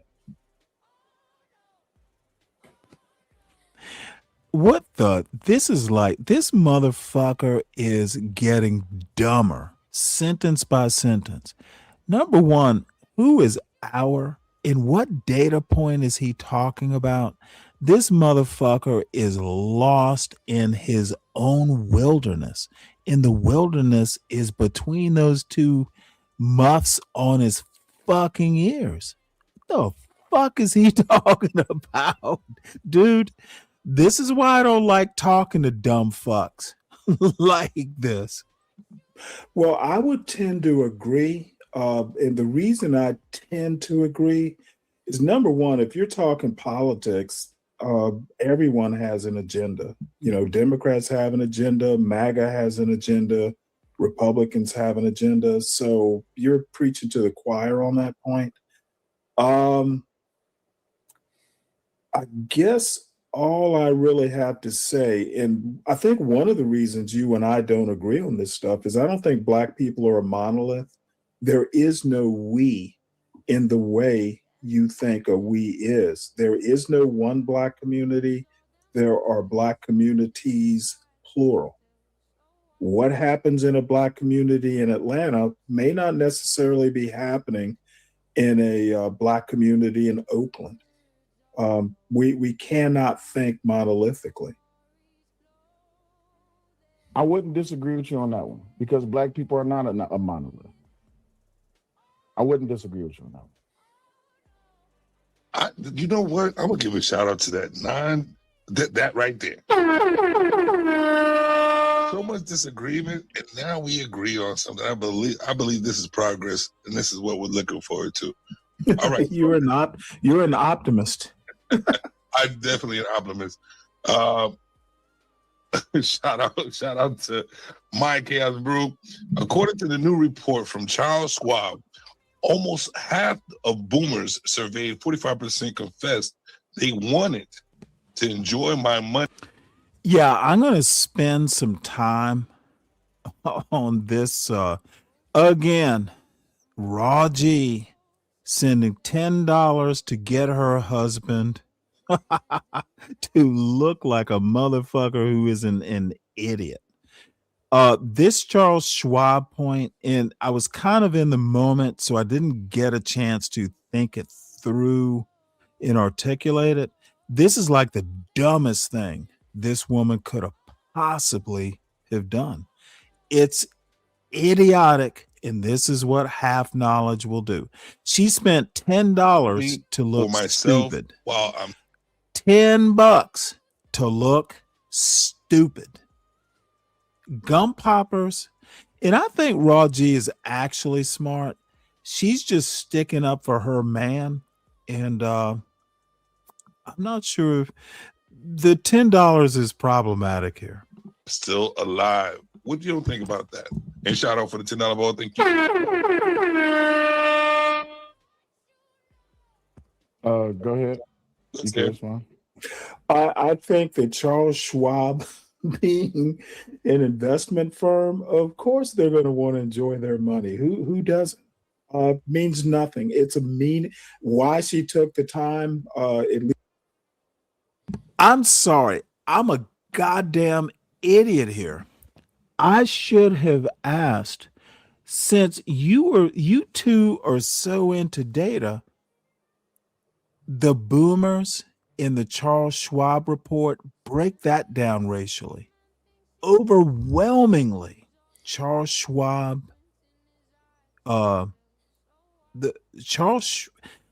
demographic that Schwab asked about, overwhelmingly white or non-black.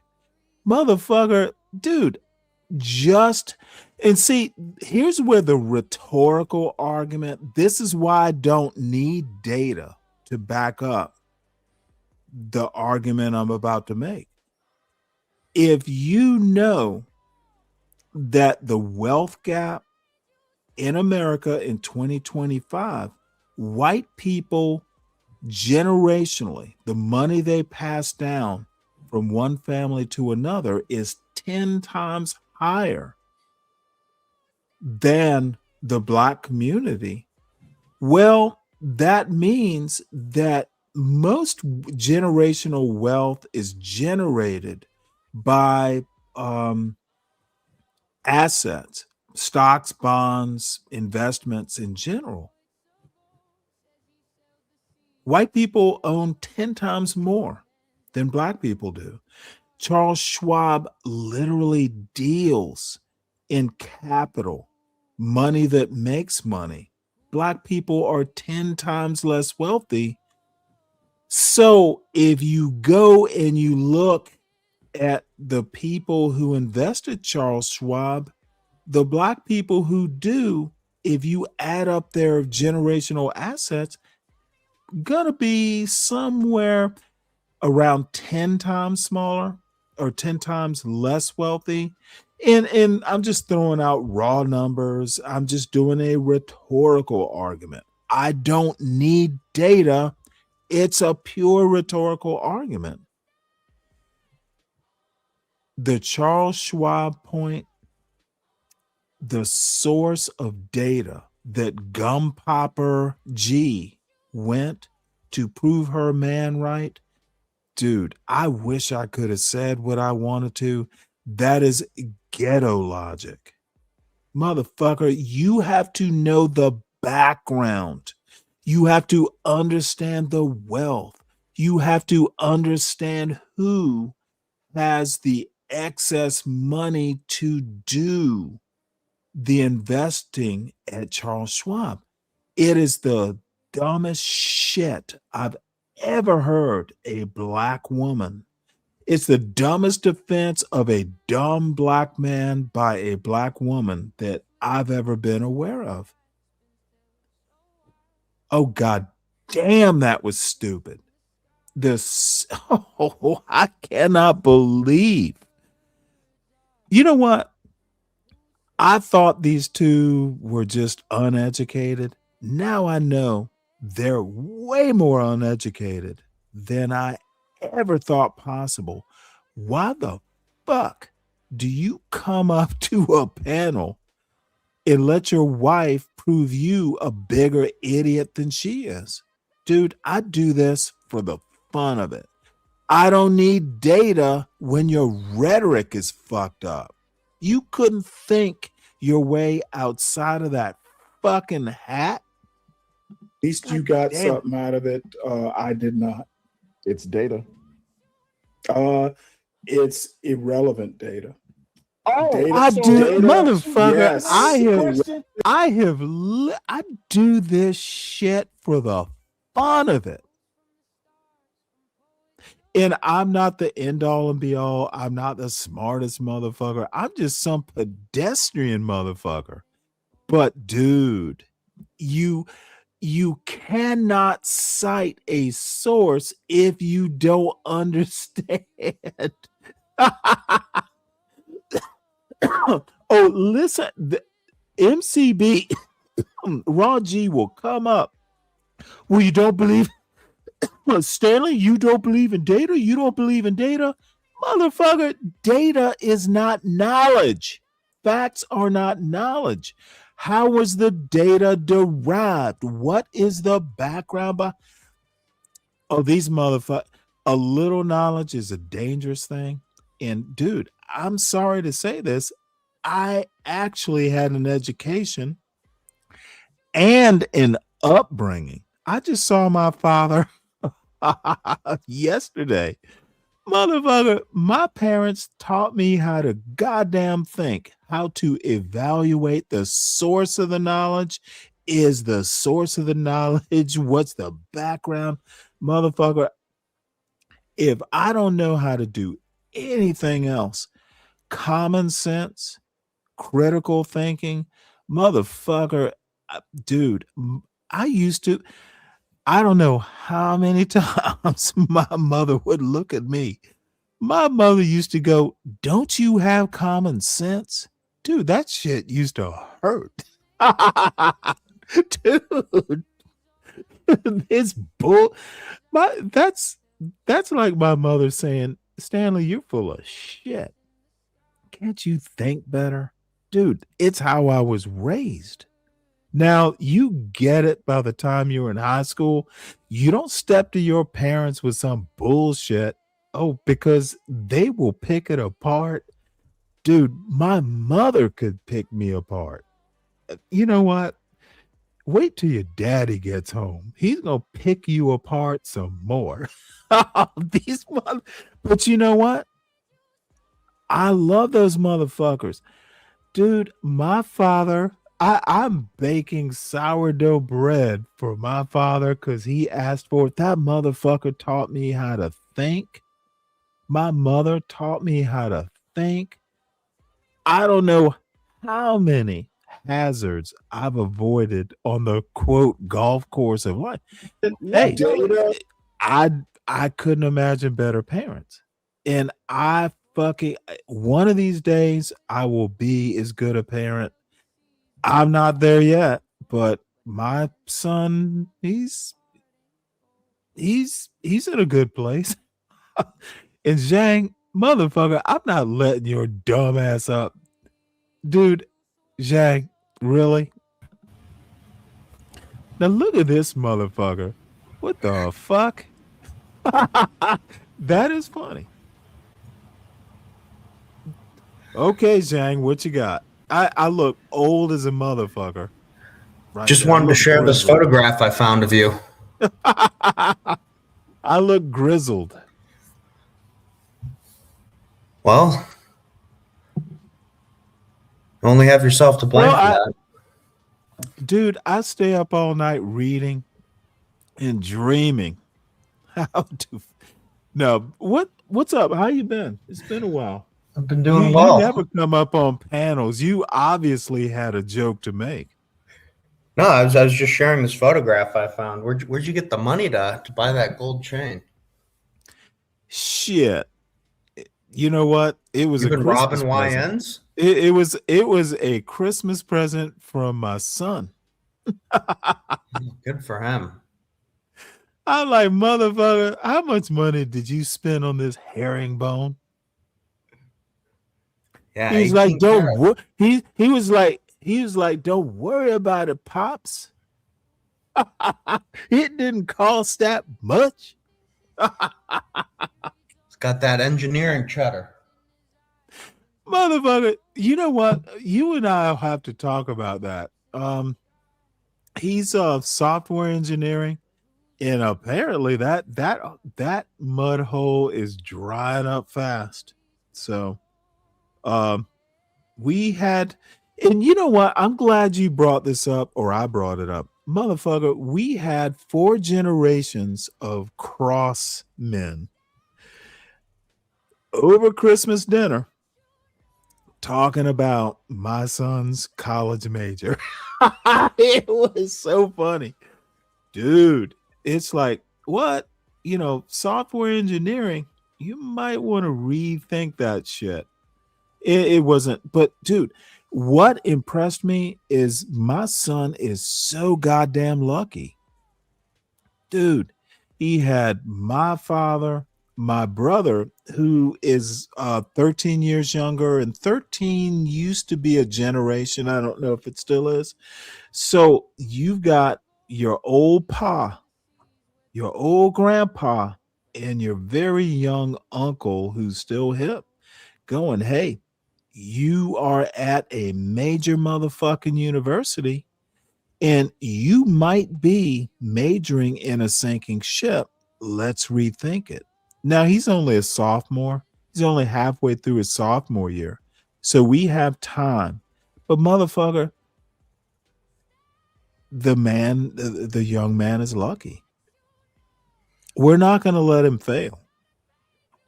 And he's super, he is not dumb. Dude, he has the opportunity to have, you know, a lot of wisdom. And I was glad because, you know, he thinks I'm fucking wacky, out of touch. But dude, You got two other people who are like grandpa and daddy's brother. This isn't not stepbrother, not stepdad. Like actual blood relatives. So, and I'm rubbing this shit in for a reason. Don't y'all motherfucking step to me and tell me I don't know what the fuck I'm talking about when it comes to the Black community. So. Yeah, I will say, choosing a major is certainly a point of anxiety in a lot of college students, though. It's the specific you know major what? is probably He'll be fine. weight. I think people probably ascribe undue weight to a specific major someone chooses. That's what parents and grandparents are there for. Uncles, dude, the family is there to counsel you. He should not be stressed out, dude. It's not like we're idiots. I've worked in IT. My brother works in IT. My son wants to do IT. This isn't like I'm guessing. We know. I'm retired. My brother's knee deep in IT. So this isn't a guess. This isn't like how it used to be. No, my brother's knee deep in his later 40s, but the motherfucker's like an IT manager. He manages IT people. And I don't mean, some 40-person company. The motherfucker is actual IT. Well, very good. I just wanted to share this image. Did I bore you? No. I've got some stuff to do, but I just wanted to share this image that I found of you having scraped You know what? archives. Could you please you emailed it to me, didn't you? I did. Oh, motherfucker. Yep. This is gonna become I think I'm gonna replace the this is the real Stanley versus the world. Nice. Yep. This is Stanley versus the world, motherfuckers. So, Zhang, as always, it's always a pleasure, motherfucker. Nice speaking with you, Stanley. Happy New Year. Never stop being a stranger anytime. Will do. Happy New Year. All right. Bye. Nightish, before I start this video again, Nightish probably fell asleep. And this is the other thing. Motherfucker, don't be coming up here talking shit when you're on your way to slumber. Data for data. Look, talk about bias, talk about an agenda. Of course, Charles Schwab would put that out. They want their people to enjoy money, so they invest more. It's so almost presenting data that's obviously got an agenda. That's why I'm saying present a data. You got to know which data to present. And apparently, there's this slapdash method of presenting data. You know what? I look tired as a motherfucker. I look slovenly as a motherfucker, but it's an important point. Dude, you got to understand your own argument. You've got to understand the other person's argument. And I take it too far. I swear I do, but I'm not kidding. I would rather be right than get a cash app. It's just that important to me. I cannot sleep at night if I fuck some dumb point of rhetoric up. Precision in language, and I'm horrible at it, but I was trained by two Black parents to be this way. Black excellence is a way of life. It should be inculcated. It should be a standard you hold your kids to. Motherfucker, I'm not accepting second best. Let me tell you something. When I went home, I got out of the car and I looked at the front lawn. You could golf. You could fucking put down a tee on my parents' front lawn the other day, and you could literally fucking swing a club, and it's golf course quality grass. Now, the real deal is, dude, we moved into that house in like 1971. That fucking lawn is 50 years in the making. I mowed it. My father burned it off one, he literally, we burned off the lawn. He and I literally bought sod and fucking resodded that lawn twice that I can remember. Who knows how many times, once I left home, he and my brother resodded it. That motherfucker, dude, it was mowed, it was trimmed, it was fertilized. But hey, I get out of the car and I'm like, God damn, that's a good looking lawn. Motherfucker, I had a part of it. My brother had a part of it. Dude, excellence is hard work. Achieving excellence is hard work. And that's the one thing that my parents taught me. And I have tried to teach my son that. He'll fuck up. I've fucked up. But no, excellence, you don't get it from a goddamn rap song. Finding it amusing. So let me ask you, what data should we all be agreeing to, or should we all be purviewing so that it is an understood level? I agree with you should never take data. Data doesn't tell a story. A story is given to data. Data is given a narrative. Without a narrative, data is just a bunch of numbers and data sets and stuff. So why ask me to remember? You've heard people talk about the data has to be interpreted. Got you. So why ask me to present an argument that you yourself wouldn't even believe in? You know what? Your opinion of what boomers or what the boomer mindset is, it's like an asshole. Everyone has one. Okay, so we do name calling now. All right, so. I said it's like. I didn't say you are one. I said you're. See, this is the realm of a. You know what, Mo Love?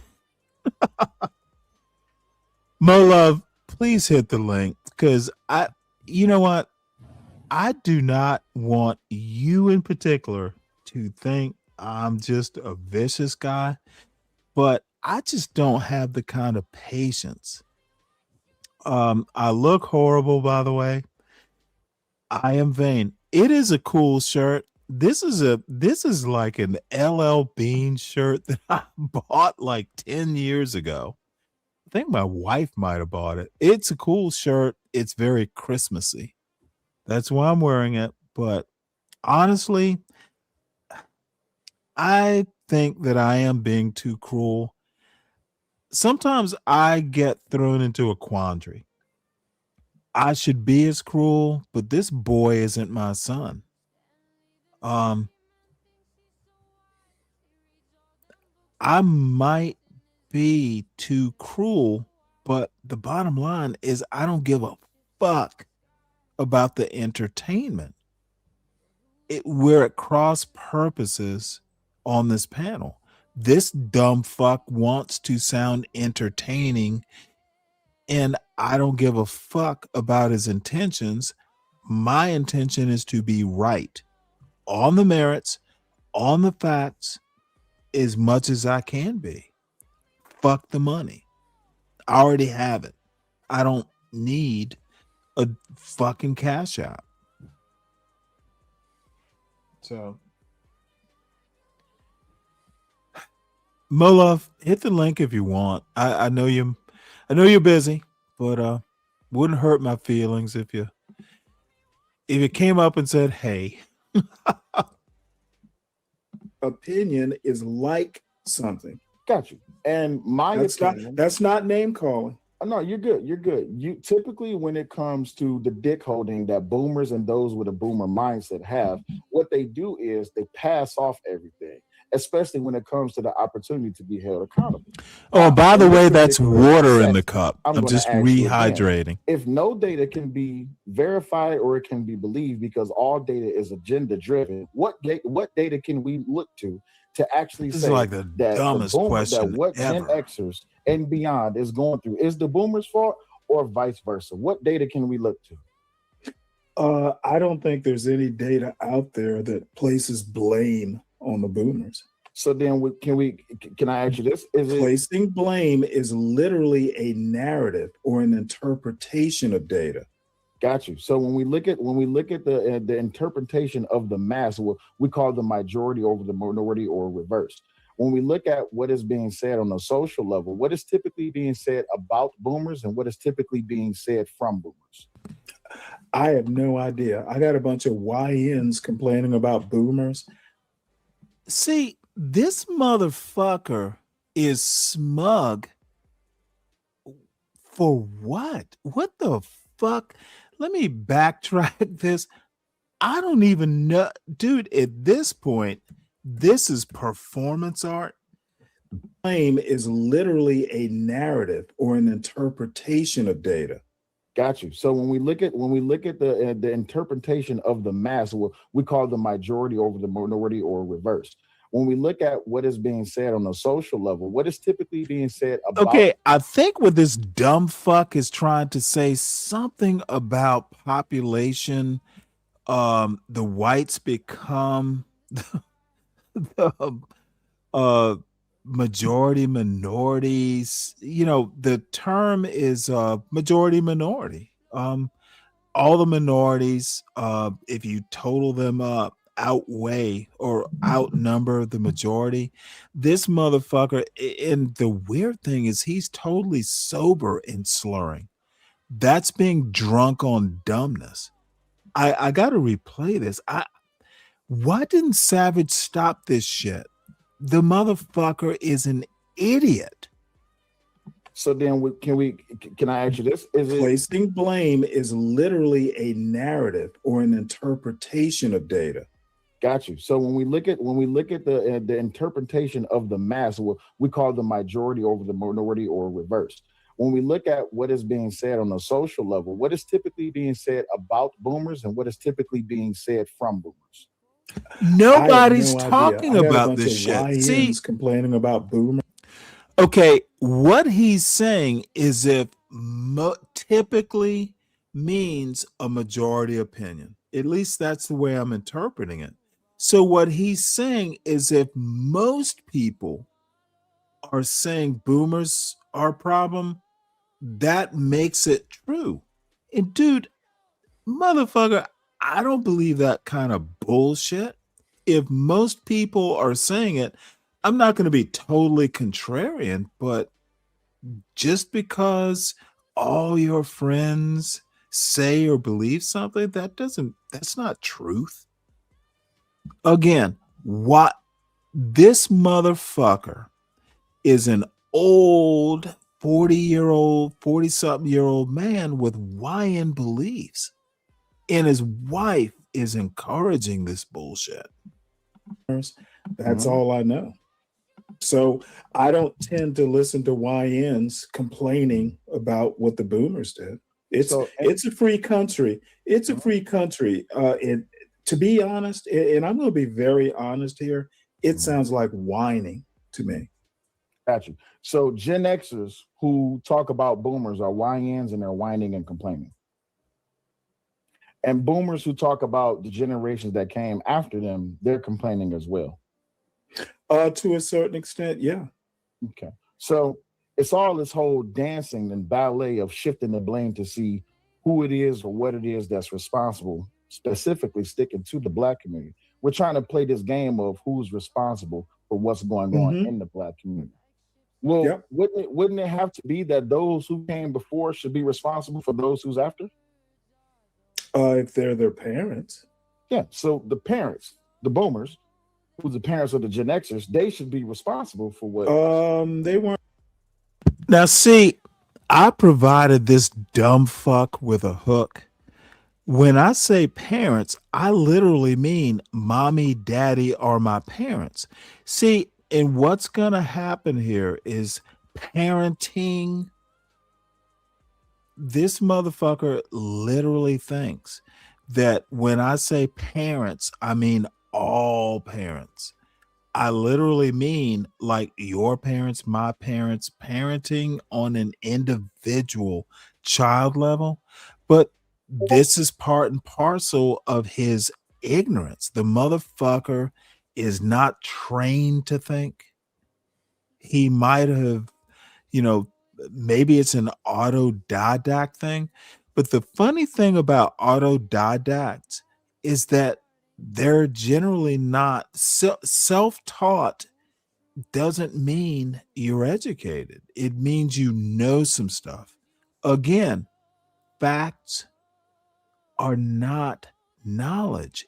And too many people like Cellulite and Gum Popper, dude, knowing a bunch of shit isn't wisdom. It's not knowledge. All Gen X. I mean, some of the younger boomers had millennials, I'm sure. But here's the bigger point. You have probably heard me say this, though you probably haven't listened to my show much. I think parenting is America's biggest problem. That's like something that I say almost every show. I do not disagree with you on that. Every problem, almost every problem you can think of, from corrupt politicians to bad parenting, in generations after. Parenting is America's biggest problem. Better people, better parenting will lead to better results. We've gotten way away. And then social media, that's not helping. It's making the problem worse. So I think almost every ill you can think of, Black, white, Asian, it doesn't matter. Pick a demographic. Bad parenting that's America's biggest problem. No one really talks about it. So can you take that down for just a second? Because I think we can elaborate on this for just a second. So thank you for substantiating and proving my point. That when it comes I didn't prove anything. I said I agree. I talk about it almost. See, now what Cellulite wants to do is pretend like I helped his point. Again, it is a total lack of education. I think he's smart. He's just uneducated. Every show. Give me a second. So what I'm saying is that the silent generation and the boomers, the silent generation didn't have nothing to pass off to the boomers because they were seen and not heard. The boomers, they themselves participated in a different style of parenting. The children wasn't seen and unheard. They just wasn't there because what they did was they left. What do you think that taught the Gen Xers? I have no clue what you're even asking. My point is that parenting currently. Let me simplify my question. So what I'm saying is, what Gen Xers learned from what boomers learned from the silent generation. What do you think Gen Xers picked up on? Listen to this motherfucker. He thinks history is flat.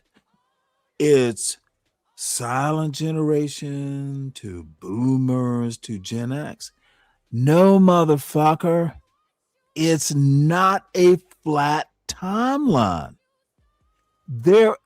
Dude, have you ever seen how the nucleus of an atom works? You don't know where the electrons are. You can only approximate. You don't know where they are. Oh my God, this dude is so fucking stupid. It hurts to see a Black man so dumb. If you're going to if you're going to get up in front of a camera, you need to fucking understand more than this is so disappointing. From the boomers. No idea. This is you would fucking literally ridiculous. have to go family to family, house by house. But you remember at the very beginning of the show, I think Gen X have been the worst parents. Worse than boomers. They picked that up from the boomers? No, I think they found a way to uniquely be bad.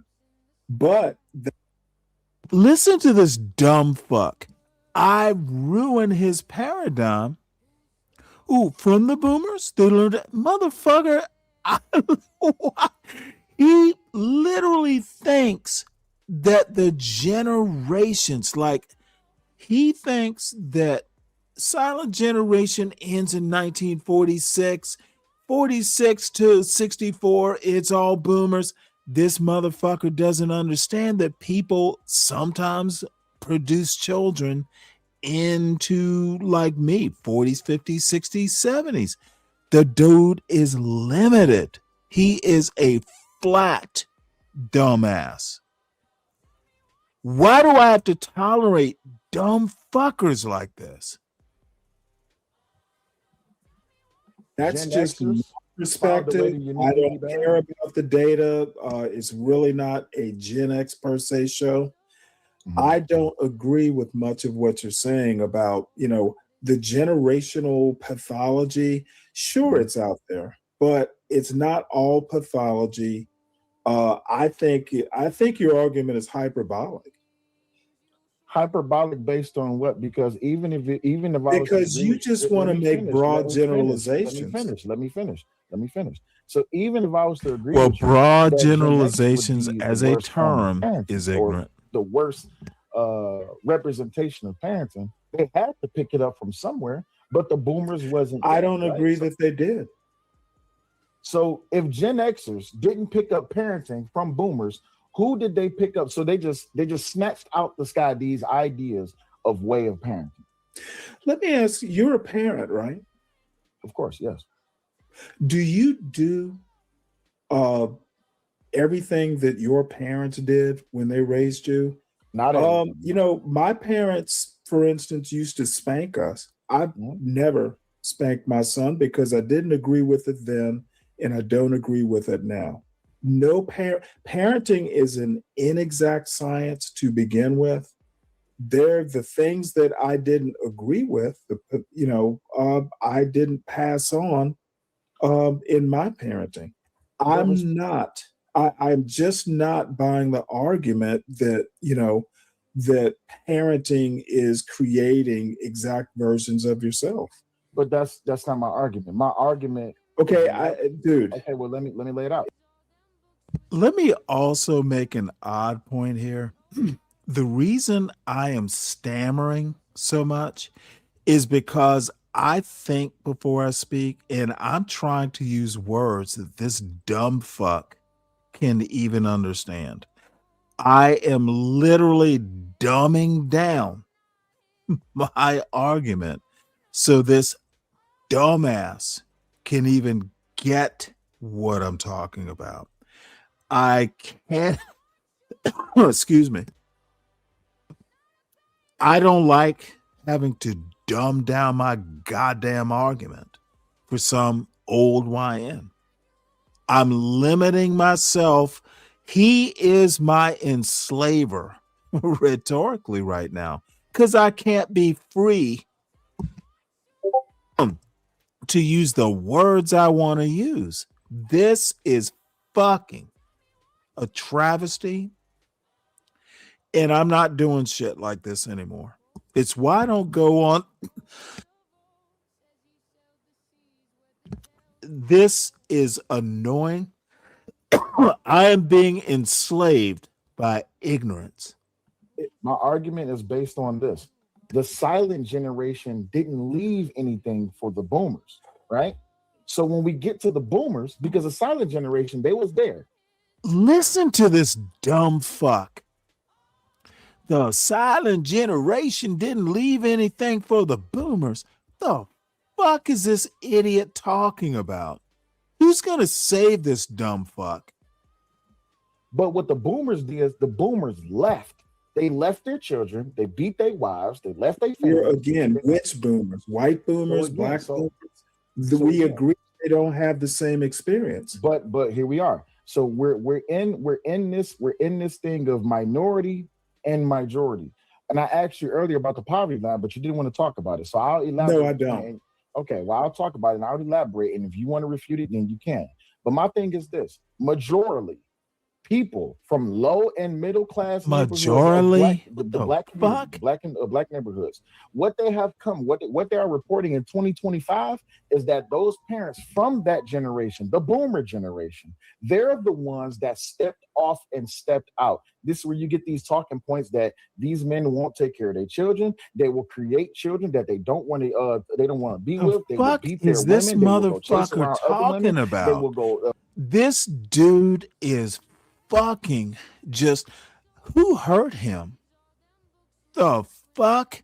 This is like John Galt. This is victim mentality. And look, I'm not saying that he needs to stop. Cellulite, John Galt, all these hurt kids. Not everyone has your hurt. Get help from professionals. Stop taking your personal trauma out on panels. I don't give a fuck. I can't give a fuck. I'm not going to even sympathize. Dude, just because you had a hard time of it doesn't mean everyone did. This is harmful. If you believe in a community like the black community needs to pull together, well, motherfucker, your trauma, making everyone feel sorry for your personal tragedy, that's not how you're going to unify, motherfucker, because not everyone had your tragedy. Get help. You're smart. But get help. Use drugs. They will participate in selling drugs. That's the argument that us Dave, I need you to hit this link, dude. I am literally social level. Dave, I need your counsel. This motherfucker's like the stupidest black man I've ever met. Literally. I don't think, and maybe I shouldn't have even bothered reviewing this. This is a tragedy, and I am not helping this motherfucker. Going up and fucking calling this idiot an idiot. I should have never gone up to this shit. I feel worse now. I feel like I victimized this motherfucker. Now, when we move past that and we go to the parenting aspect, since the silent generation didn't have anything to offer to the boomers other than the fact that they were just there. The fuck is he talking about? The fact that their parents was there and they rebelled. So what they did. The silent generation didn't have anything to offer. Motherfucker, they were parents. If you survive your childhood with your parents, I'm not sure that this dude is a bitter fucking child. And he's taking it out on me. I'm the victim now. With their children is they left. Also, let's not forget that you was dealing with a whole bunch of things that was going on politically. The structure of the world was coming up, infrastructure, economics, and all this, that, and the other. What the boomers decided to do was they didn't decide to fight. They decided to just become handout receivers, and they left. So the boomers formed one big hive mind and made a group decision.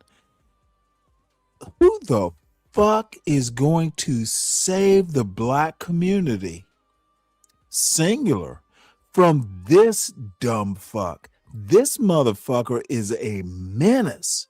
the fuck? I'm gonna have to skip ahead because I'm getting annoyed.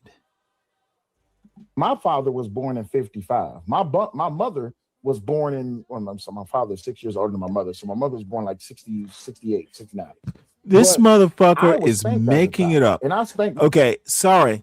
You either know when your parents were born or you don't, and I'm not gonna get into that. But dude, Nightish, you're defending a bullshitter. My children, I don't see a problem with it because it's a form of discipline. But for other people who was raised by boomers, they didn't just spank them, they beat the hell out of them. I've also gotten beatings as well. A multitude of people have gotten beatings because what those boomers did was they didn't know how to parent because the side. See, this motherfucker thinks that every black boy in Detroit or the world got beat like he did, and that's just not the case. Look at my shirt. That's not a struggle shirt. It's a joke. The generation didn't give them anything. So what the boomers did was they beat the hell out the children, they beat the women, they left and they came back and they tried to re-regulate what it is that they left behind. And that's why we have this problem. Gen X, what they had to do was they had to figure it out because the boomers didn't leave them anything behind, not economically, not family-wise, not politically, nothing. They let them nothing behind to work with. And the Gen Xers had to pick up the pieces and figure it out. I wouldn't call them bad parenting. I wouldn't call them bad parents for figuring it out. I would call them great parents because they stayed. What the boomers did was they left.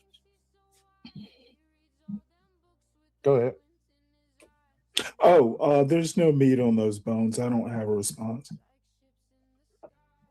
All right, so I'm gonna put up the last question, and like I said, the Cash App is open for people to contribute for a donation.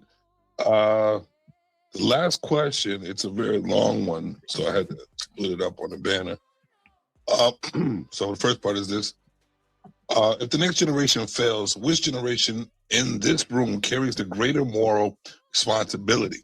The one that built the world as it is? The one that built the world as it is, or the one that understood it was broken and learned how to survive it instead of fixing it? Let's start with Stanley. I don't think that way. I tend to think, more at the family and local community level. I don't think generationally. It's too broad a way to think. So I don't have a response to that either. I think that it will be family to family. It just one thing that I just thought of. I grew up in a middle class, all black neighborhood. 1st through 6th grade, I went to an all black Catholic school. And my experience as far as who was, fathers leaving and all that, my anecdotal experience is it was almost non-existent. I literally know one friend of my family, as it turns out. I know of one divorce in the 18, 20 years that I lived in my neighborhood. So my experience has been different. Without data to substantiate the argument, it's lived experience versus lived experience. So it as this will turn out, it'll be a stalemate. There's been no data presented, and I don't think. I hold on one second. I don't think at a generational level. I don't believe in generational blame. I think that's talking points.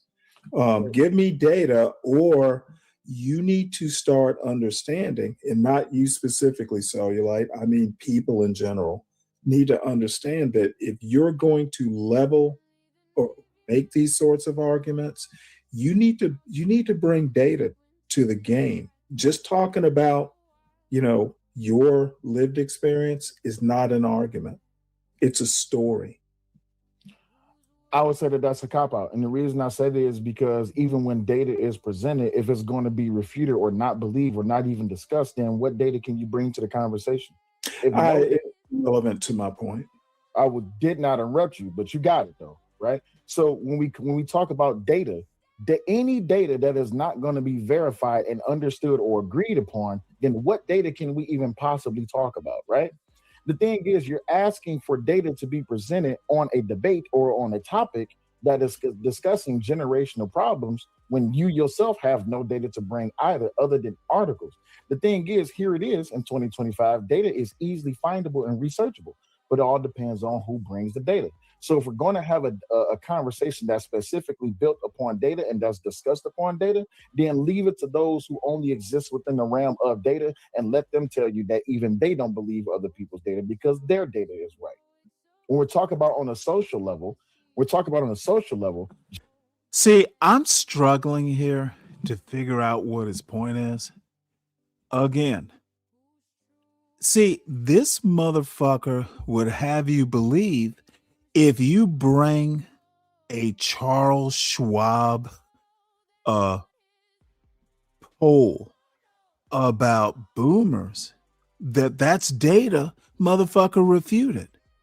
What he doesn't understand is that just bringing data to a knowledge fight, you're gonna lose. Data is not knowledge. Facts are not knowledge. The dude is uneducated. His gum popper is uneducated.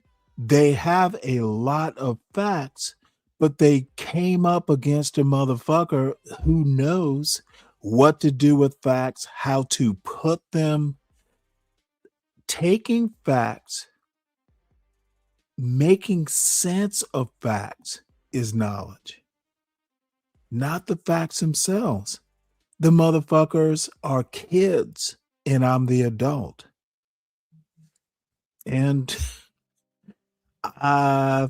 it's more obvious now that I review this. And by the way, I didn't react to it right after it happened. I did not tell the people, who happened to be, in this, the Stanley versus the world audience. I didn't advertise. I think I did put out a post that, hey, I'm going to be here. Dude, I didn't ask to simulcast or can we do the live stream on my show? No. Why would I?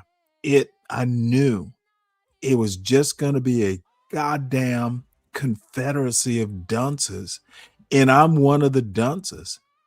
Nothing of any use came of this debate. It was entertainment and, it's useful for what it was. I'm not an entertainer. Generationally, to answer your question, Savage, on a social level, it falls on that generation. If the generation after me fails, it's my generation's fault. But the generation before me, they're responsible for my generation failing. But also, on just an anecdotal or individuals look at this dumb fuck. That's something that we had. That's something that I let me replay this. This motherfucker wants to do the generational failure. This dude is dumb. On a social level, it falls on that generation. If the generation after me fails, it's my generation's fault. Listen to this dumb fucker. So a generation is responsible for another generation's failure? Dude, that is this motherfucker has a cloud for a brain and he's blaming clouds for other clouds. This is like the dumb Slick Rick. I've been wanting to use the hard ER all goddamn show. And now that you're here, I need a rally around the goddamn this motherfucker is an idiot. Bigger, dude. I didn't review this show until now. I did not tell, the Stanley versus the world folks to tune into this shit. And I'm goddamn glad I didn't. Cellulite's a fucking idiot. He's an uneducated idiot. And dude, I regret wasting my time with this dumb fuck. That's how annoyed I'm more annoyed at me than I am at Cellulite. What the fuck was I doing? Was this one of those shows where somebody tries to use an external force and says that's the reason for their failure? Is that what's going on here? You were there, weren't you? Or Uh-uh. some of your gulag folks were there. Yeah, I shared the link in the gram. You know but what? I didn't stay and watch it. Let me tell you something. Fuck it. I think I told you this. Fucking of all people, Clue was like, "Hey, you're a fighter. You did okay against a bunch of fighters, but SKC fucking sent me a cash app." Yeah, I shared it on the email. I did share it out. This motherfucker said you need a beer after that. It was like, yeah, you were in the belly of the beast. I don't know much about this guy or beast, though. In my opinion. Look, it's just routine stupidity. In a way, it's understandable. Well, I don't claim to be the smartest guy, and you've been up here with me. You know I got a lot of shortcomings on knowledge. This is not a matter of being smart. Honestly, Dave, this debate was not about being smart. It's I say that with a humble approach. Like, I don't know nothing. Okay, dude. All right? You need to take off your humble pretense and feel superior. Dude, it can't be that bad. These motherfuckers are actually dumb. I'm not surprised. They refuse.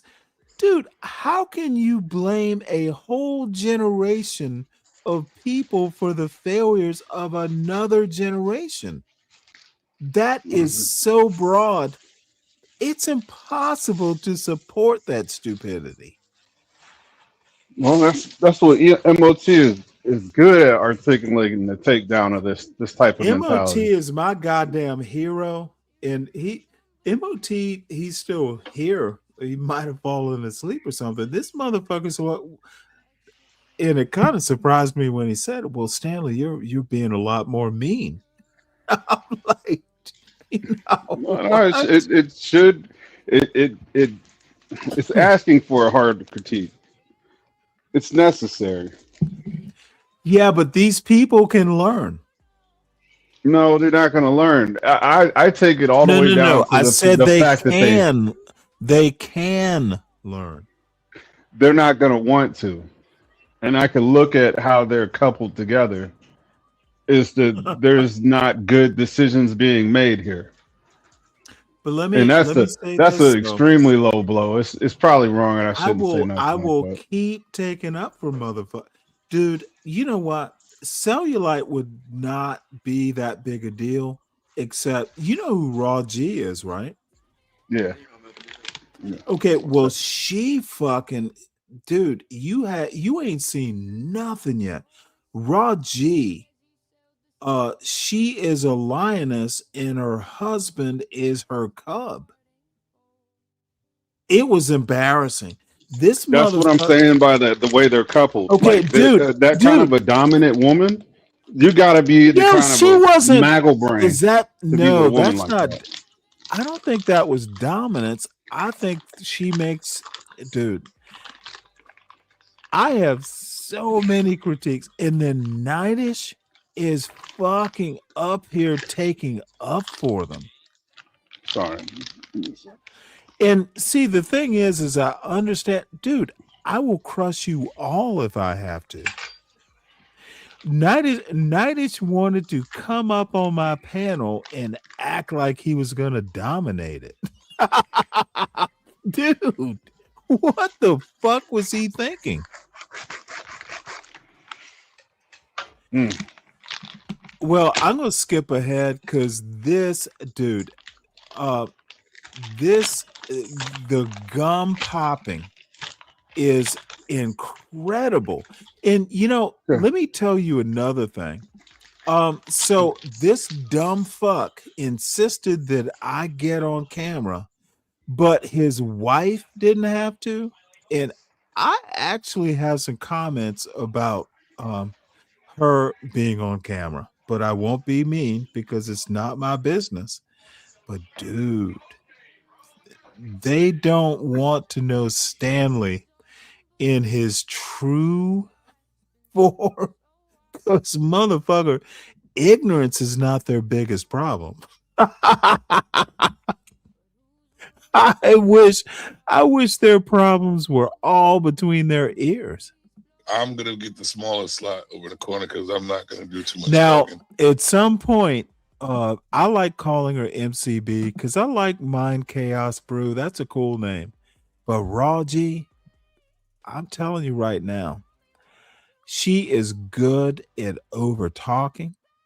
She's smarter than her husband is, and she ain't that bright. I could think of many more women that I would rather talk to who actually know more. She's kind of ghetto. Yeah, that's the whole persona that I avoided my whole life. I spent my whole life avoiding these types of people. Hey, one of the best women I ever knew was in. Now it's a Savannah ghetto. It's not ghetto. I'm not saying that they're ghetto. That's what you're saying. But I've known women from the ghetto who were whip smart and who could think. I've never met one. I dated one for like 6 months. She was gorgeous. She was awesome. But if I'd been, look, bottom line is I have met at least one woman who is my age. She'd be 60. Raw G isn't even a good hood chick. She's a dumb hood chick. No, seriously. I have met motherfucker. I'm saying it. It's my panel. You don't have to have any part of it. Raw G is a failure as a hood chick. I've known smarter, more talented, better thinkers. This silly woman read something and she thought she understood it. And then she married this dumb fuck. Hey, give me a cherry. Give me a cherry Coke out of there, please. Is that little Dave? No, older brother. So anyway, you're gonna love this. The cherry one, the other one. I want y'all to just talk and say what you got to say, and let's have the conversation amongst each other. And Savage the Peacemaker. I'm just gonna put some slots up. Go ahead, dude. Hold on, she's gonna be up in 1 second. Sorry, it devolves once the hood check. I haven't set spots for everybody yet, so that's why I didn't. That's why I can't wait to hear that part. All right, here you go. I lose. By the way, of course you do. That's God. That's Mama. That's Big Mama. Hey, baby. Hi, my love. Hey, Savage. Hello, Stanley. Y'all are cute. Where we at? There we go. What's going on, G? Nothing much. I mean, we want to talk about data points and, how the boomers potentially fail future generations. One major point is the birth control technology. See, now this is the weird thing. She comes up with that little tanker girl, white girl. Hey, Stanley. Why the fuck isn't she coming up being her full self? See, you see through this shit. Hey, hey, I gotta be, motherfucker, come up with your angry black woman self. See, motherfucker, I can take this angry black woman bullshit and be okay with it. She thinks she needs to be a white girl, and that is truly scary. That's because she thinks she can outsmart you. It's showing off the range. It's like, you know, it's the she can the be feathers a in the hat. valley girl. She Yeah, can be a it's the valley. feathers in the hat. No, this woman, if you want to outsmart me, you lost when you married cellulite. You weren't that smart dude, do you actually think there's a possibility that I would ever think she was smart? She's up there to defend a motherfucker who can't get subject verb tense agreement. They do that shit all day over You there were at Bracy Panel, man. dumb for marrying the motherfucker. There's no way I'll ever think you're smart. They do that shit all day over there at Bracy Panel. Some woman or a lot of women think this, and I only know one woman. Like, what the fuck? You messed that up, and then you lost me altogether. I don't know if that's like some cute shit Now, that you're trying to put on, but y'all got to stop that shit, man. Let me point out one thing. Now, you're looking at the screen right here. Somewhere in the back is Nightish, and you know what? I love Nightish, but we're not equals. We're not equals. And Cellulite makes the mistake. Fucking Raw G, dude, I knew more. I'm kind of boasting, and I am kind of drunk, so I am talking some shit. But dude, these people, they're pups. Technology revolution, right? Because that actually happened in 1964, which we see a sharp decline in marriages and family structure, and we see the rise of silly bitch seems this is all the boomers' fault. Okay, no, motherfucker, it's my panel. No, I'm saying that's what they're saying. Let me call her a silly bitch. I keep saying facts are not knowledge. She thinks gish galloping all these facts. Yeah, on Savage's show, it seems smart. She's getting a lot of accolades, but you can do all that bullshit. But I know the reality. What they also see, this is the other thing. They think that I care about cash apps. See, when these motherfuckers start going up, oh, you hurting cash apps. You're not going, oh, my audience is gonna go to me because motherfucker, I have motherfucking 270 people, probably lost souls. Dude, I don't get cash apps, god damn it. I care about being right. My parents, god damn it, I love my parents. I miss my mother dearly. I miss my wife dearly. They just used to let me be right. And you know what? I work hard. I have worked hard. I've been successful. Dude, I get to be right. I get to read goddamn books in my retirement. Dude, it's possible you could be right, but not on this panel. This silly bitch that's not her, that's AI. But they wanted me to get on camera. Right. household. They thought, I'm still trying to figure that part out. What the fuck? Why did they want me to get on camera? To see my hair? To see my bald spot? You got a bald spot? No, your hair looks good, No. man. It looks like No, it looks like some. honestly, I should, but I don't. My genetics, my father at 60 had a little bald spot, but it's gonna happen, I think, if genetics are right. But at 60, I've defied it. What's up, ADS? Salute to you, sir. By the way, I haven't talked to you in a bit. Yeah, Stan. What up, man? I'm just listening. Dude, to the I am conversation. all in my goddamn feelings at this point. I warn you now. I'm Stop about calling Raw G a bitch. I'm Please about stop. 16 that's one of ounce. my homegirls, brother. Please stop calling her bitches. Fuck and all hoes. that bullshit. Brother. I don't like that shit. That's not cool. That is not cool, Stanley. That's not even you, Stanley. You don't talk like that. The way you dictate your language doesn't even line up with that type of bullshit, man. The fuck are you do talking better. about? Do better. No. Well, wait, hold it. Hey, Should before this I devolves, fall- family. Wait, Should I hold fall? on. Now, let me say this.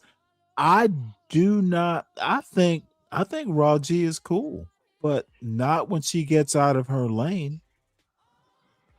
And online seems to be a space where people get their inner thoughts out. What It's- these folks don't understand is you need to gum pop in your neighborhood, ma'am. I'm a whole different. I'm a whole different channel. If I come up to your fucking, if I come up to this debate, you better understand that Charles Schwab is not anything relevant to what I'm talking about. They think that if you bring up data, a black man is going to go, ooh, data. Motherfucker, I knew this shit like 20 years ago. They're not smart. They need to do better. Stay in your lane, kids. So sorry. ADS, if I did that, bro, I would apologize to the both of them. I don't know if I did. I do say shit, but I don't think I did. I mean, Okay, beef is beef, I'm right? lost. If you got beef with sell that one thing, sell cool people, you know what I'm saying? But if you got beef, you got beef. But wrong. Okay, ADS, you need to stand the fuck down. This is my panel. Okay, before this gets out of hand, Stanley, hold on. Time out. Time out. No, let it flow. No. Let's not do that. Let's not do that. Oh, let's not. no. Let's just not do I that. get to do what I want to. Hey, burn the motherfucker down. Cellulite is ADS, don't take nothing. He's had a few beers. His, let him just. He's ranting. That's all. No, I'm not. He's had a few beers.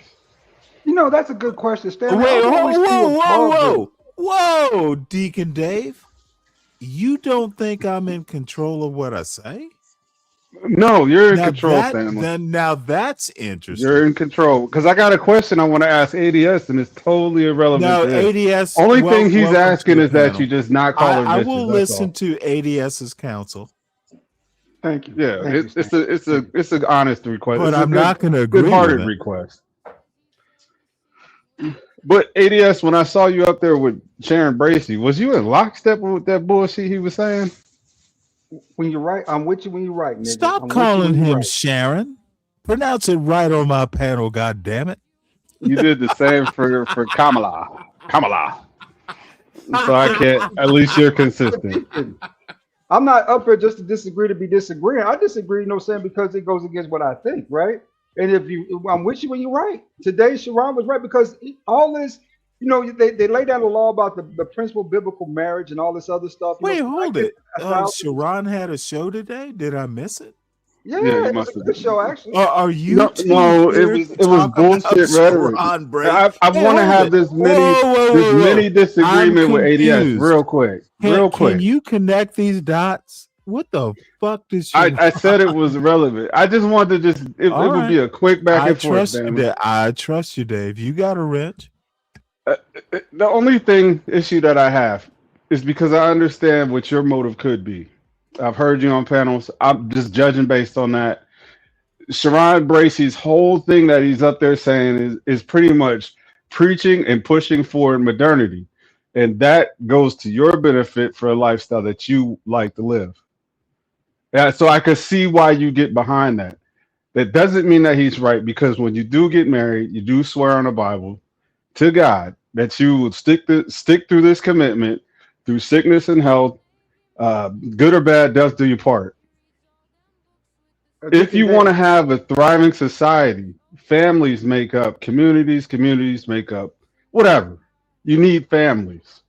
And you have to have a baseline or something to believe in, a higher being than yourself, according to biblical principle, for that to work. Now, when you push modernity, it just becomes a pussy riot. I can see why men don't care either way it goes. But to agree with Sharon's, that bullshit he's pushing, that it's gonna lead to a bunch of confused and fucked over women. Well, To your benefit. To your benefit. Deacon Dave, good deacon. I'm with you when you right. The only problem is this: you got the women on the left, the men on the right. Ain't none of these but married. You can enforce biblical law once you actually put the rings on and do the vows. But we gotta get to the point where we start to mesh this, because right now you think 2025 was a cold year for single niggas? Oh, that shit gonna set in 2026. And niggas gonna niggas gonna end up with each other. They keep playing these damn stupid ass games. They're gonna end up with the women, gonna end up with the women, the men gonna end up with the men, and then we really gonna have a problem. So we got to start meshing this mind. And right now, I just don't think it's the most appealing thing, Deacon Dave, and you right. But it's just not the most appealing thing to say, I'm in control and I'm going to fuck when I feel like it. That's not the most appealing thing to women, know, saying that you're trying to get to come to the middle, right, with the single dudes. Because believe it or not, I want to get out the market too, Dave. I want to be, you married, Stan been married 20 some odd years, now he's married 26. Where my wife at? What the hell is going on here? If you really want a wife, this is gonna sound crazy, all right? If you keep doing what you've been doing, you're gonna always get what you've always got. Some pools are just tainted to the point where there is no good in them. I believe that. I believe that 8 years ago before I got married, and I just went to a different pool of women. Okay. But then again, the way I live my life doesn't also agree with the everyday brother anyway. I'm not saying I got some extreme thing going on that, is abnormal. I wanted something I wanted the respect level to be I want my respect to be at a certain level. I wanted things to go the way I was taught, or the way I've seen with my parents. So I searched for that. And it wasn't in the same pool of women that people, die for or die to defend their feelings. I had to go outside of that. It wasn't from the Black community. But what I got was better than any experience that I've had before that. And that's why she got the ring. Dave, you make a good point with that. I tend to get along better with white women than I do with Black women. I just cannot stand all the sass and combativeness, right? If you're gonna be with me, be with me. If you're gonna go, please go, right? You know what I'm saying? Right. But you know what I'm saying? The back and forth kind of eats after a while, right? With that situation. So I get that 1,000%, because I've had better outcomes when it came to even friendships, even encounters, right? Right, they're more pleasant. Yeah, far more pleasant. I just went to Mo just now. There's this Black chick up there that really eats at my nerves. She's behind the counter. She's one of those feminists / she's one of them Biden feminists, right? I think we should brand them Biden feminists. The women who believe that they could take over the world. The Black women who thought they could dump Black men and go to a whole nother culture of men and make out good and do whatever, whatnot. You know what I'm saying? Those type of women, right? The ones who tried to, basically conquer us, dominate us, right? It's Black men. And when I'm in the store with her, I feel uncomfortable around her. You know what I'm saying? Because at the end of the day, I've experienced her attitude before. It was so rude that, I just couldn't stand to really, being, I just don't really want her in my presence for too long, right? Because she's likely to get on my nerves.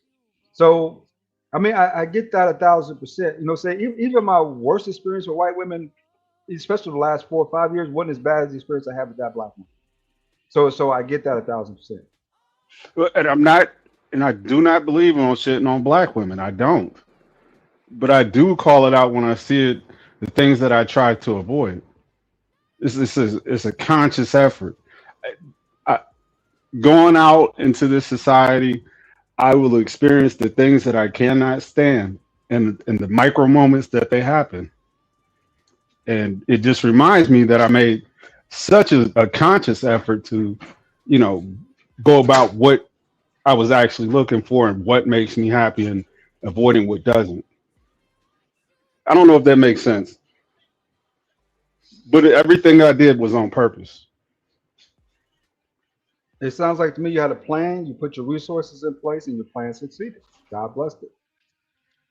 Just Yeah, like, and it was, yeah. and it was what's funny is that you hear these people in these conversations. I don't know what Sharon. I know Sharon Bracey's motivation is money, but if you base what's happening in society with the chat box, the attitudes, the whatever of the chat box, that's a bad random sample size to base Hey, any type can of.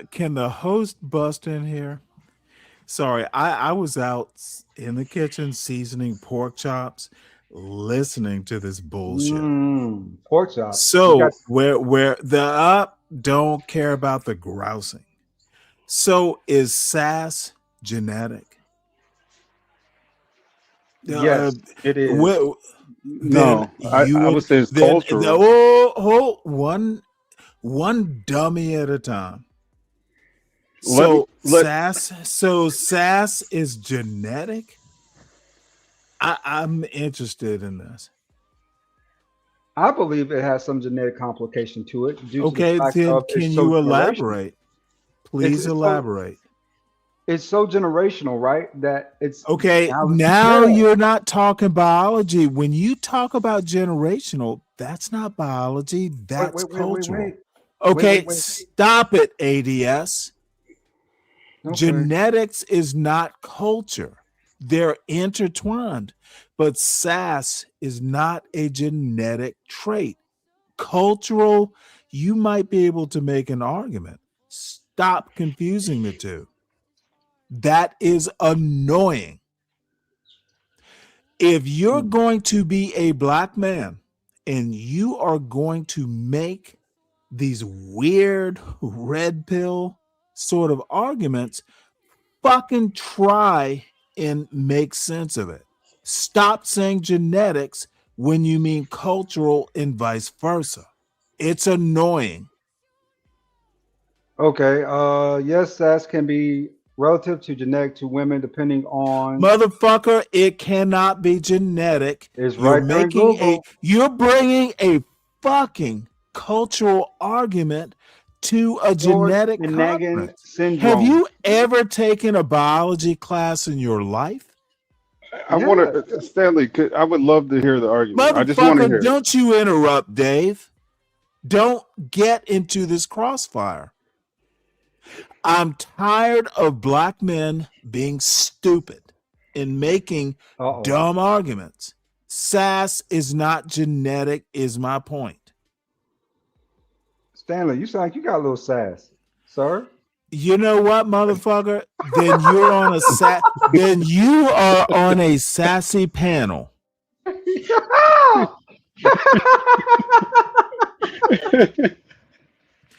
Laugh if you must, but I imagine you know what I mean. Just be right about some shit. Stop telling us about some woman fucking had a comment or two and you're all in your feelings. That's what it sounds like. No, this is just over experience. Oh no. The bottom line is not every woman is gonna like you. Find one who And does. you're kind of making my point, Stanley. The vibe of the audience or the chat box is gonna disagree with any man standing on It's a anything. chat box. Okay, so on the show, You're there's talking down about below the you screen. If you call watch him the show on Sharon. YouTube, I call him Sharon. Why? I said You Sharon like think twice. I put some respect on his. I put some respect on his name. Okay. Yeah, Sharon. Up under the screen, Again, there's a box where you can type in y'all what you think want to say. That's the chat box. Okay. You two go ahead and talk about the sassy Sharon in his sassy points. Well, his rhetoric attracts women who Motherfucker, it's not genuinely dislike men. They genuinely dislike men. So when men who's talk, they? the, the women in Sharon's chat box, Motherfucker, you said it was a grift, did you not? Sharon is grifting, Okay, but it attracts a motherfucker, certain if you type of say woman. it's a grift, No, how you I should say how they say it. okay, It attracts a certain type of women. Dave, Woman. you said it was a grift, and now you're describing the grift as if someone needs to prove you wrong. It's a grift. Thank you for pointing out the obvious. Can we move on now? Stanley, the mere fact Okay, that people don't were on the panel. I Stanley agree with me. you. I agree with you. Said it was a grift. I agree. It's a So now grift. you've described the grift. Stop being bitter. Okay, I'm not bitter. I'm telling you what I seen. He's not fucking any of those women. I'm telling you what I seen. I don't give a fuck. You told us what you saw or see, and we agree. Can we move on? That's my point. We know it's a grift. We We were know moving he in got all the the conversation was moving Why in a are we certain way. Then still you came talking back to the about panel. the obvious? Stanley, don't you got pork chops this season? Motherfucker, Did you get both sides? I have a show to run. We got you. I got you covered. Make sure you Motherfucker, season the other side. We're not going to sit here and point out the obvious for the rest of the night. What did you season the pork chops with, Stanley? Motherfucker, you not going to eat them. Why do you care? Did you put any Goya Saison on them? I'm not your woman. Don't be asking me those questions. Black pepper? Fresh ground black pepper, bitch. I bet. You like your pepper black, don't you? I do with that. And I'm waiting for you know what?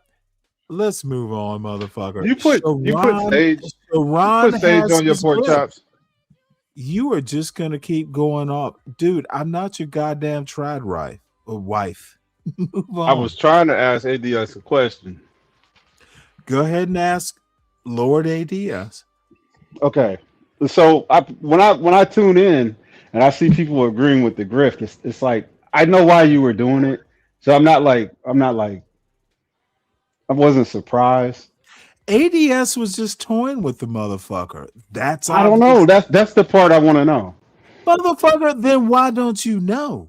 Dude, ADS, was you toy? I'm asking. You know ADS, what? was you toy? You are the Stanley, you're not gonna knock me off my question, my line of question. Well, dude, I can do it if I must. You are doing You it. are You the feel like sort you of have person. You are the sort of person who will hold a flashlight and go, "Let there be light," and not turn on the switch. The light is not there because you're holding a flashlight.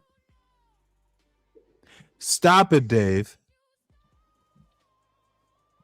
You got it, Stanley. Go ahead. So what's your question to ADS? Nah, you can't do all that and ask me what I was gonna say before you did that. Wait, now you don't want to ask the question? Nah, you told me I was holding up the light. I wouldn't turn the light on. So you turn the light on. Go ahead. That's pretty much And I will give you the you same did get answer that point. Thank goodness for that. as before, Deacon Dave. Good Deacon. I'll give you the same answer I gave you earlier. I'm with you when you're right. Now, I don't know what part you walked in on because I wasn't agreeing with everything Sharon said. Of course not. But oh my lord, should we review it? Can we go up and so it? Yes, please. I didn't. No, he likes the flag. Hold it, gentlemen. I have no clue what you're talking about. You are literally on my show talking about another show. Can we review it? It was less than 8 hours ago, but the bullshit was so thick. Okay, I didn't ask you when it was. I asked you, can we review it? So I have a clue what y'all are talking about. I mean, sure, but I don't know if it's safe I because he didn't likes ask your permission, except You did ask me. Can I catch up? ADS, because Dave is busy with daddy duty. You're such a dick. Yeah, motherfucker. You noticed? ADS, is it something worth watching on this show? Because I wanna trash the gum popper, but I can move on. Hold on. Let me see how long it is. Give me a second. I had it up a second. Oh, Always, yeah, I drop the always link in the review my back. panels. Yeah, always review my panels Put it when I in the jump off chat. to see what I said to make sure I remember that shit. Because I know niggas will bring it up a year Oh and a my half, God, 2 do years you have later. to use the N word on my panel? Did you forget that You part just too? okay. We, I'll stop using we it. try not to use the N word here. Yes, ADS. I understand. Sorry No, about that, don't call Stan. I me wasn't sir. sure. Dude, we're all black men up here. Do we You're have an to use the officer word? in the United We States know who we Navy, are. sir. Fuck the officer part. I honestly don't We use are, that word in my real life. Only yeah, when I'm you talking do, about I him. mean, I don't. motherfucker. I use it You mostly use it. online. In real life, it ain't really that essential, right? Not that. You know what I'm saying? All I'm Right. asking is, we are black men. The word, I don't think the word needs to be used. Let me do that old fashioned 70s shit. I'm with you. I Unless can't. it's really, really, really You're necessary or never definitely with what we're me looking on at. that N-word shit. Yeah, Too I am. much time I off. don't say it up here. I really don't say it up here. That is true, Dave. I But mean, if you're gonna All right, use Dave, some I ends, said you are right. You do not use it much. As a matter of fact, I don't have a complaint with you. You tend to use your words admirably. thank you. I appreciate it. But right before Izzy Bands jumped off, probably 20 minutes before you jumped Oh off, is my when I God, came in. Izzy bans the other dumb N-word. He was kind of cooking on This something. I mean, I give him that. He was Izzy fighting a good Bands fight. is not that bright either. thank you, He Stan, was for letting You fighting me a know what? good know. I fight. appreciate it. I'm gonna have to change sectors. Don't do that, Stan, because if you don't like this thing, you will not like the. Because you think it's some retarded niggas over, some retarded black folks over here, Stan. Try going to the beef sector. You're gonna find Oh out what my the real God. is be. Yeah, the real. You ain't Well, hold lying. You it. ain't lying. I've known some beef sector folks. I can hold my own with them. Yeah, as far as beef, but you talking about retarded You people. do realize that I was on YouTube not much before, but I know a couple people from the beef sector. Not look, the one or two times or three times I know people and I hold my own. You just have to know more words and not buy into that weird shit they do. Dude, they want to overtalk. You just let them talk, and then when they pause, that's when you put an arrow into their bodies. Is there a timestamp? No, you kind of have to skim through it and probably go back Oh my lord. 30 minutes before 1 hour thing and jumps off. 1 hour and 44 seconds into it. See, ADS is precise. Well, he said he reviewed it, so I No, mean, give him credit. motherfucker, shut your sloppy ass up. The motherfucker was helpful, and you are not, young man. It's a function of age, I'm sure. 1 hour and 44. 44 on the dot, I believe. That kind of gives you a Oh chance to Jesus! walk Now into it. see, now that is precision. Dave, take some lessons, You sir. can't compare me to that. He knows. No, He knows about motherfucker, that. dude. He's I learned it heard. on this show. Okay, let me help you out, Dave. I heard precision. I heard you need to be here, Dave. Learn. No, motherfucker, you're chuckling, dude. ADS has reminded me about my respect for him, motherfucker. This is where you go, dude.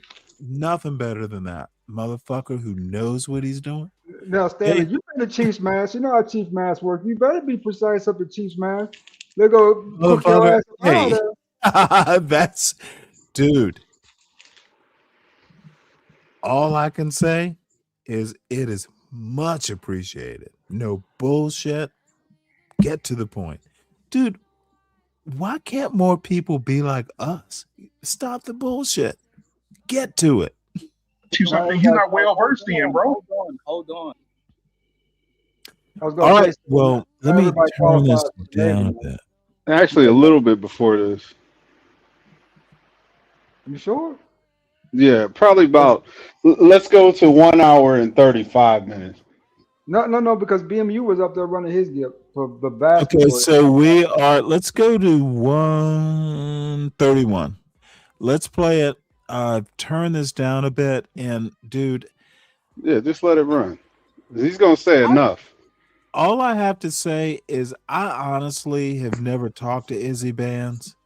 He seems like a good guy, but ADS, you're there. Is the head of household and use it in a negative way. And this is the concern of most women. It's loud enough. This is the Do I concern need of to most turn women. it We up? are trying to build up healthy families because we know healthy families is what actually creates healthy communities. Then we need to pay attention to that and listen to this struggle that women are having with this doctrine that men keep trying to push on women. Real quick, if I may. I agree with Izzy. I don't agree with the fact that I think So it in was a before this household, part. it should be it shouldn't be a. It was actually before this part because Izzy already made his argument. It was Izzy's argument versus Sharon's argument. I was like, this dude is just Is this he's good preaching enough, some type sir? of danger. Deputy Which- Dog. I've always that a motherfucker knows who Deputy Dog is. I love it.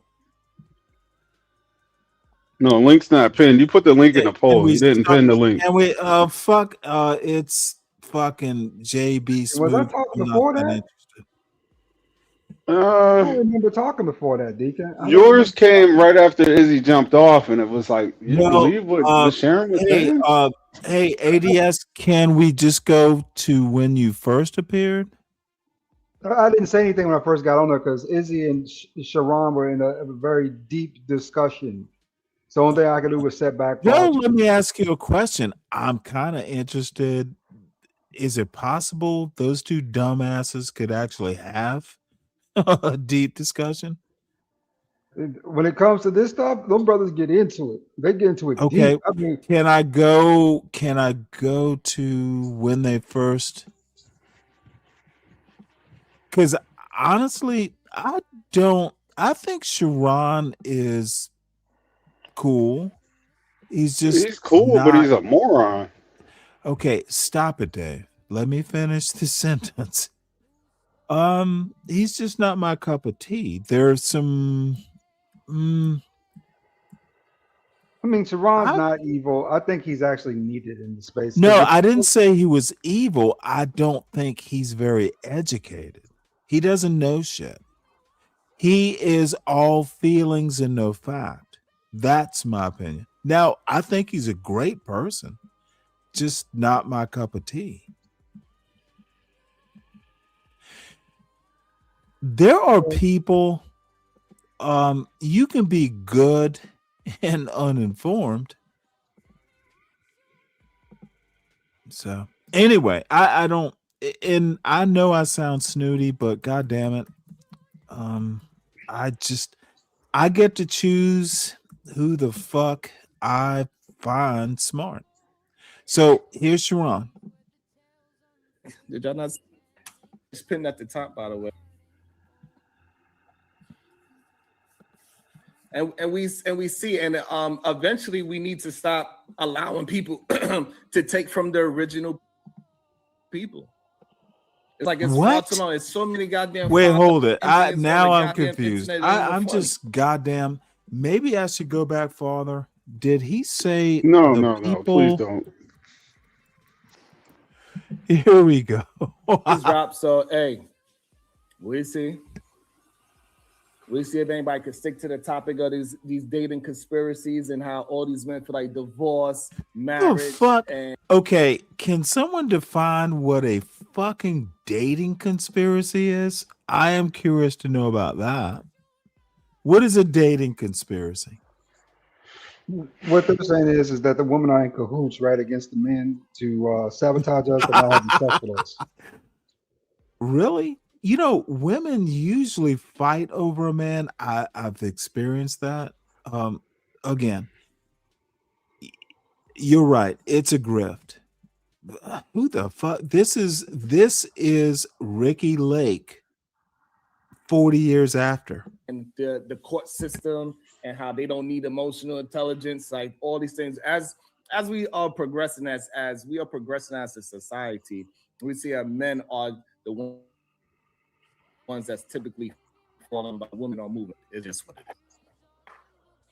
is. The women seeming like they are more ambitious. They seem a little bit more intelligent. I dropped the link. Did y'all not? It's pinned at the top, by the way. And we see, and eventually we need to stop allowing people to take from the original people. It's like it's far too long. There's so many goddamn $5 Indians on the goddamn internet. It ain't even funny. It's not even funny. So many of them. Let me see. Yo, Yes, sir. can you hear me? Dead to you. Yo, can you hear me? My mic. Hold on, real quick. Listen I can to hear you. this dumb shit. Oh, you can hear me I can now? hear you. Okay, what's going on, man? Yes. Oh my lord. All right, hey, well, shout Good out day to to you. you, sir. How you doing? What is your thoughts on this whole conspiracy theory? Nah, I don't want to talk about no D. I don't want to talk about that. I want to talk about Can I make I'm gonna sound and I am whining. So this motherfucker can have like 200 people listening to this, and I literally can barely carry 20 on a good day. The fuck? Dude, I am bitter. your delusions of grandeur and the shots that you were taking. That's what I would like to talk about. I don't want to talk about what you go. But shout out to you, shout out to your audience. Y'all, I'm praying that y'all are well in that storm up there. Be well in the storm. But yeah, I don't want to talk about your delusion of grandeur. That's what I would like. These motherfuckers actually think they sound smart? The fuck? Yeah. You know, I'm actually thinking that I think I'm done with this bullshit. There's fishing, there's bread, there's all kinds of things. So Sharon on the left and Izzy Bands on the right. This is the apotheosis of blackness in America. Jesus fucking Christ. I think my time on YouTube is getting close to done. The conspiracy theory is is Imperious and Andrew Wilson and Be Brave and Think have produced black people like this, and they're going to take over the whole black community. This is pure stupidity. No, you. Yo, it's I don't know. Is it? Let's see how this.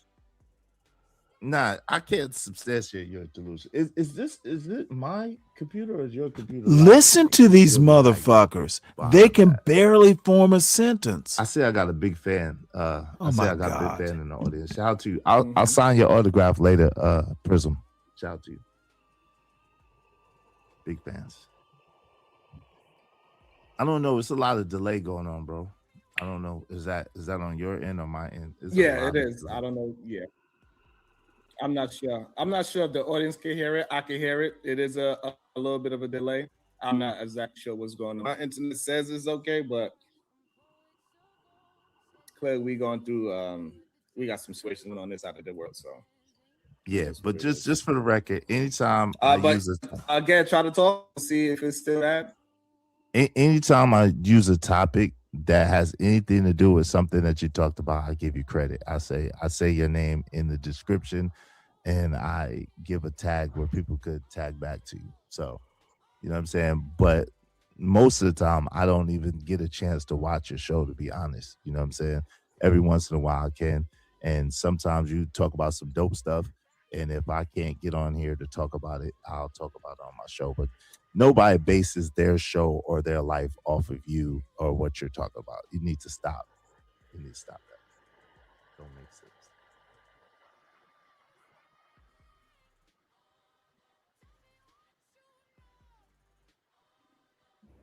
So the problem is that majority, hopefully you can hear me well. The issue is that majority of people, they will always act as if they never seen the show. This is why they scared to hop out the clouds. This is why they scared to communicate. This is why they scared to hit the button and all other things. However, when you look at their shows, you can see clearly where they getting these topics from and where they getting their ideas from. All I'm saying is this: it is very interesting. For this I was is going goddamn, for 3-4 days. Dude, this is interesting. The fuck? That women are worried about. We need to address those things so we could gain some trust and stop trying to dismiss their feelings about whatever their situation is, whether it's real, whether it's gaslight, whatever it is, until we start addressing what the women are concerned with. We are You gotta let it develop. To have these relationships, motherfucker, dude. This is got. Dave, did you just say I have to let it develop? Oh my god! You don't know where this is going, dude. These motherfuckers are pudding heads. Izzy Bands is a pudding head. He wants good business, and Sharon wants a black woman. Yeah, I can agree with that. Okay, then motherfucker would let what develop? So they eventually get to the topic. I'm a taking 60-year-old nerdy. You went back too far. I'm a 60-year-old nerdy motherfucker, and I know where this is going. Dude, these people are predictable. Okay, where should I go? ADS is on the actually, I just wanted to see ADS on the panel. 144, Stan. That's when I start talking. All right. Yes, sir. You did say that, and we let this. I'm not going to talk about the derailment. That all of a sudden that means that you are so horny that you cannot. Again, you gotta even God says a man now, will be tempted. Hold on, sir. Hold on. If you, and this is what y'all got to understand when y'all communicating to women. If women feel this motherfucker thinks if he holds his hands like that, he looks smart. The fuck?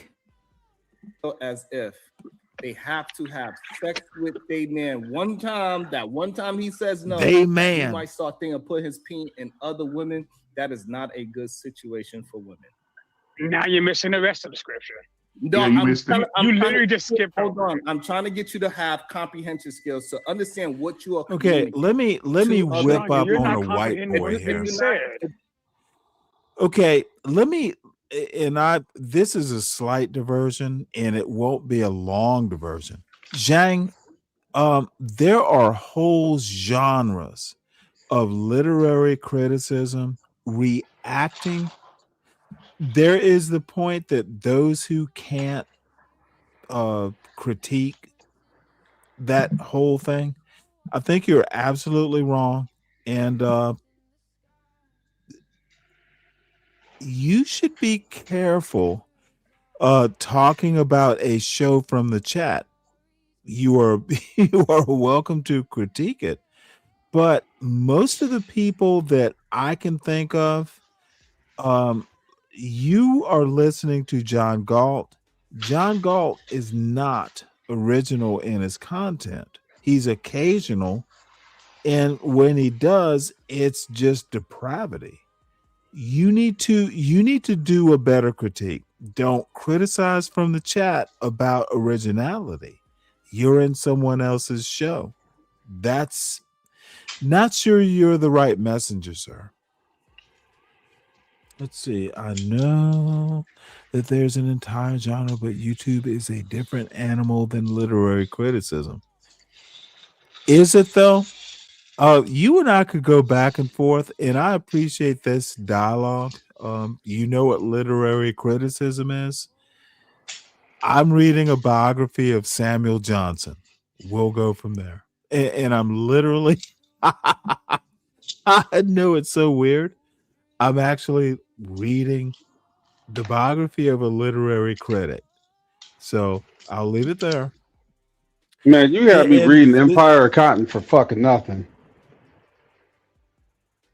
oh shoot, I haven't gotten around to it. Is it good? They're Did just it pretty teach you much going something? over the species of cotton, where cotton's grown, where does it thrive, how did it originate it, who used it first. That's about it so far. So the devil is not in the details? Is that what you're saying? I kind of don't care about all that. You kind of don't care I about don't details. care. How about just say that? I just Oh, said Dave. that. So I don't. you don't care about details? I'm trying to figure out why the hell I'm reading this Did book. you, 'Cause dude? Did the black people who fucking picked the cotton? Did they care about details? No, they were told to do something. They did. So that means, okay, dude, then fucking put down the book if you don't like it. No, I it's don't got to need to. open up, man. It's like sunken cost No, fallacy already. motherfucker, you're It's setting dude. in.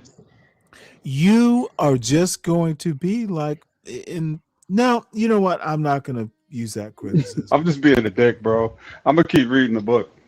No, motherfucker, don't do something that's hurting you.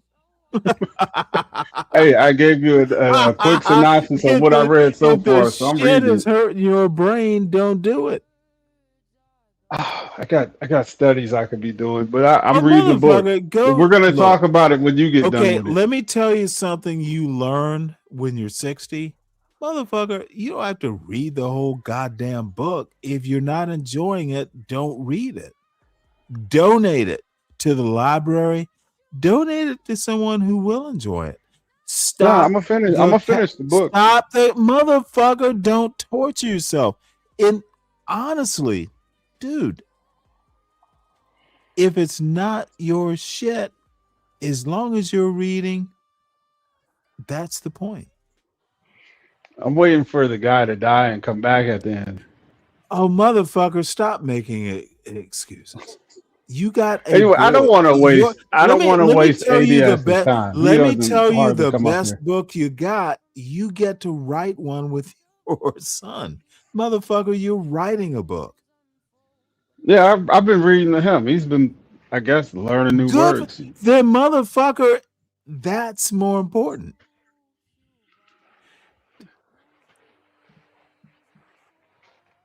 So, you're a good father? Is that the whole point of my show? God damn it! Yeah, that's the problem. I'm fucking with you, Dave, dude. And say hello to little Dave, dude. My motherfucking son is like, he'll be 20 next year, dude. They're more work at 20 because these motherfuckers, ooh, they don't know oh, shit. see. Well, no, dude. They will listen to you. They will, oh, daddy, if you say so, yes, sir. Not like that exactly, but god damn it, dude. But you want them to have some independence. So you will know what I know in about 15 years. So here we go. In ADS, you got kids, right? Yes, sir. My son is 30 years old. Oh shit. Well, Damn, you're how old are this you? kid. 46. Oh, Oh, okay. You only got me goddamn. by 3 years, man. Holy cow. Well, wait, hold it. Why the fuck are you letting me talk about teenagers when you know more than I do? Tell us, how's your son? I He's mean, well. He's doing well. I made him talk Christmas Day, which was last week. We haven't talked much over the weekend though. He usually gives me a text or a call or something. But he's been quiet lately. I think him and his new girlfriend is is he starting okay? to, yeah. I think him and his new girl starting to elope. I think they're Uh, just becoming more, saying to themselves and stuff like that. So good as the for him. dad, yeah. I'm proud of him. You know what I'm saying? He's a great. I mean, I could Oh not have asked my for a better son. Jesus. I Why could did not you have asked for a better son. dude? You know what? I think I knew it. I'm talking about my dumbass 19-year-old, and you are already there. Yeah. Good for you. I'd say this, Stan. Treasure those years, man. Especially those 19, early 20s, because those are years Really? where, yeah, man. Because those are years where you have a lot of the best dialogue back and forth. Because Mhm. now he's developing from a boy to a man. You know what I'm saying? Mhm. He's going into Mhm. manhood, and this is where we talk about a child needs his father's guidance. No, a young man Mhm. needs his father's guidance, especially if you got influence, right? Because this part Mhm. gets dangerous. A lot of people mess their lives up in their 20s. That's why their 30s and 40s are unproductive. Oh, I know I did. I Yeah. screwed Well, my let me 20s up. no, go ahead, Dave. No, I messed my 20s up. There was a point where I didn't have a license for 10 years. Oh shit. What the Yeah, fuck did I you had to put do? life back together. I was depending on females to give me rides. That's why I knew I didn't want that. I had to be in control of my life, man. Most of my rhetoric comes from taking control of your life. Mm. Winning your freedom back. Good Lord, it did feel like some weird slavery that you had to always depend on somebody, or you couldn't get shit done when you needed to get done, so you miss out on a lot. So that road to recovery taught me a lot, man. Well, I will make ADS proud. And Dave, you already heard the story. And yeah, I'm slurring. I am there. But I don't know that, dude, I'm 60 and I cook Christmas dinner. Um, so my sister and the family's there, but in the end, it was me, my father, who's 82, my brother, who is I think 47, 47 because he's 13 years younger, and my son. And my son, so we got to talking about my son's future. He's majoring in software engineering at Georgia Tech. The motherfucker going to be an actual some form of engineer. And all of a sudden, nope. That's you don't want to be a software engineer. And so this is like 3 generations of black males who are direct descendants of my son. And dude, it was beautiful. It was like, dude, we don't get to be, and it is so sad that young black 19-year-olds don't get 3 generations. And he's never gonna listen to me. Oh, he's my father. But dude, you got granddaddy and you got Uncle Michael, like confirming what daddy said. Dude, that's fucking powerful. And we're all black. And one of them black men cooked the goddamn dinner. And the family's running around. But dude, this was the counsel of my son. And I got my daddy, I got my brother, and we're counseling. I my son's lucky. I'm lucky. Yeah, he's very lucky. He's growing up in a true patriarch. No, but I heard that in ADS talking about his son. Motherfucker, you are counseling your 30-year-old. That motherfucker, does he know how lucky he is in a smart black father who's not a fuck up? Dude, that's gold. Just like you, Stan, they don't appreciate it with a damn. They don't. They don't appreciate it with a damn. You know, right? Bought me a little Christmas gift, no saying, sends it in the mail, no card, just a box, you know, full of stuff, right? Thanks, son. You know what I'm saying? It's you know, it's you know, being a good dad, you know, I think What's thankless? you know, you don't very seldom do you hear thank you from the kids. Let's just be honest, right? Unless it's something they really want you to do. You know, right? You can do the nicest little thing and say, son, here you go. You know what I'm saying? I got you some got some new socks and drawers, right? Sent them in the mail, got you a gift card in there too, you know what I'm saying? Enjoy. Unless it's money, it's like, oh, thanks, Dad. Well, let me tell you something odd. I bought my son, you know, I got a Christmas present from him, but I don't give a fuck. I didn't buy a Christmas present for my father. But you know, the Christmas presents sometimes when you're 60 and your father's 80, the Christmas presents just come when they come. So my son this thing, and he thanked me, and I was shocked. I'm like, that's what it is when your kids get older. You're shocked when they say thank you. I was like, well, goddamn. Well, no problem. Dude, it genuinely, he said, thank you. I must have done something right. So, parenting is a thankless job. All you parents out there, you do it for the love of your kids. They don't give a fuck. Actually, they do give a fuck about you. They just don't know how to do it. Oh yeah, my So, daughter, she came through in the clutch on Christmas. oh, really? Yeah, man, you won't Tell believe what us she got about it, me. motherfucker. She got me an official Red Ryder BB gun. What? I was Wait, hold on, wait, what? ecstatic, like the official Christmas story, Is Red it a Ryder pump BB gun. action? Like Yes. no. The one like the John Wayne, I forget what those are called, lever action. Let me see. Yeah, it's a lever action. Let me go grab that. Motherfucker, I had one of those when I was a kid. God damn it. They know how much of a kid I am. So she got me the Red Ryder BB gun. Good for you. Oh shit, that does sound like John Wayne.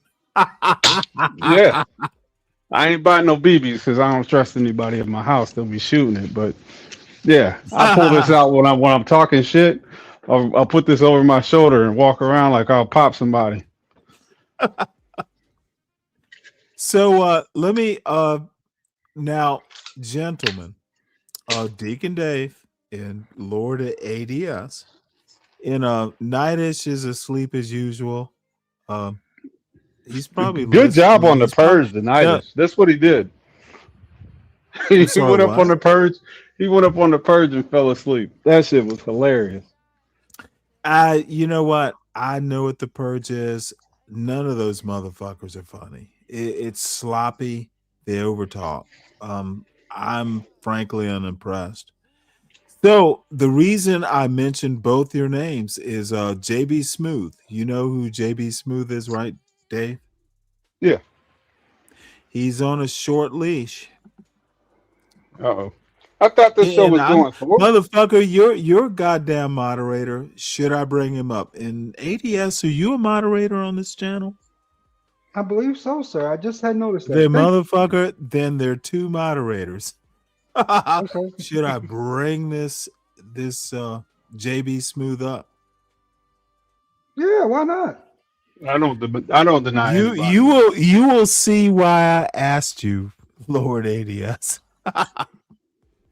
JB, welcome. Hey, how you doing, man? Hey, what's up, man? I'm all good. See, me too. But why'd you have to say that about me, though, Sam? Well, I'm sorry. I was asking my counselors, my moderators. They are my counselors.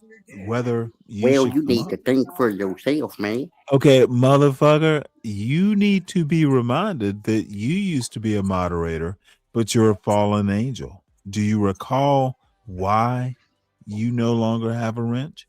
No, because you took it from me. I Then, don't remember, motherfucker, man. if you don't recall why, then that's why you lost the wrench. It's Now, probably what because we're you say gonna I'll be on what we're mute gonna time. do, sir, what we're gonna do is proceed. Let's change the topic. Oh, you talking about like Did you produce have or a something? good Did you have a good Christmas, JB Man, Smooth? I broke my leg, Sam. So I'm just getting home from the hospital. Fell in with Is this that and why broke you my sound leg. high on the drugs? Hell no, that's just the moonshine, man.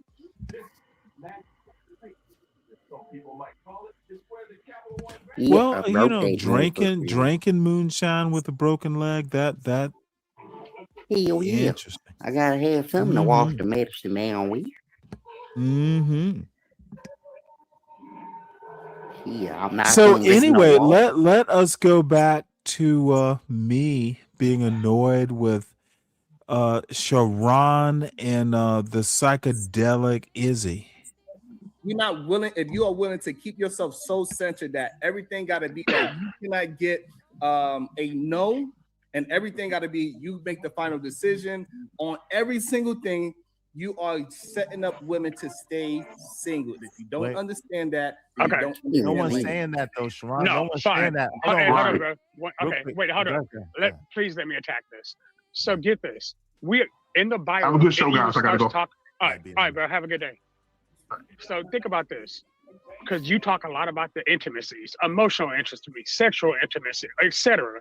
Now we're talking about something very specific: sexual desire, and the rejection of denying it. Right?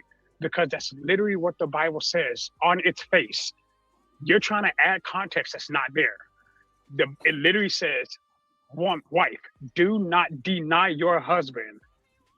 And the reason it says do not deny, and it also orders you to come back quickly. It didn't say when, it said quickly though. That's a subjective term. In order to prevent adultery, which is one of the sins. Like you're skipping everything else to try to make a point. It's a women-centric point, but you're ignoring what the Bible says. The Bible literally talks about the same thing. Praise to the Almighty, but at the end of the day, this ain't You hear me, Single? circumstance, gentlemen. You got the women on one side and the men on the other side, and this ain't meshing it. And You know here's the what I'm thing, saying? but why a lot of for some reason they don't understand. And if we could just get men to understand that this rhetoric does. What do you have to say, JB?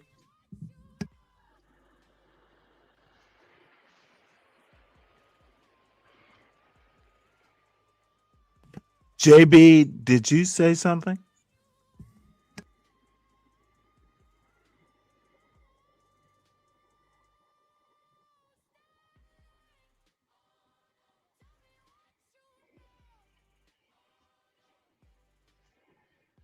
Oh, apparently JB left.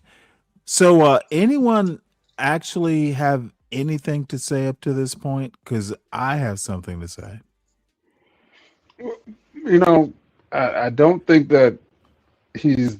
I know that he's being purposely disingenuous, but for whatever reason, he does that. It's his show. Well, the problem is Lord ADS is just going to get pissed off. So I'm not going to make the comment, but this I will hint this Bible-based bullshit about how relationships work down on earth. It is literally part of the problem. These everyone has their interpretation of how the Bible and the chapter and the verse. Dude, it's literally a Tower of Babel. I hear Sharon say one thing and Izzy Band say another. Dude, it's why we're a secular country. too many idiots talking about a book that really never made sense. It is a faith-based thing. It's not a fact-based thing. And this is why they fail. Izzy Bands is a moron. Sharon is a moron. Anytime you go, well, the verse says, nope, you lost me. And you lost yourself too. Keep the Bible where it belongs. Now, Stan, I ain't got And no beef, but everything will be okay. And I know you're gonna kick my butt, so you go right. No. I have no beef with the Bible at all. Remember, I'm Catholic, brother, by faith. So Oh well, shit. You and I are brothers. there you go. But There you know how Catholics look at the Bible. Yes, I do. You gotta have a Very brain. stark difference. Yeah. And the one thing they're not talking about is, see, when you got a set of women on one side and another set of men on the other side, and they're not communicating or meshing with each other because of a lot of things are in the way, this don't help. You know what I'm saying? Trying to use the Bible to say, I have sexual rights over you. I have control over you. No, We're not even hold that talking. thought. Let me say something. Ryan Bardwell, what the fuck? Are you going to do something weird on this panel, sir? No, sir. Now, just welcome. God damn. Do you often go up on panels? No, sir. Okay. Well, Stan, let I'm gonna go ahead ADS and let Lord ADS finish. Well, So Stan, no, like I said, this is an eternal issue with us. I'm gonna go ahead and drop for a minute, who is man. And us? No, wait, thanks, ADS. Stan, for having me up. Wait, hold it.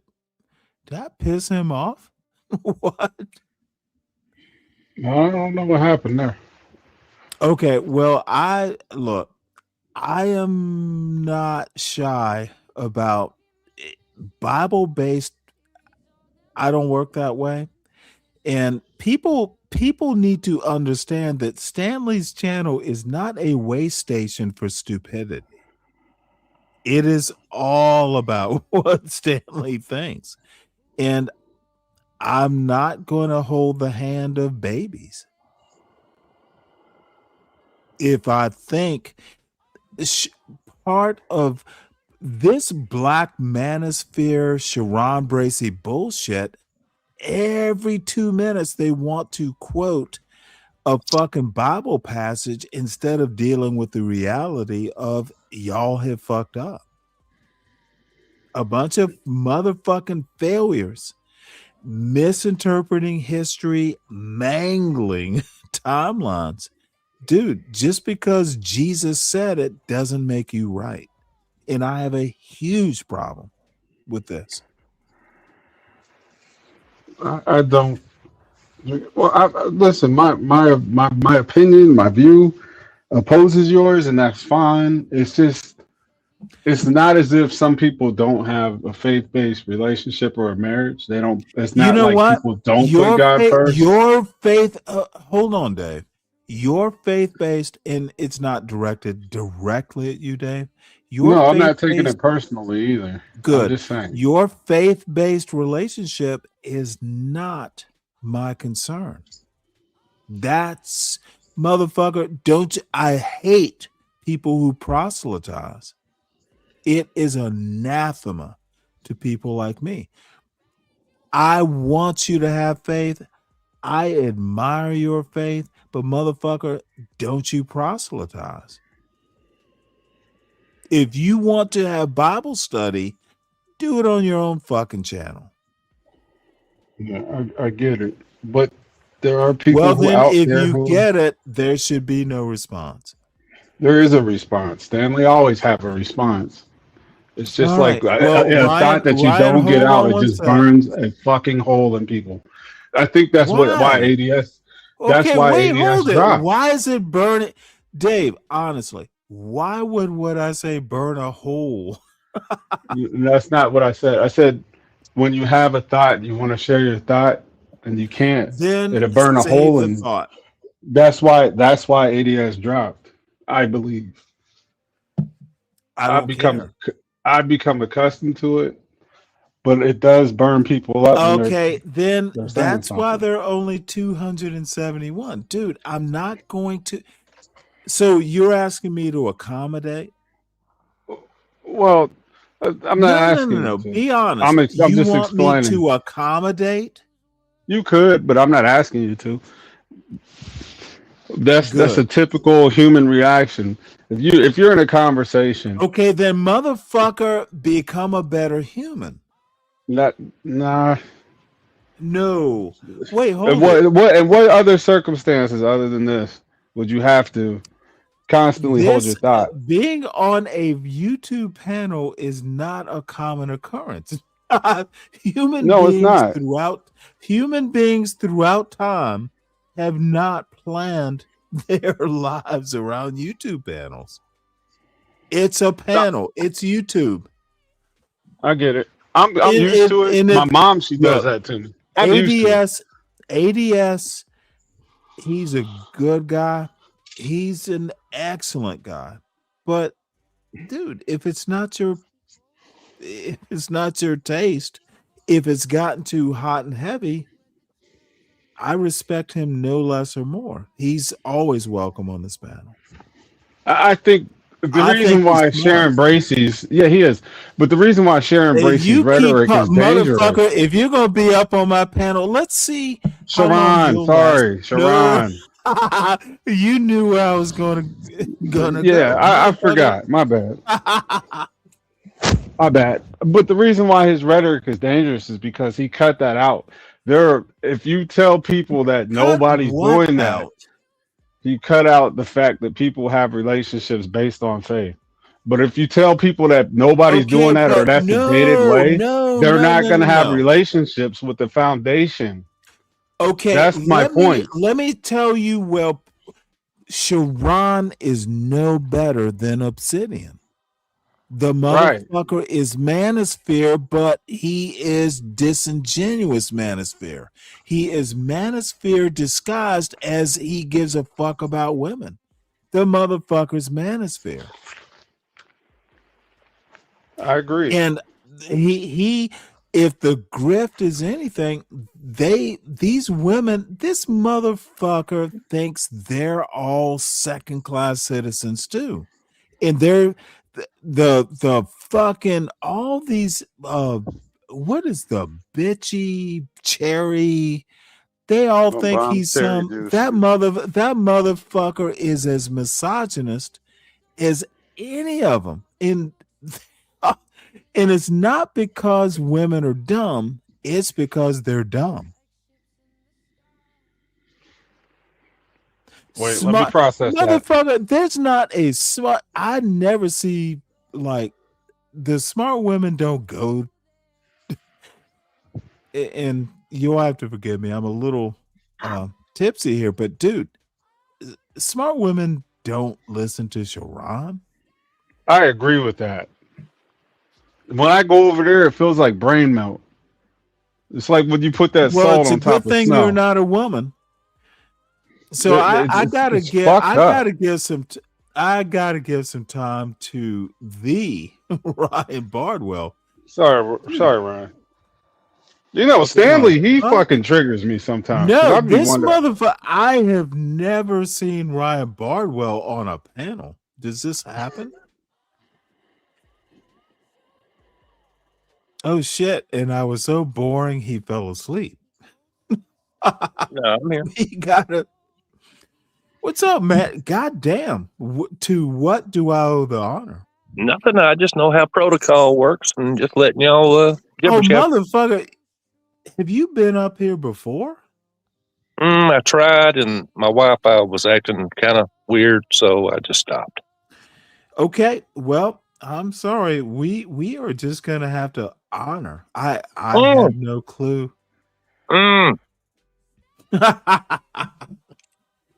Well, welcome to the panel, motherfucker. May you become a regular. Well, we'll see what happens, huh? So, what's on your mind, sir? Not much. I'm just, I got new Wi-Fi installed and I got a new phone. I just testing it out. Yeah, just testing it out. Well, let us do this. Let us Dude, I am so bitter. Yeah, well, Dude, it was I kind am of a bitter as yeah, a motherfucker. yeah. I kind of saw that earlier, and I thought, well, let's just see what happens here. It's going to Look, be a win or a loss. all I have to say is I I think where I went bitter is black people going, well, you read books? I don't need to read books. Okay, you're referring to See, something. You're referring to some other it streams. Okay. no, I'm referring to other people. Their streams are the result. Don't Dude, trigger his don't John ever Colt rant. don't No, ever I'm just trying to dude. connect the dots here because I've been out of the loop for a little bit. I've been busy. So He's referring but to yeah, John Galt. Trust but me. I kind of got it. No. Wait, hold it. You I think don't know. That's what he see said. this is the beauty of Deacon Dave. He thinks I am a Shout out, Deacon Dave. one-dimensional Hey, man, shout out to you motherfucker. too, bro. Thank you, sir. I have Thank heard, dude, Nightish has mocked me for reading books. A lot of 80, well, not ADS. He would never do that. Dude, it's a black problem in this sector of YouTube. These motherfuckers mock. It is the 40-year-old black man version of going, you're acting white. And the women do, dude, Cellulite and his woman, dude, they spent the whole fucking panel. Dave, you were there, don't you recall? I wasn't there. I was only there for a little bit. Yeah, and I left. motherfucker, you were there. You had comments. I did. I don't know how long. You know, my attention be so split. Half the time paying attention is kind of difficult. So I'm like in and out. All I have to say is, Stanley, you're acting white. I've literally been called you're acting white in the last year. Somewhere between John Galt and CT's actually generally pretty good. But dude, the dumbest black people, and most of them are men, are y'all are just. Can I ask something? Oh, dude, I know you have comments, motherfucker. No, I didn't say comments. Now you get to ask me. Are you referring to the Andrew Wilson thing? No. Okay, but I'm because not no. Let me correct you here. Because they were talking about books. There was a whole engagement thing about, have you read this book? Are you a book reader? Was this and on That's an interesting point. Because From I did see CT's. that. I did see that. Well, I didn't watch it either. I don't think Andrew Wilson is particularly bright. I don't really know him. He is trailer trash be brave who doesn't live in the trailer park. He's could be. I don't know. Oh, I do. I don't know. And not in detail. See, this is the weird thing. I had a weird sort of education. I was going to follow up on that, but okay. It's okay. Well, I was going to follow up on that. Now I'm interested. You do all the following up you think you can do? Probably not much, but I'll try. Well, let me ask you a question. I have made the comment, and I know John Galt has talked about it, and Be Brave has talked about it. I made two comments, and one. Well, let's start with the first, and then there's a second. Okay. I'm not a hot take guy. I know that some things that I say will trigger people, but I always think I'm right. I don't say it otherwise. Yeah, same here. Yeah, I think everybody's an idiot. I know until they prove me different. I know elite white culture better than Be Brave would ever know it. Oh, you want to know why I think so? I do. I'm enthralled. Fill me in. Because Wait, how long have you known of me? You weren't there when I said it. You don't know my background, do you? Personally, no. Online, yeah. Well, then that would be where and you That's where are that wise. line and that's where that line in the sand is, right? The line in the sand. All I have to Respectfully, say, respectfully. let's start from the beginning. My roots, okay. My roots are way deeper than Be Brave's in American history. For starters. Okay. Oh, like from the beginning. Do we know where he's at? Okay, Stanley? I don't know that you need to interrupt. Let me develop my point. Okay. Be Brave is a tether. Oh, a tether. Okay. I think I might have to put you in the back. Be Brave is a tether compared to both sides of my family. And I'm not talking mother and father. I'm talking grandparents on my mother's side, grandparents. Dude, this motherfucker, he's a tether. But he happens to share a skin tone, which is rather racial. And Be Brave knows it. That's why people like he and fucking John Galt, motherfucker, I got the goods. They're pretenders. So the other thing I want to say is my education is about not so much better than Be Brave. Dude,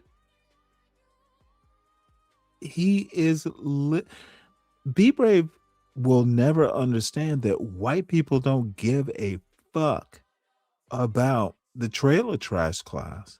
Bob tried to tell him. And I've never seen a motherfucker get so fucking flustered. He knows it. He can talk about all his little millionaire bosses. They didn't give a fuck. They just wanted him to do the work. Like, motherfucker, we will humor you. We just need you to lead or be the dime store psychologist.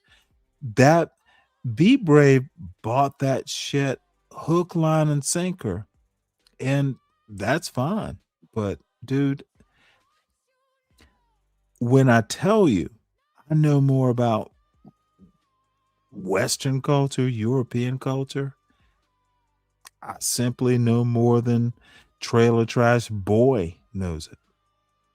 He's fuss and feathers. So now you know my point. Oh, okay. So let's get back to this foolishness. Not help bring women together, and this way you can change your ideologies and your philosophies so you can get women to trust you. Ain't no woman gonna trust a man that says, hey, you cannot deny me of sex for any reason because God says so. That is not what the Bible says. But this is what Again, you kept taking the 10 extreme. I didn't even say that. Hold on. I need you to understand. I will that's not what the Bible says. Jesus fucking Christ, dude. This is what the fuck?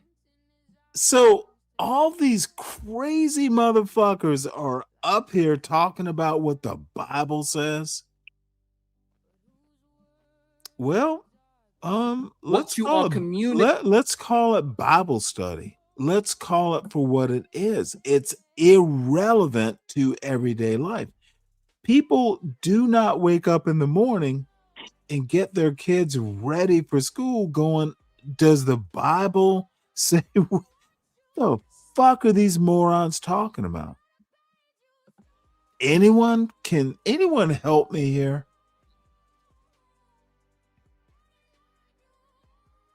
Well, apparently not. Yeah, you got everybody scared to death to say anything. About what? Anything, I guess, you know. Okay, now I'm lost. Talking points and you should never do talking points. You I know should that. always Not on YouTube. be okay. You should Prepared. always be. You should always be who you are. If you believe the Bible, going up and talking to Sharon Bracey about it is not proof of you believe in the Bible. Or am I wrong on that?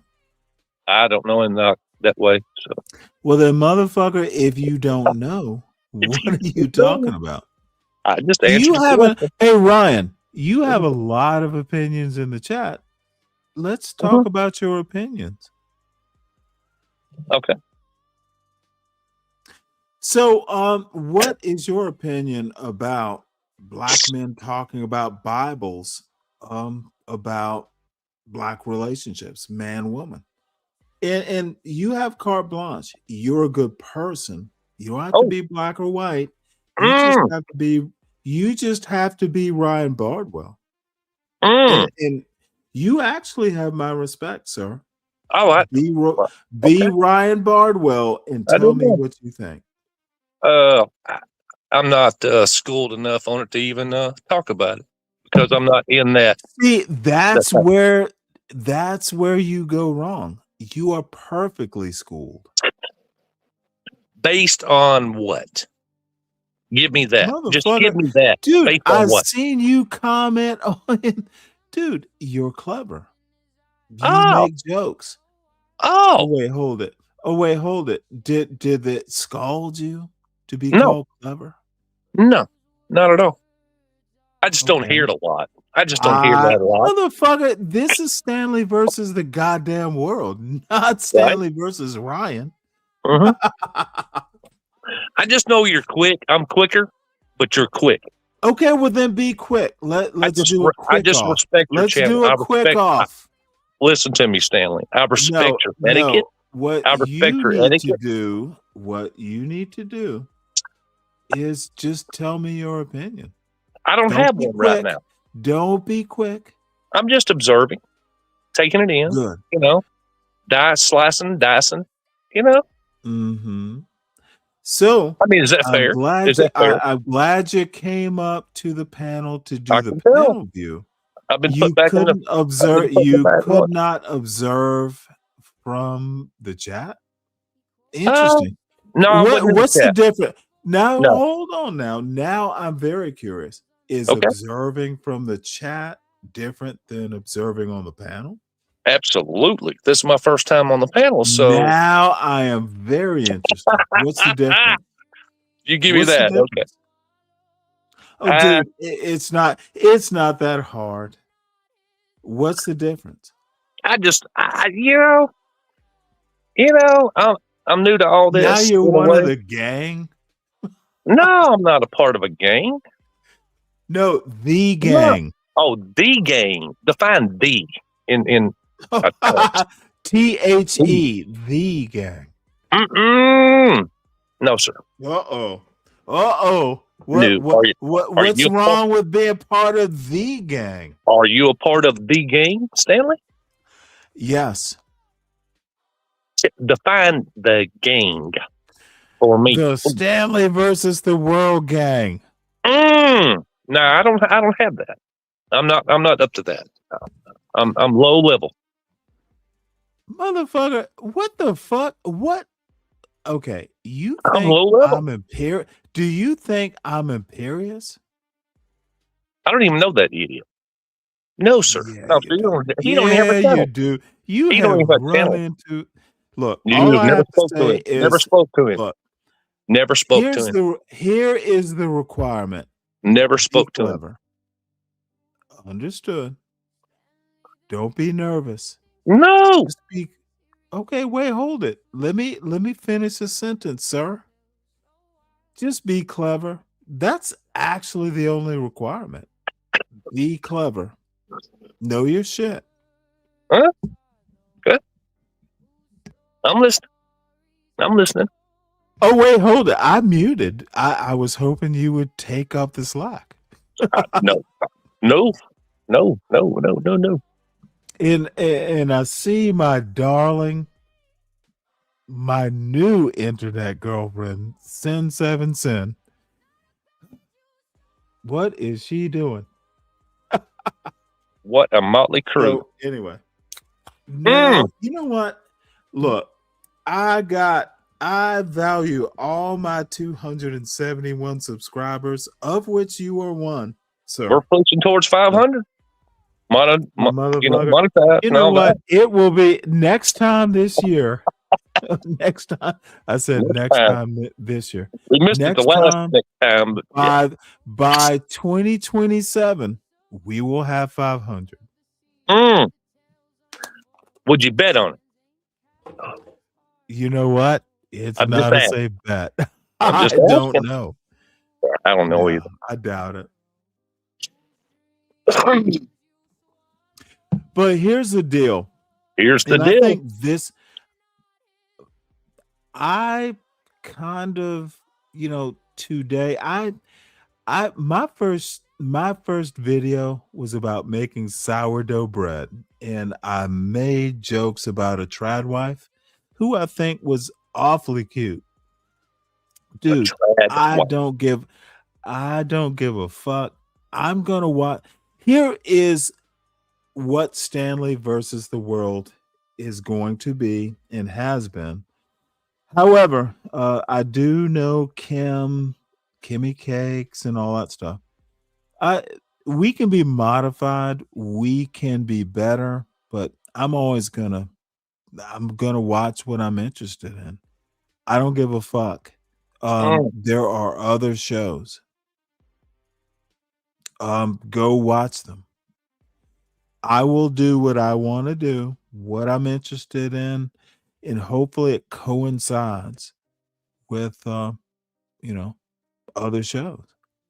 And I don't have John Galt had like 1,000 people as subscribers in a few months.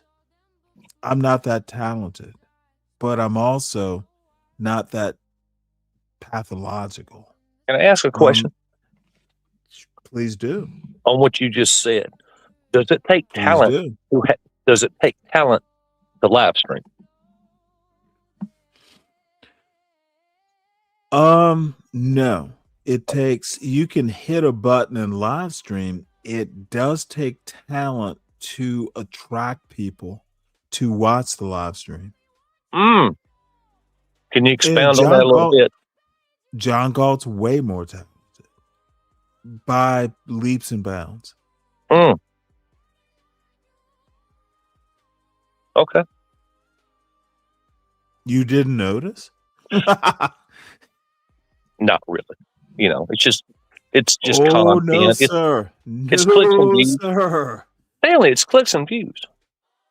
No. I don't want to. I think John Galt is actually right.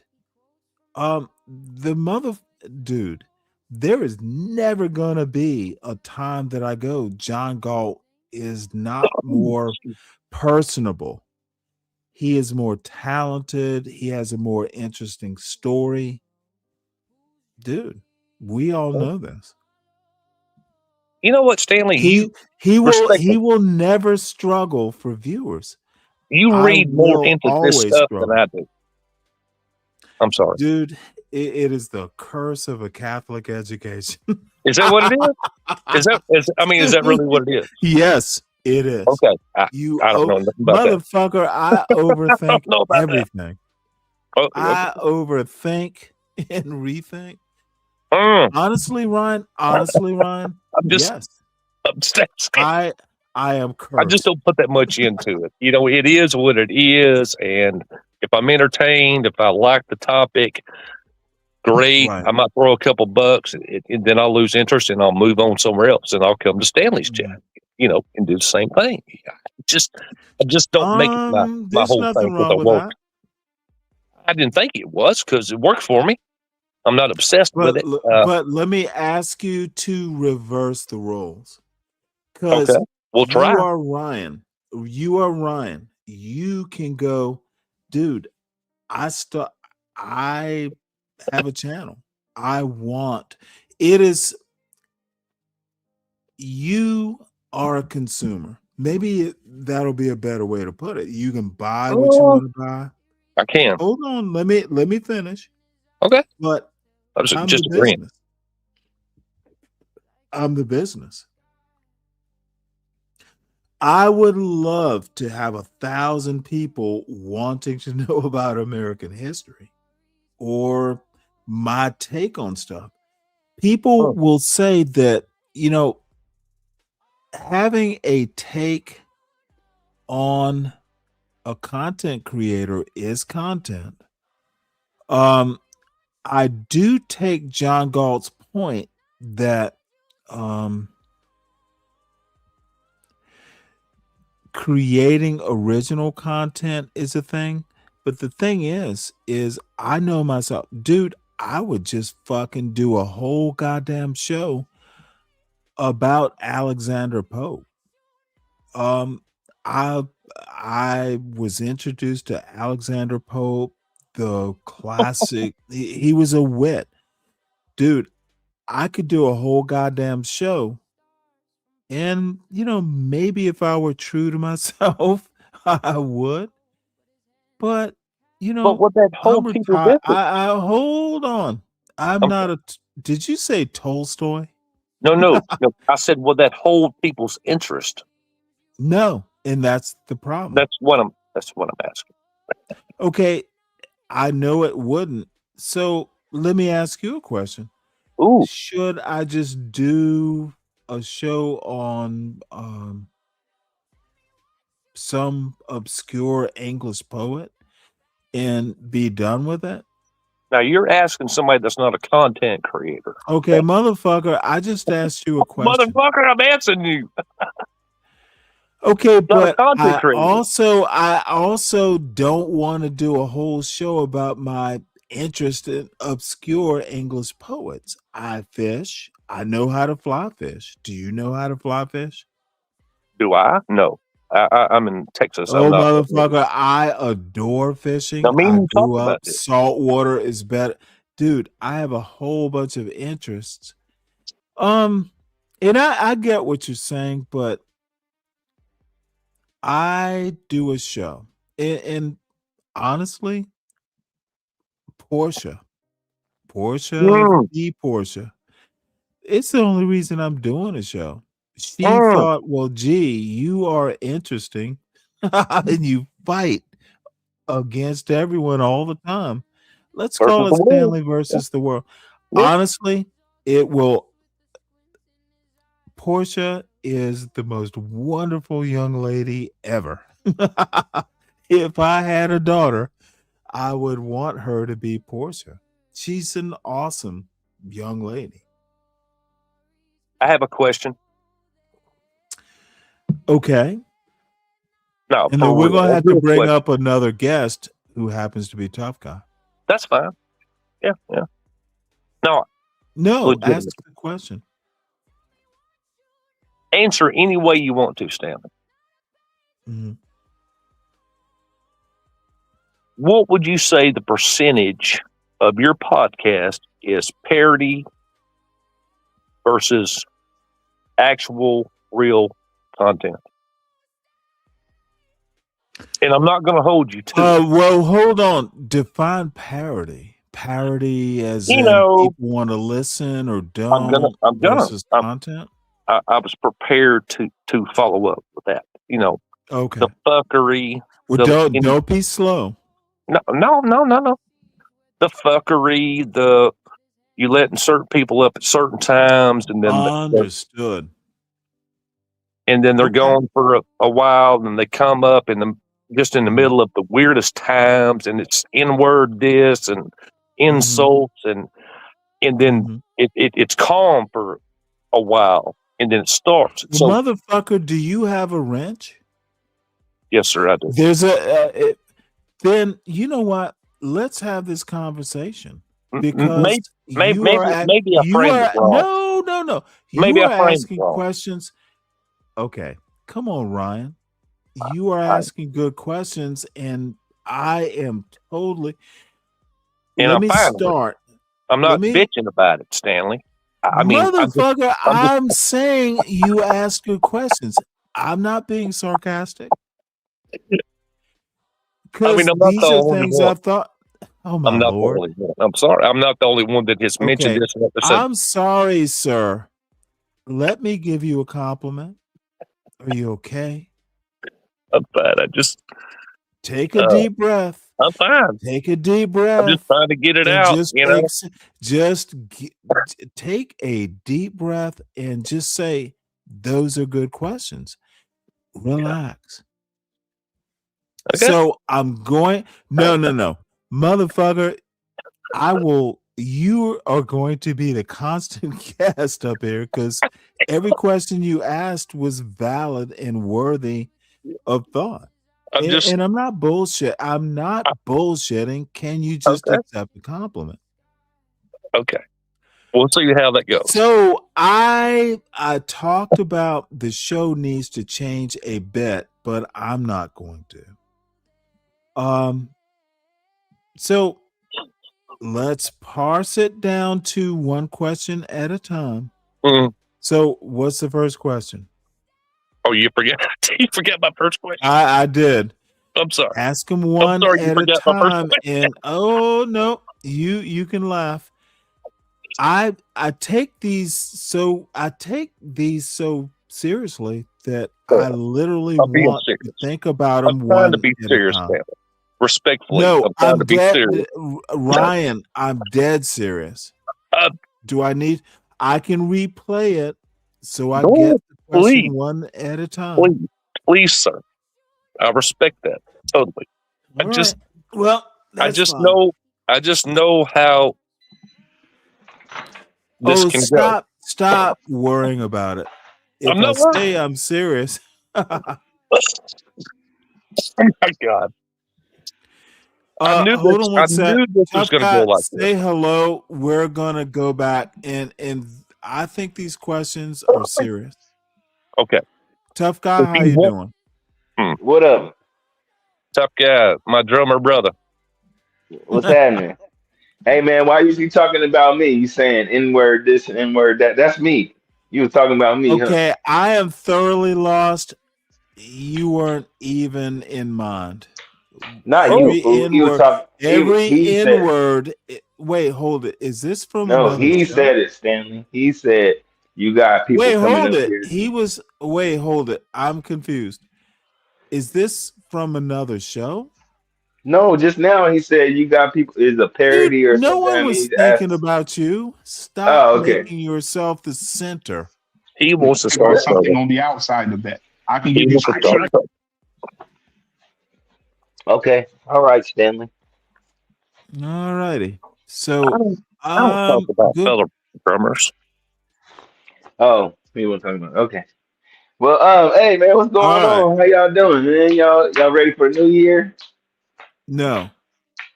No? You want to stay in 2025? You know what? I am very interested. Phoenix the fuck fish.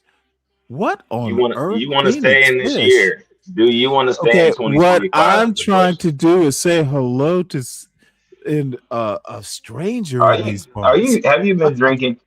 Have you been drinking? Yes, I have. Oh, Now, okay. what I need you to do Okay. No, is okay. I was just wondering. let me greet an old friend of mine, Phoenix Fish. Salute to you, sir. Phoenix Fish. Oh, Okay. motherfucker! That motherfucker is a day one. He was. Nigga, I'm a day one motherfucker. What you mean? Oh no, Phoenix Fish is like this motherfucker. He has been up to the show back in the old days once. It was like I was surprised when In he the came old up. days. I'm like, What holy old days? shit. What old days, nigga? Dude, do you not appreciate your origin stories? When did you come on YouTube? Let me and Ryan, I know I'm getting away from where we were going with this, but No, I I'm will asking come you, when back did to you come to YouTube, no Stanley? motherfucker. Tough guy. Here's What? what you're tough guy. Don't Yes. what I need you to do is let me do the soliloquy. Don't Okay, if you say interrupt. it right without stumbling, No, you didn't say motherfucker, soliloquy I don't right. have to say it. Don't make me do a John Gall. Oh, you gonna put me in the back? I'm trying not to. Would you, tough guy? Yes. Please don't make me put you in the back. It's Okay. all on you. It's Please all don't on make you me. now. Oh, I okay. want to talk about my friend Phoenix Fish. This Okay, go ahead, Mr. motherfucker. Phoenix Fish. Okay, go ahead. I'll bow out This. gracefully. Oh my lord. I just wanted my question answered. That's all. Just that Okay, one. well, it's just gonna be a It's not gonna double happen. problem.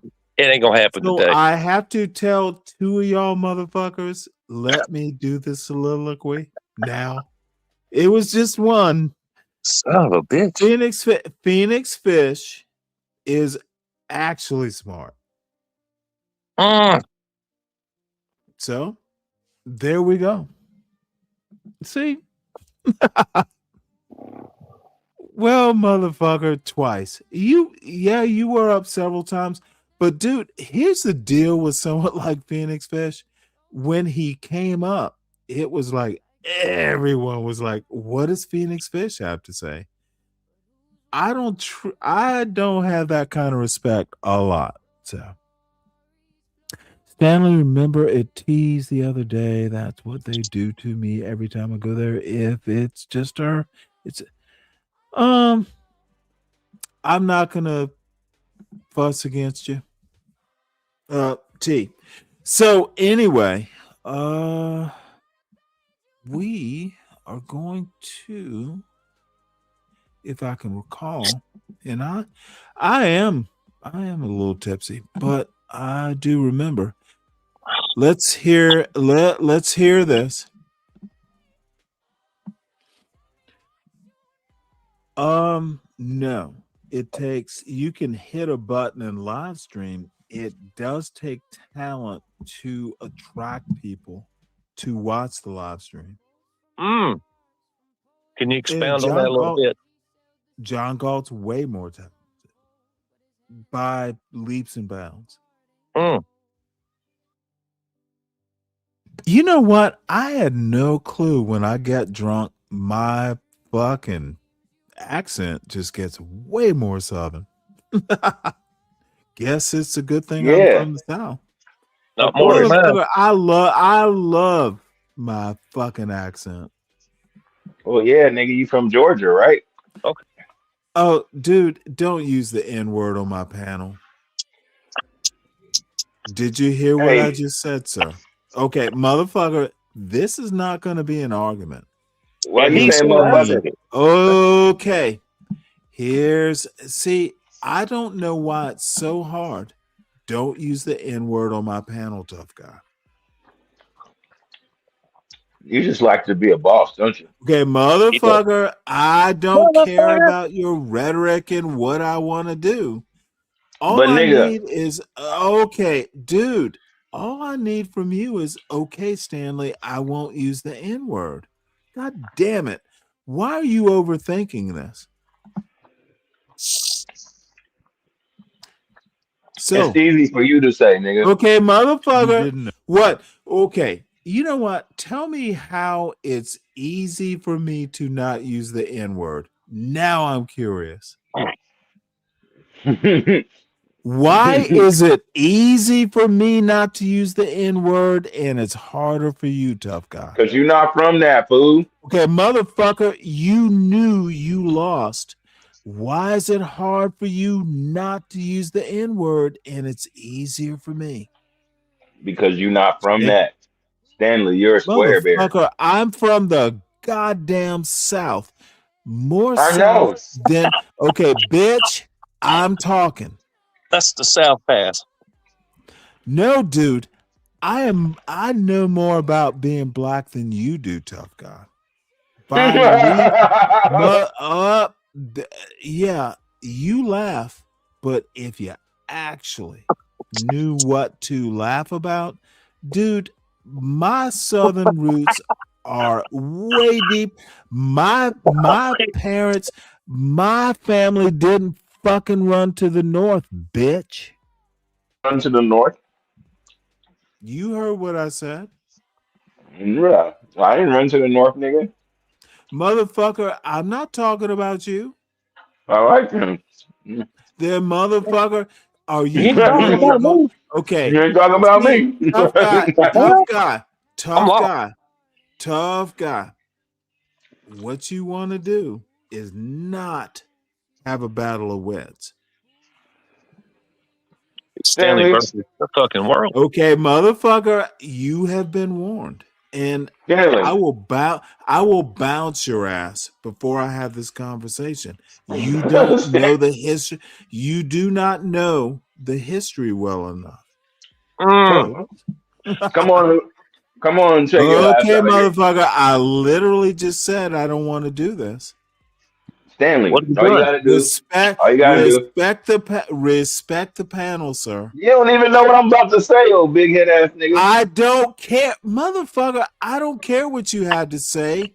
I want to watch this. Your Stop ass it, is tough faded guy. already. You're already drunk, Yeah, nigga. I'm faded, motherfucker. Yeah. So that's a better reason to let's watch the video. Hey, tough No, guy. wait a minute. I was trying to say something. Why you doing that, Now Stanley? now you're I can't telling say me nothing. to wait a minute on my own show. So I can't say nothing. That's how it No, is. motherfucker. See, you are starting to think this is T's show, motherfucker. No, nigga, no. I didn't say nothing. Nope. Enough. This is not Here for the T show. This is not John Galt show. Dude, stop it. Hey, tough guy. What? I swear to God, I knew what I was getting into when I came up here. Hey, but he knows me, man. You even know me, fool. Like, I don't understand why he I does know this. you both, and I'm trying to prove a point to Ryan. Everybody knows me, so I don't know why he acting like this or acting brand new. Everybody in the club getting crunk. He's showing out for me. Shut the fuck up. He's showing out for me. Is that? Oh, he's showing out for the fish. He's showing out. The fish. my What's that God. nigga's name? What's the fish nigga's name that you Wait, got over hold here? it. Is this wait, you want to be my girl? The fuck is this idiot talking about? I'm showing out. See? No, I I'm want officially an to idiot hear now. this story. I'm officially an idiot now. Congrats to me. I knew I'd prime up. I knew I'd prime up on Stanley. Now I'm officially an idiot. You know, he came up here. I can call him an idiot. Well, you know, Stanley likes to call people idiot or motherfucker. That's his two words. No. Wait, hold I it. can't never say. He don't let me say nigga though. He get mad when I say nigga. The last thing I want you to be. I don't like you being an idiot, sir. I don't like calling you one either. See, y'all get too wrapped up, motherfucker. I want you to not be an idiot. Wrapped up.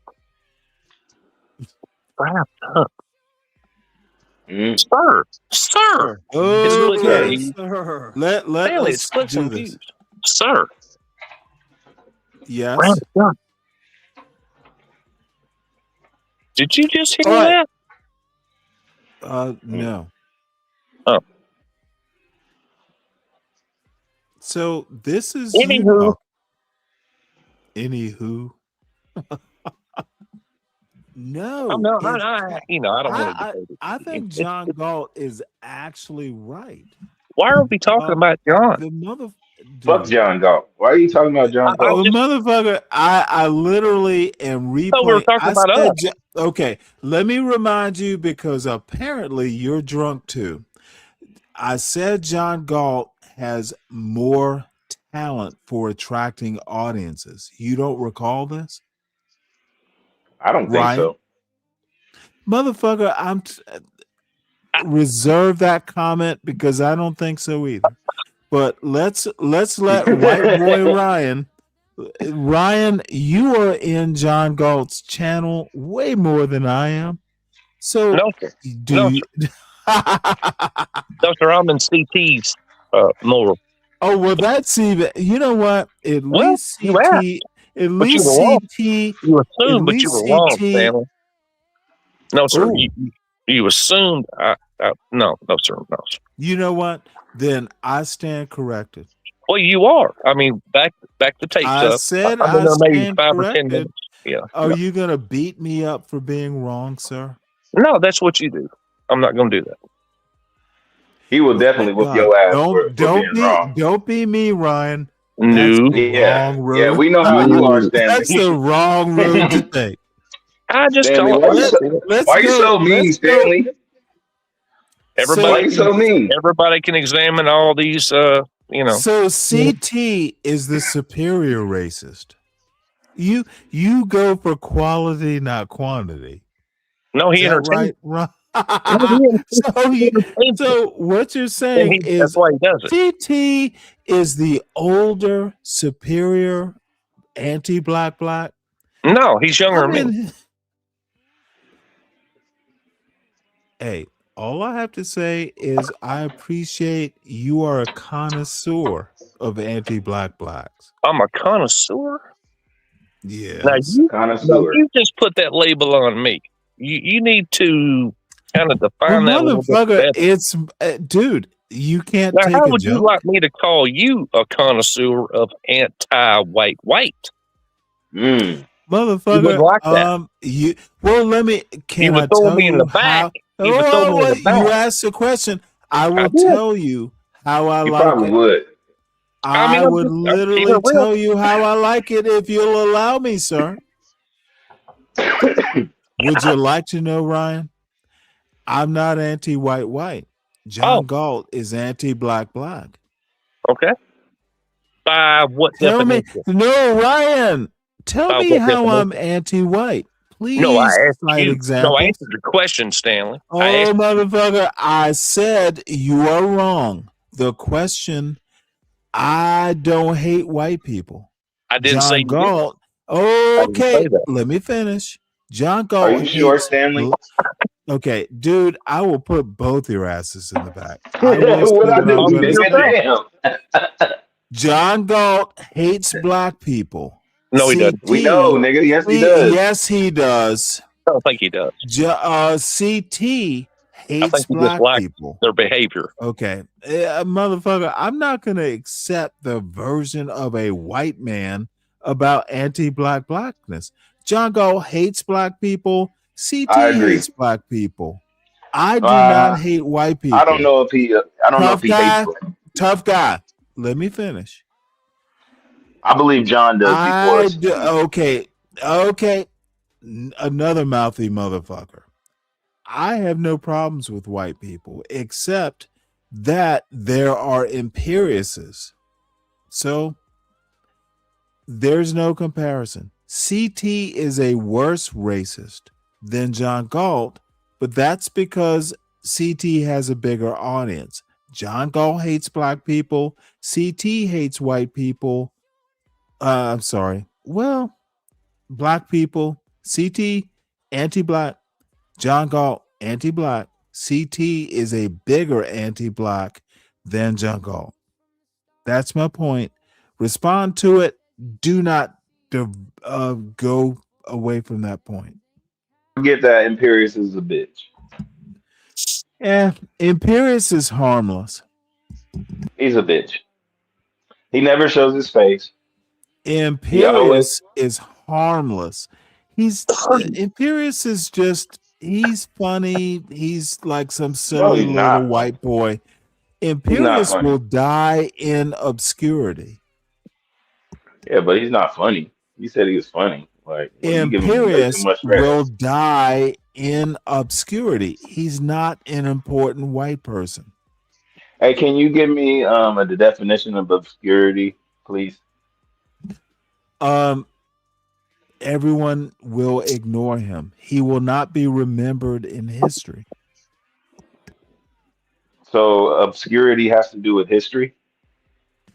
It means history will not notice. And most of us live in obscurity.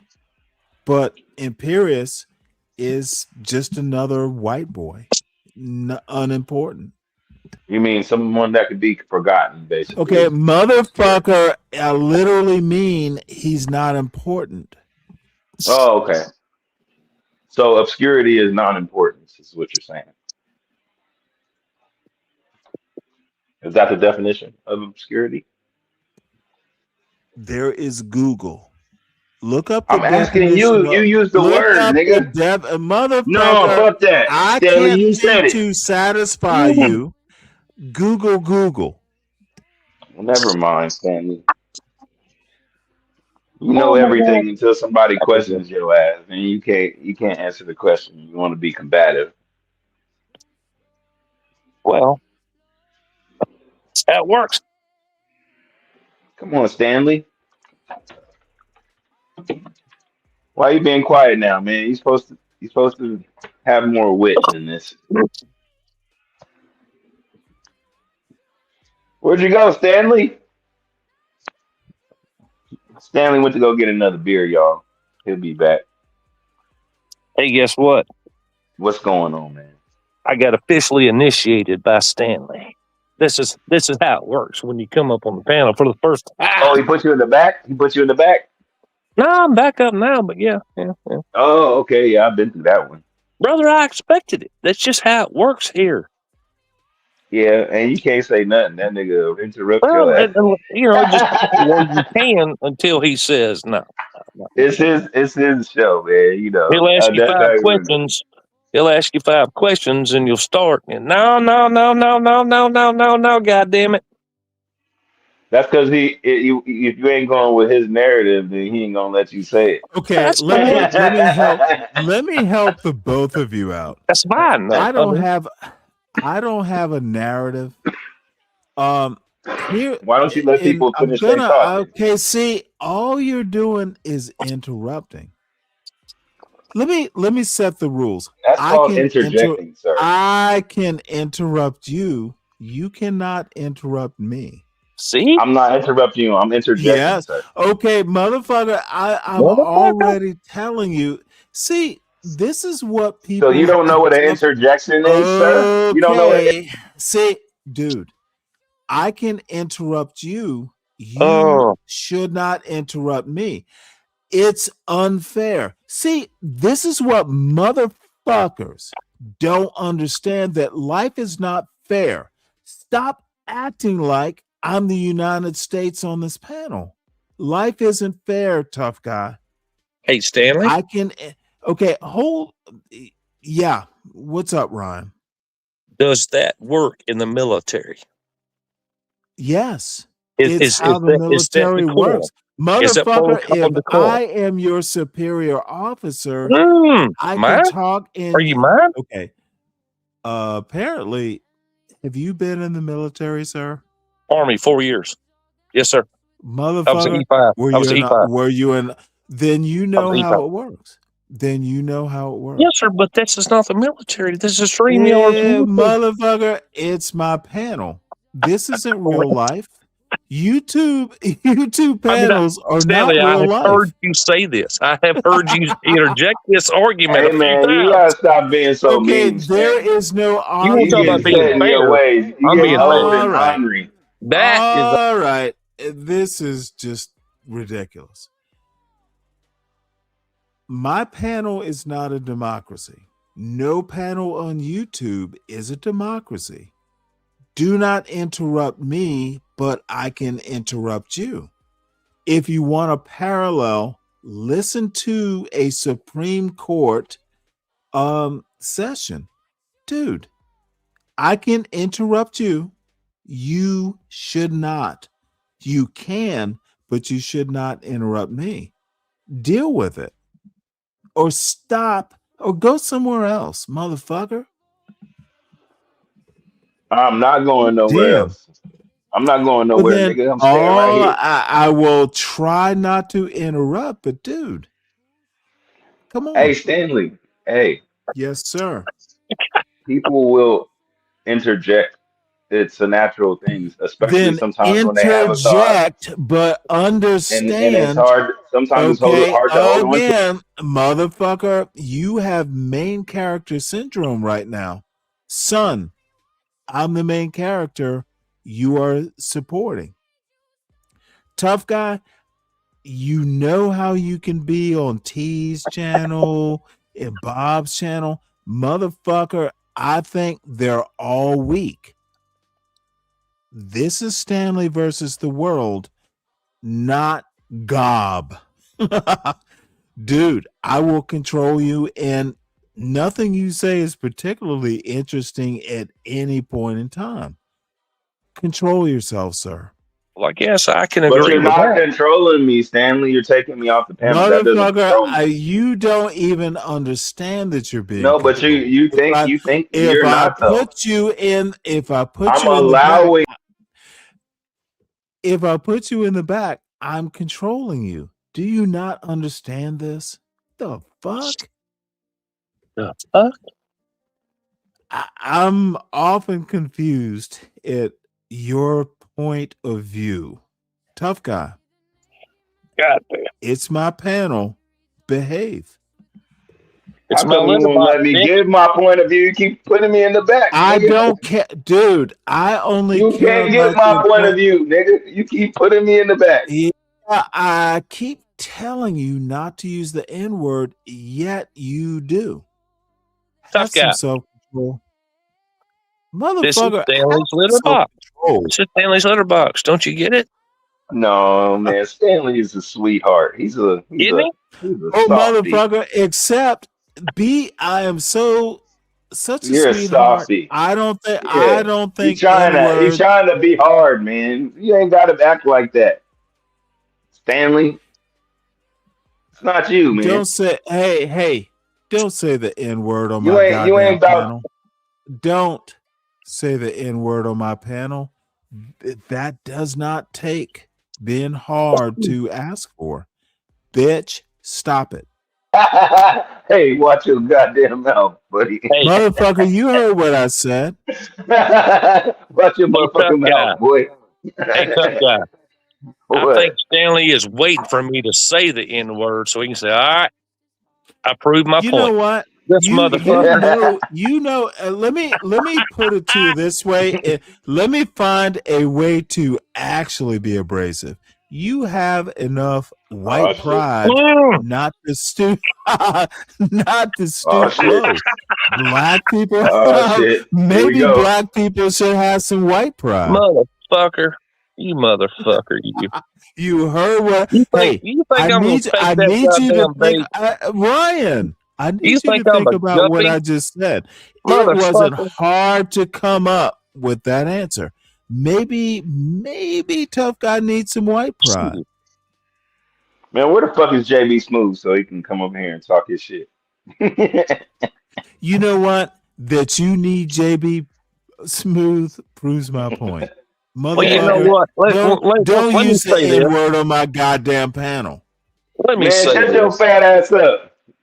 Tell Let me me what I say can this. say. See, this dumb fuck actually thinks I'm fat. Motherfucker, I weigh about 185. How much I'm do you weigh, 195. bitch? I'm Hey man, 195. why you get But I'm why 6'4". you get No, I'm dependent on annoyed at tough guy.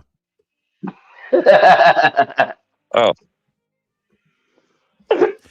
And by the way, I eat my own cooking. If I'm 185, it's because I cook good food. What did you cook today, son? You talking to me? You ain't talking to me. Yeah, motherfucker. Taco Bell. I ain't eat no damn I don't Taco eat Bell, Taco nigga. Bell. Me either, nigga. I don't eat Taco Bell. The question was, what did you cook for dinner tonight, son? I haven't cooked yet. Oh, let's see. It's about 6:24 on that West Coast. What time is dinner It's time about for you, 6:30. Yeah, it's son? about 6:30. I had lunch. I had a burrito earlier. Motherfucker, I didn't ask you what you had for lunch. What's for Well, dinner for oh, you, actually, son? See, I actually, need I you had, to stick to actually, answering I my had question. Semantics. actually, I actually didn't for lunch. ask you what you had. I'm asking you what will you have? I don't know because I ain't ready for all that yet. You ain't ready for questions?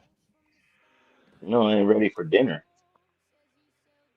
You know what? Motherfucker, it's 6 something. Respectfully, Yeah. I've asked four goddamn questions and I ain't got one answer. Yeah, man. Answer All this right, nigga's question. my bad. He don't want to. Let's Stanley don't want to. let's He give wants to Ryan divert. some carte blanche here. He wants to divert some Hey, other shit that ain't got nothing to do with nothing. should I Oh, he said that emphasize you're the afraid. He said blanche? you're Should afraid. I He said you're afraid, emphasize the Stanley. blanche? He just Give ain't her gonna do it. blanche. Stanley, Blanche. you're afraid to answer his Question question. blanche. He ain't gonna do it. He ain't gonna do it. He said you're afraid to answer his question, Stanley. I welcome the questions. He's afraid, he said. You're afraid. Stanley, I'm gonna try one more time, and Here we Tough go. Guy is a witness. Which part of the question will you ask? Here we go. Don't bore me, son.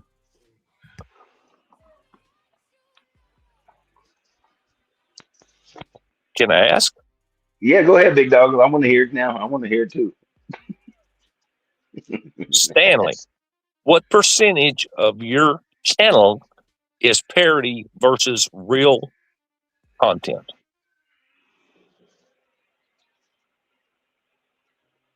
I'm sorry, ask that again. Holy fuck. I'm sorry, I was switching earbuds. What does parody mean? Like, what do you mean by that? I Fuck guess. shit. Okay, It's no. called fuck shit. Let him ask the question. Okay. Okay, go ahead. Stanley, what percentage of your channel is parody versus actual content? If I need to elaborate, parody. We went over this. You didn't answer. Parody, racial parody, man, shit. woman. Fuck I'm shit. sorry, what? It's called fuck shit. Fuck shit parody? Yes, Is that sir. a thing? I Yeah, don't define. bullshit, I idiot. don't. Yeah. Let me answer the Satirical. question. I don't. Okay, Jerry God Springer. damn it. Satirical. May I answer the Satirical. question? Okay. Satirical. This. You want another word? No clue. Fuck shit parody. I don't know. Tell me.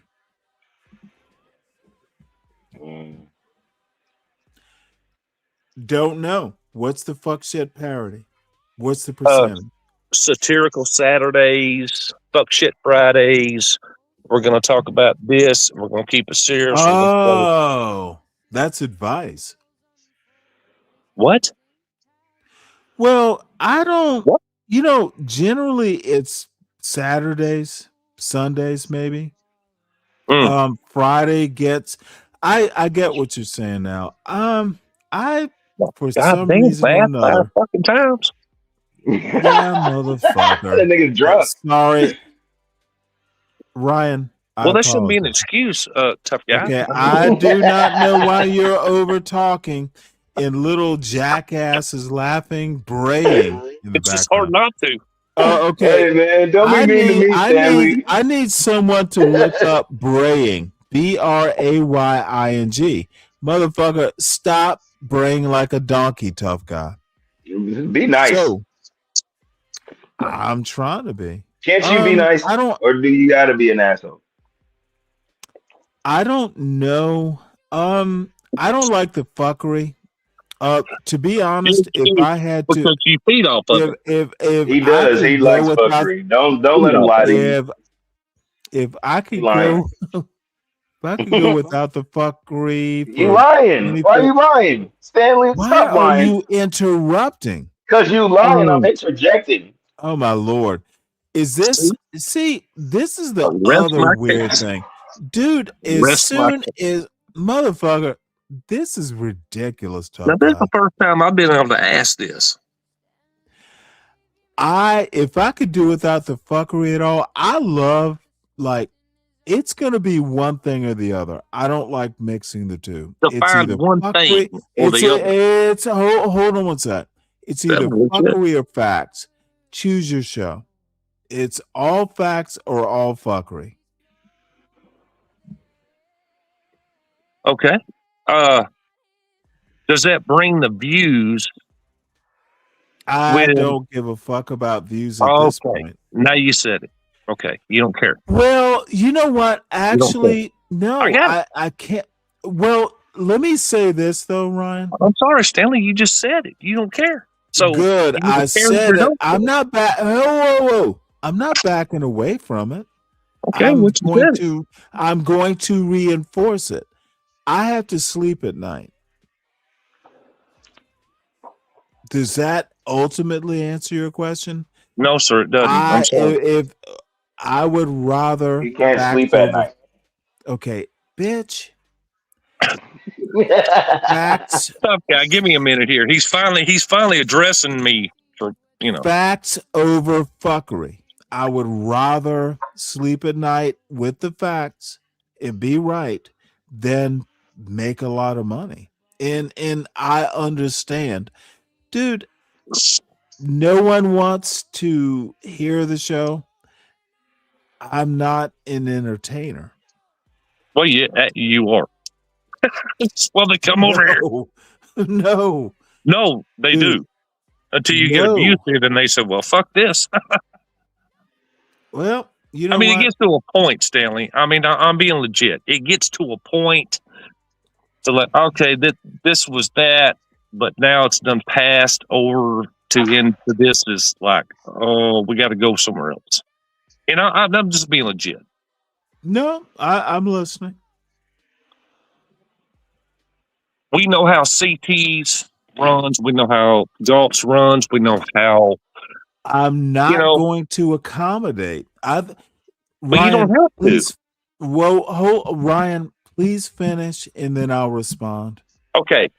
Can I tell you what? And I'm not a fan of Be Brave, but he is who he is. He tells everybody in his chat, even his mods. I'm not a mod. Don't care to be. Do not tell anybody to hit the like button. Don't tell anybody to hit subscribe. He doesn't care about being monetized. He doesn't give a shit. And I found that odd. Can you stop right there and let me respond to that? Yeah, I just stopped. You heard enough. Okay. Well, I'm a fan of Be Brave to a certain extent. I'm not. Be Sorry, brave. Stanley, I'm not. Me neither. Hold on. Nobody Be really brave. is. Be brave. Be Brave is doing what I do. He's just insulating himself against the likes that aren't gonna come. Look, we all do it. Be Brave knows he's being controversial. He knows there's a certain amount of people that are going to listen to what he has to say, and just unlike let me finish, please. I'm just saying. He has no, Stanley. Be Brave. Okay, tough guy. Why do you have to? Why do you have to? I do not know why you have to interrupt my flow. I'm just fucking with you, man. I had to. Well, stop fucking with me. I'm trying to be honest. Okay, Be man. Brave. Be Brave is doing a certain amount of I know they're not going to like. And I do the same thing. Here's the difference, though. I think Be Brave does not admit that he doesn't know shit.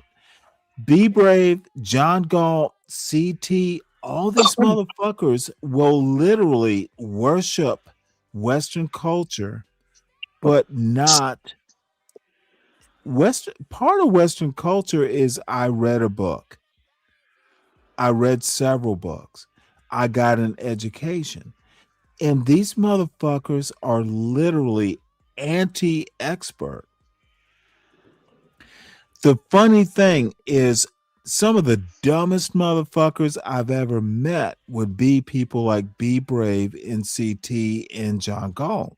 CT is doing a YouTube show, and you go back and you look into CT's background, there are other things he could have been doing, but he was kind of forced into it. Same thing with John Galt. John Galt is a fuck up. Luckily, he's a bitch ass nigga. Okay, I need you to not interrupt, tough guy. Okay, I'll be back. I'll be back, Stanley. Good. So John Galt, the motherfucker, fucked up in a way that I could never consider him smart. The motherfucker. I don't know how much you know about John Galt, but dude, a little bit. I know his real name. Okay. Some other shit. I know his real name too. Yeah.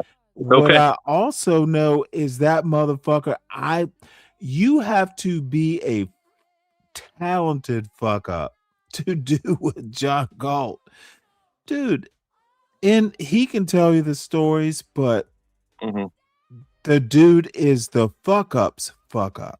Stanley, So can I ask is you something? whoa. No, CT when is you're done, I wanna ask you. CT is a fuck up of fuck ups too. Be Brave. I don't know as much about his background, but he's probably fucked up in the same way. Don't care. I want to ask a follow-up. I'm not asking you to care, but what I'm trying to get you to understand is that they're fuck ups. I'm not a fuck up. They are little. Dude, they're fuck ups. I could get into details. I can give you. I can give you one example. Doesn't change anything. Actually, it does. Okay, No. Okay, I understand what you're saying. It doesn't change your opinion of a YouTube show. No, it doesn't.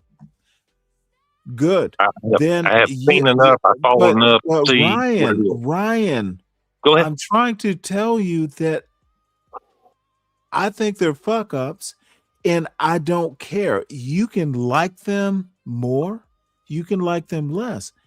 I don't give a fuck. I am not on YouTube explaining my fuck ups. Gotcha. Can I ask you this?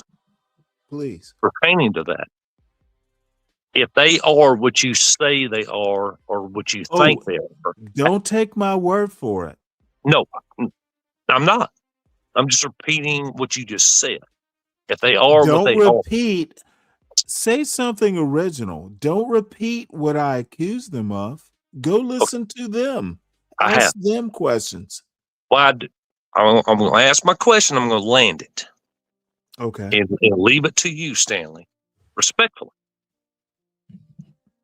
Why don't they have you up on their panel? And I'm not talking about the past. Well, wait, hold it. You gonna let me answer? Because I'm abrasive. Okay. But there's a lot of abrasive people on there, you know. Okay. Well, then you tell me. I literally said I'm abrasive. I don't. I think they're idiots. I think John Galt's an idiot. Never thought he wasn't. So that's it. I will. Yes. Okay. But let me give context. Context. Correct. I didn't think John Galt was an idiot until he became an idiot. John Galt is okay. I need you to let me finish. I'm listening. John Galt is devolving. John Galt is not the John Galt of 2 years ago. He has devolved. And I can give you details. Be Brave has never been someone. Be Brave is Be Brave. He's neither evolving nor devolving. Be Brave is just Be Brave. CT is actually getting better, but not something that I want to be around. Notice I rarely, if the topic isn't something I'm interested in, and it rarely is these days, I don't hang. I got started with CT. I would have never thought to even CT, and I will always respect CT. I don't agree with his racism. He's a fucking racist to the core, and he's not that bright, but he is an entertainer. John Galt's a degenerate. The motherfucker, John Galt is literally a degenerate. And the odd thing is, you don't think I've thought about this stuff? I didn't ask you think that. Okay, motherfucker, I don't give a fuck what you asked me. I'm explaining it. Asked me. Now, what you need to do is sit chair and listen to what I say. So when you ask the question, John Galt is a degenerate. He is devolving. CT is getting good at the entertainment.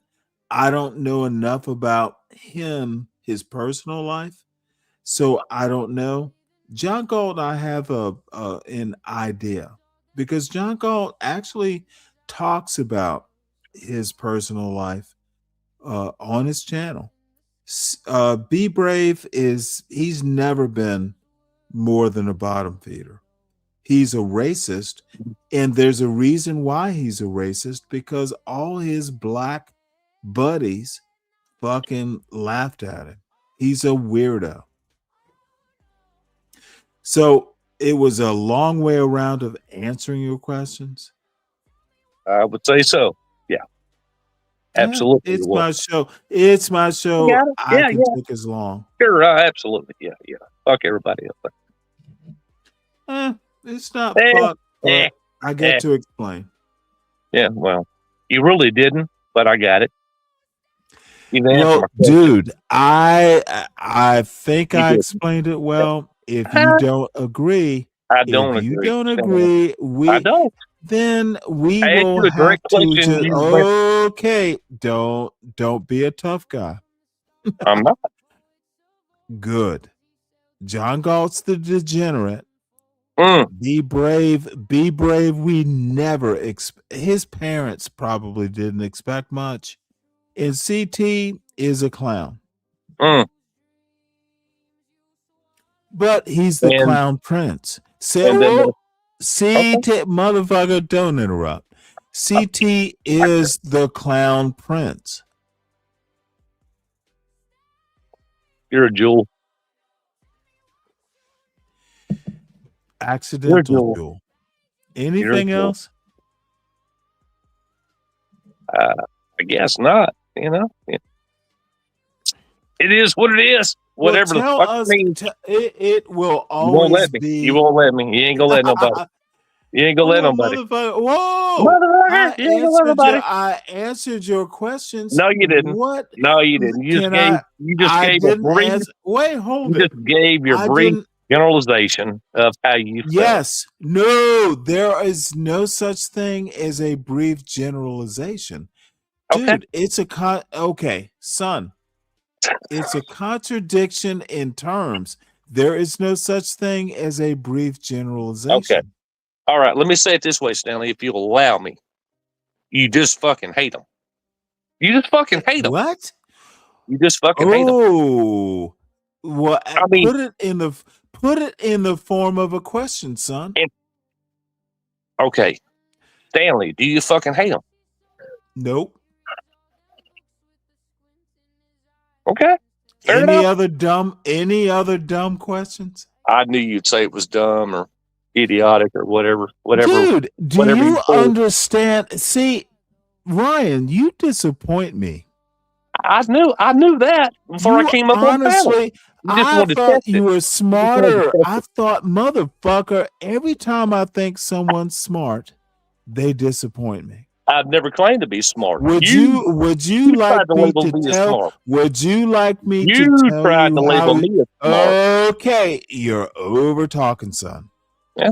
Let me tell you how you disappointed me. And I have a series of questions for you, Go ahead. Ryan. Go ahead. Ryan, would you like Let's me get to ask you questions now? you can try, but you ain't gonna let me answer them. Oh, motherfucker. Yes or no? Don't be tough guy. Because see, this is what you don't seem to understand. I love am this. trying to ask you better love it. I was expecting this. What else would you do? Well, I'm just saying. So Been begging me for months. dude, you are I'm not over there. talking like, are you But I black? know what's gonna happen. Are you tough guy? You're tough guy, aren't you? No. Tough guy with some weird voice changing thing. I don't know. Aren't you? I don't know. Motherfucker, It's your may panel. I ask you a motherfucker? I This know it's my motherfucker. panel. Thank you for telling me the obvious. May I ask you a question, Ryan try. Bardwell? You can try, Oh, Stan. motherfucker, Trust. I'm gonna do way better than try. You can try. I'm gonna try and get an answer out of you. You can try. Oh, motherfucker. You Oh, don't motherfucker. think look at you over talking. Ooh, the fuck? Ryan, do you think black people are smarter than white people? No. Do you think white people are smarter than black people?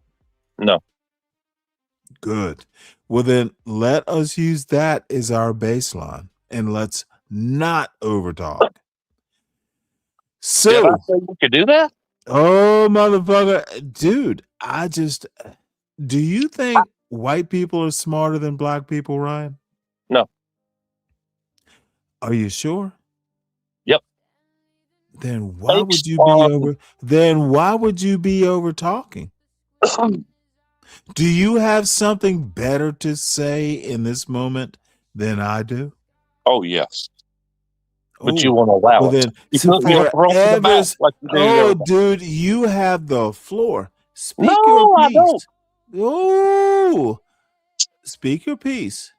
No, you won't allow it. Oh, you got the floor, Ryan.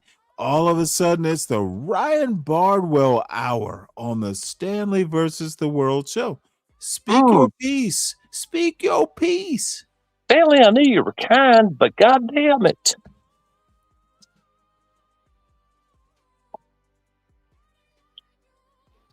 What do you want to hear? Oh, motherfucker, you have something to say. You got the floor. I've said plenty. Stanley. I just proved a point a while ago.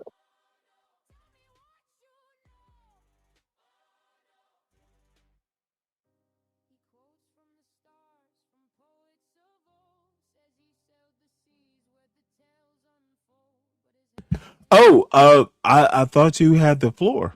I thought you were going to talk. No. Why would okay. Hey, Kim. Hey, Kimmy, how you doing?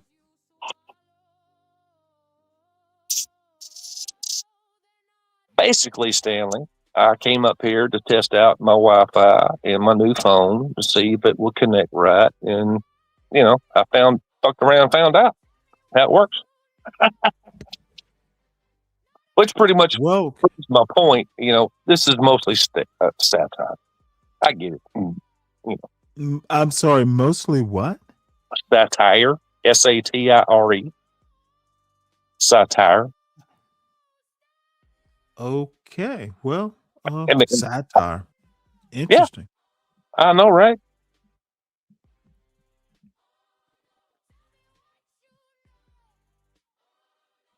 All right. Well, it's do not be a stranger up here. I won't. It's very entertaining. It's very entertaining. Well, hopefully it was entertaining before you interacted. Mm. Now you're a part of the problem. And now you know. And now you know I'm not white, so you can deal with that. Motherfucker, do you Motherfucker. now this is interesting. Did you not read the comments, Stanley? Go back and read the comments. Oh, I thought Ryan was white. Oh, Lord. You know, no. I'm not white. Oh, well, see, you used the word satire, and I thought you were taking that. Okay, motherfucker, you used the word satire. So now you don't know what satire means? Okay. Can I say this? Interesting. Oh, no. Oh, no, you can't, I'm motherfucker. going to Shut up. skewer. I am going to skewer your dumb You done ass. got the goddamn thesaurus out. Dude, I said satire, and now your feelings are hurt?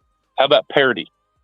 Okay, Can we use the word parody, you have Stanley, no motherfucker? clue. You have no clue what parody means. Oh, I do. I ignored the parody point because obviously you don't know what it means. Parody has nothing to do with satire. In some ways, you punch down with satire. I want to hear you the only person who's ever gotten it right satire wise is nobody. Jonathan Swift, the god of satire, didn't get it right. Alexander Pope, the other god of satire, didn't get it right. I'm not Alexander Pope. You are not Jonathan Swift. You are just like, in some ways, just like Be Brave. You don't understand white culture. I know who Jonathan Swift is. Do you? No, don't care. Okay, then motherfucker, stop not caring. Okay, bitch, enough. Don't talk about the superiority of white culture when you don't know who Jonathan Swift is. That's why I win. Ryan, I think you're awesome, but dude, don't overstep. Don't. You need to. You honestly don't be a Be Brave. You are way smarter than Be Brave. Okay, Ryan, what you need to understand is I regard you way. You're not. You are not. I don't know why you have to interrupt every word I say. Because you asked me. You're way, motherfucker. I'm not asking you now. Can you please wait for me to finish and stop talking? Can you do that, Ryan? We'll try. Good. Keep trying. You are way smarter than Be Brave. Act like it. How am I? So you're asking me why you're smarter than Be Brave? Well, why would you even say that? No, motherfucker. Now we have to get back. You don't think you're smarter than Be Brave? I don't know that motherfucker. Oh, I don't care. Ryan. Oh, Ryan. Stanley, why would you say that? Don't What if I said that to you? gaslight me, motherfucker. No, I don't do that shit. So Ryan Bardwell has Why no would clue you who say Be that, Brave is. Stanley? Oh, you know What what? if I asked you that, Stanley? What if I asked you that? My How would you defend that? How would you defend my that? darling Mo Love. Oh, Lord. Please hit the link.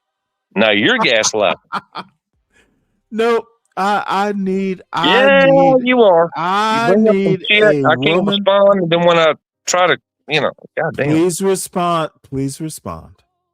you won't let me. I'm silent. What? No, hang on now. Do you Why hear would me you- talking? See, Yeah. you're doing that same old fucking No, half-witted I don't shit. do that shit. Dude, No, I don't do that shit. I'm too smart for it. And you let even me accuse do of that. this. Let me see the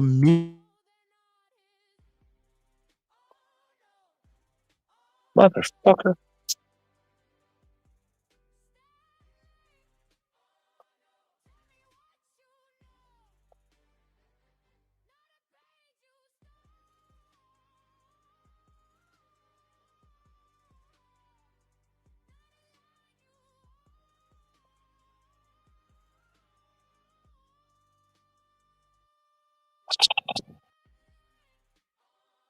Why are you playing music in the background, Stanley? Number one. Who does that?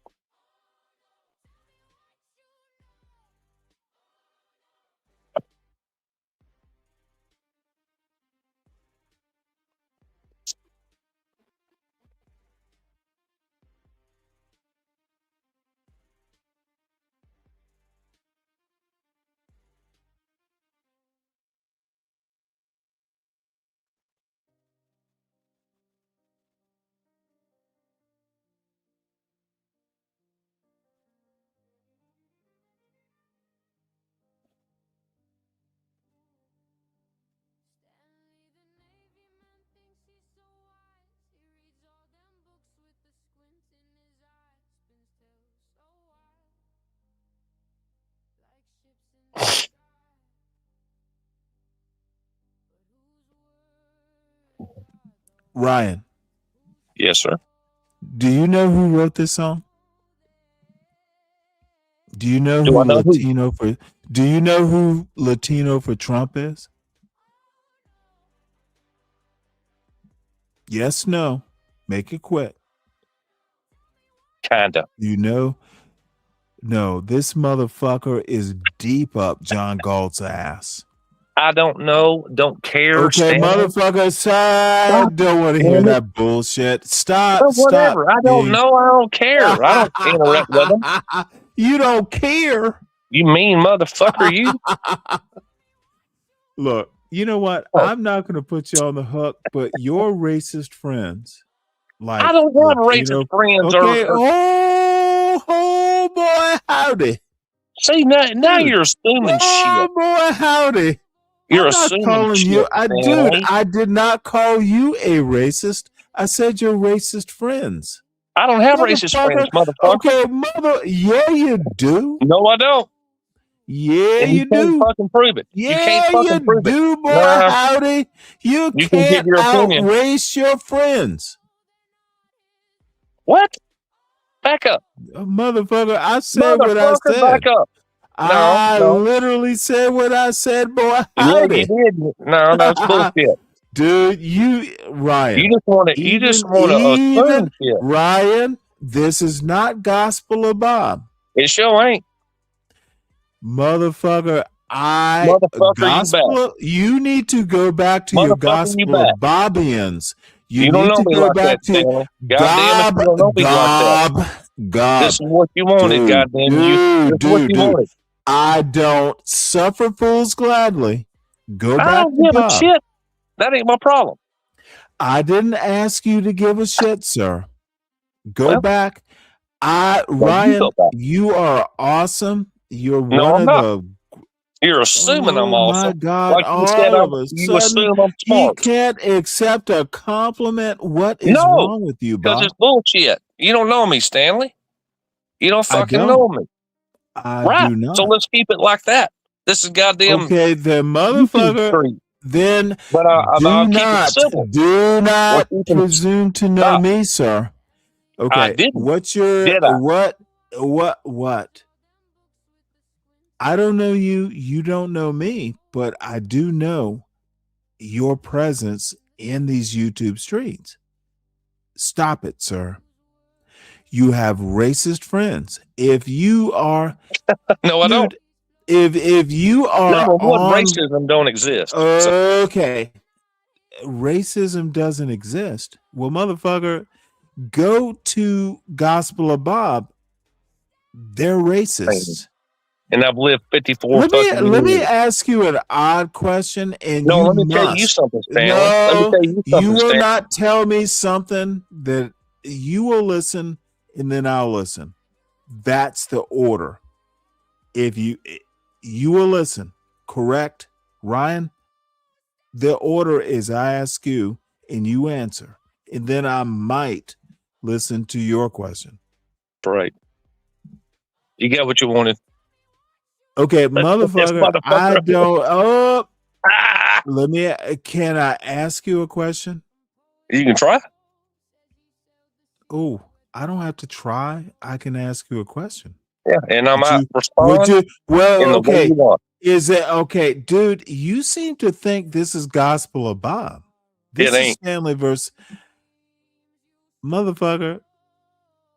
Gospel of Bob. That whole channel is the clan.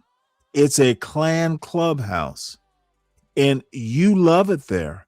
What you're not able to understand is I'm not that clan clubhouse. Do you like Gospel of Bob's channel better than Stanley's channel? Is my question, Ryan. Do I have to answer that? No. And can I tell you why I don't have to answer that? Because I'm Motherfucker, here. I said, Because I'm hearing, okay, not see, theirs. this is the dumbest fuck. If I say no, you don't have to explain why you said no, motherfucker. I'm not that interested. Stop it.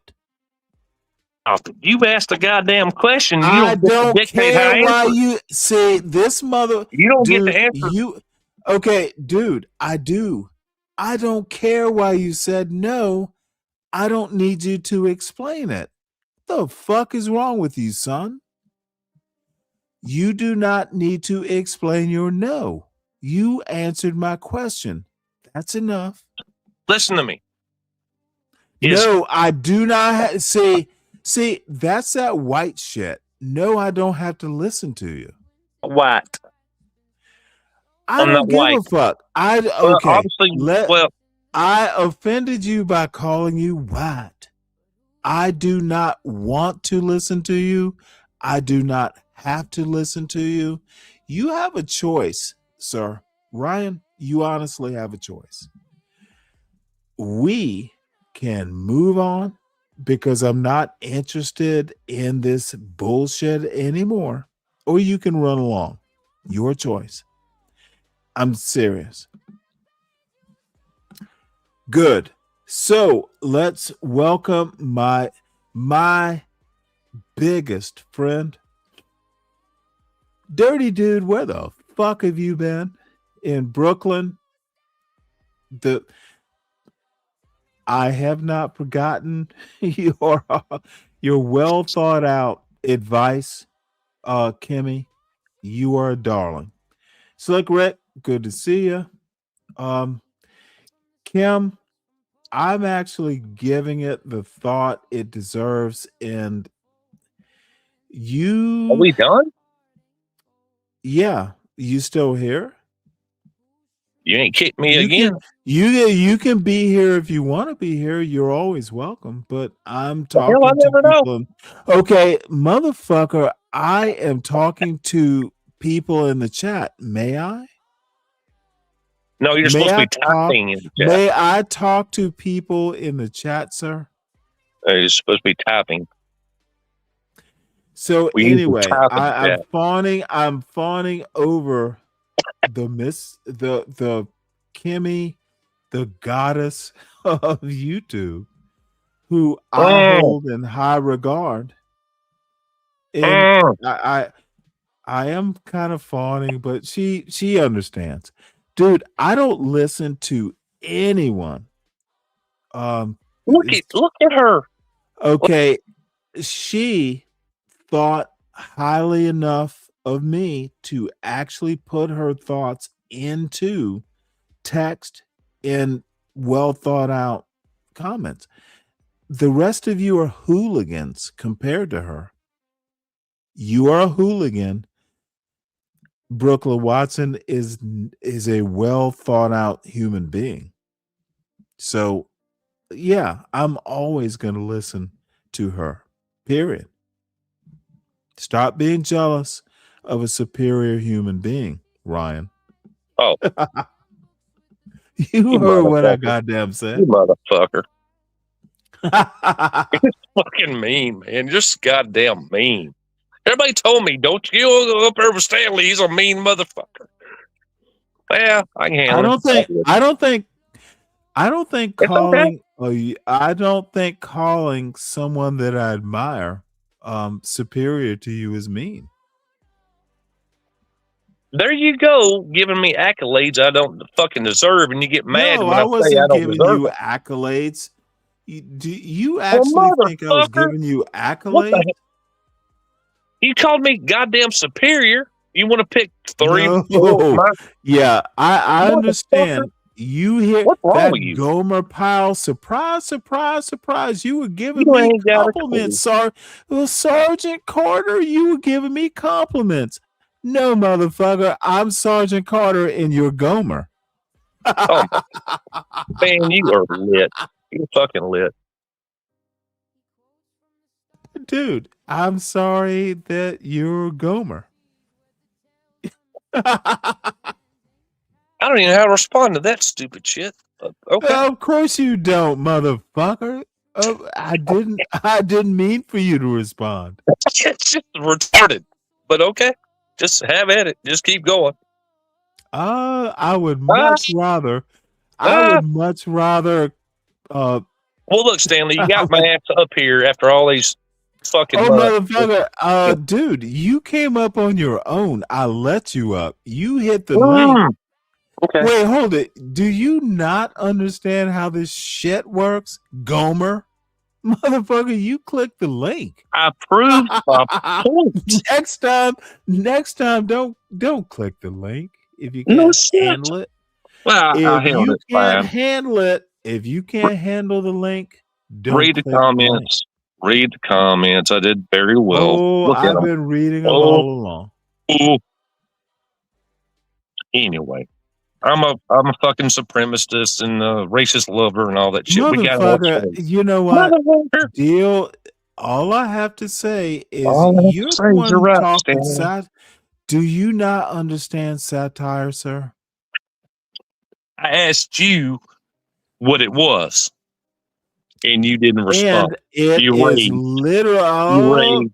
Once again, when You I raised. try to respond, dude, how are It ain't you gonna any change different? nothing. Dude, you are literally, dude, stop that YN John Galt behavior. Let me answer. Go ahead. Satire is basically acerbic wit, taking facts and bending them towards a humor. You said cervic? Did you say Acerbic. Hey, motherfucker, do I have to spell the word for you too? Acerbic. Okay. Okay. ACERBIC, acerbic. Motherfucker, Google it. I heard what you said. Acerbic. Acerbic. Acerbic. Motherfucker, I'm sorry. it's a Stanley. word. Have What? you never heard acerbic before, sir? Yes, sir, I have. This is But I didn't say it. I why didn't say I it the way think that you said it. that be brave, I've bottom feeding never- you said bullshit doesn't work. Okay.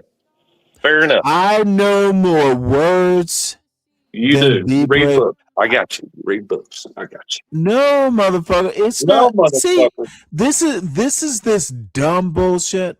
Y'all think that books are the end of the journey. Knowing stuff, culture is built on books. The fuck is this redneck fucking John Galt? Be brave. Ryan, I thought you were better than this. Reading a book is not the superiority. Understanding the book is the superiority. The fuck? Knowing what acerbic is and understanding how it applies to this point in time, that's a superiority. Not knowing how to spell it. The fuck? I know, right? What are we going to do? What are we going to do, Stanley? What are we going to Laugh. do? We're gonna laugh. Well, hell, when I laugh, you get pissed off. No, I don't. Mm. Well, let me ask you a question, Ryan. Oh, goddamn, because your questions go so well. See, I just ask you a question and you spaz out. No. Why are you upset? Why are you using more words than I'm using when I ask you the question? Well, I'm trying to be well groomed and well educated like you. Spazzing out. Don't try. Just be.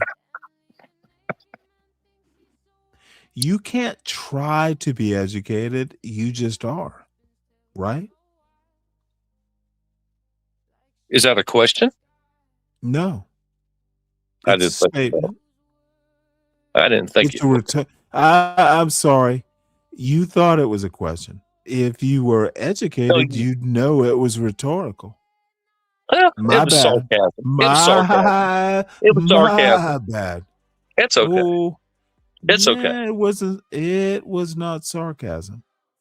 It was a statement. Oh, a statement with a comma or a period. Oh, motherfucker, who cares? Oh, there we go, the motherfuckers. Okay. See, only the people who are uneducated need that kind of punctuation.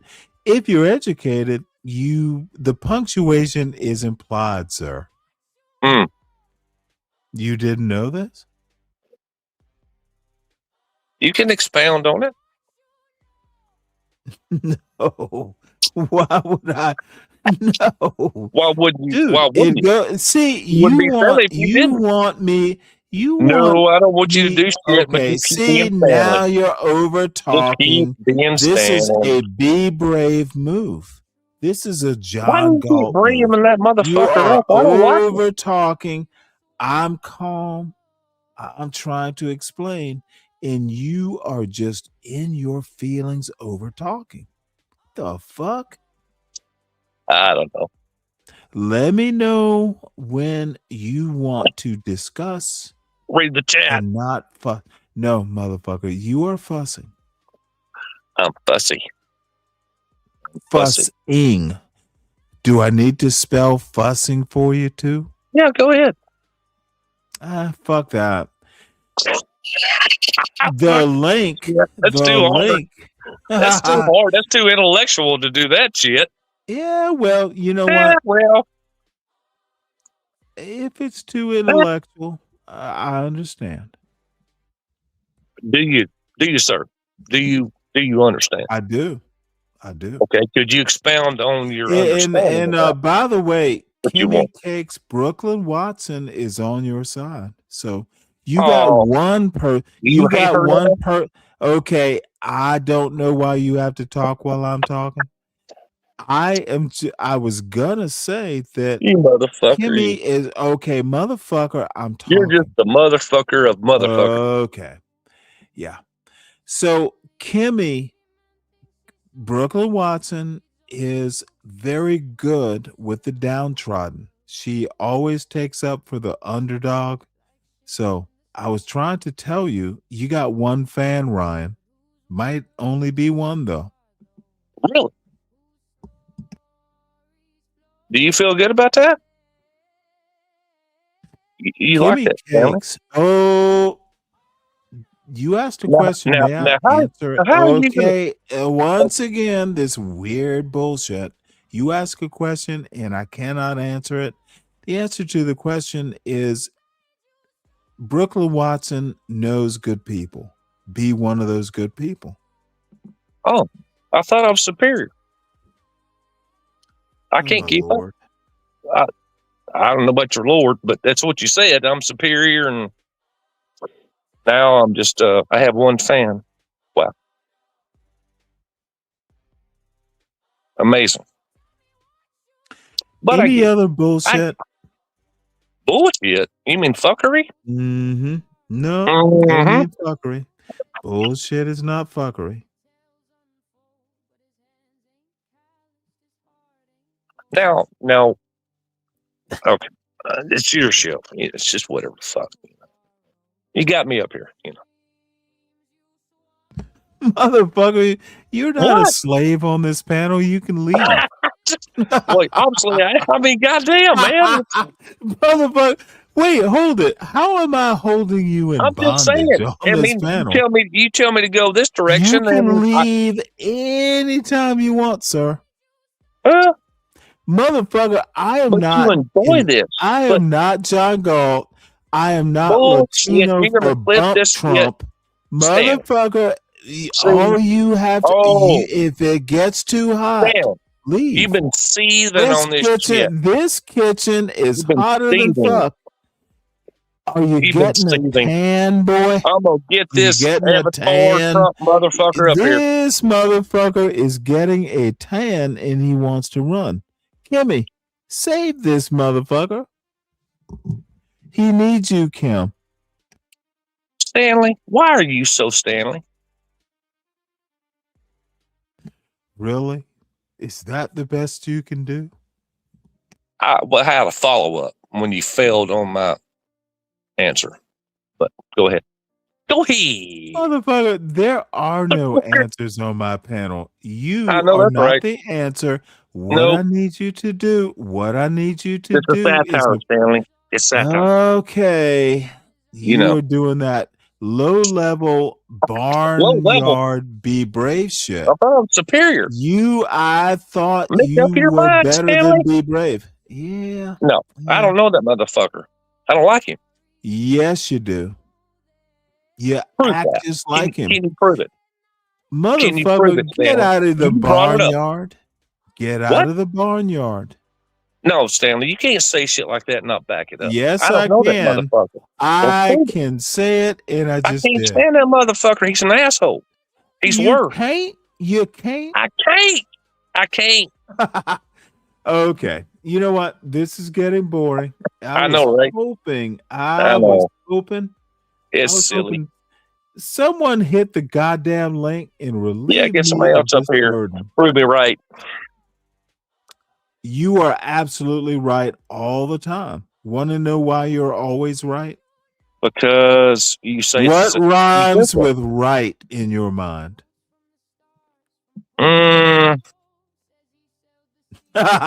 Is it that difficult?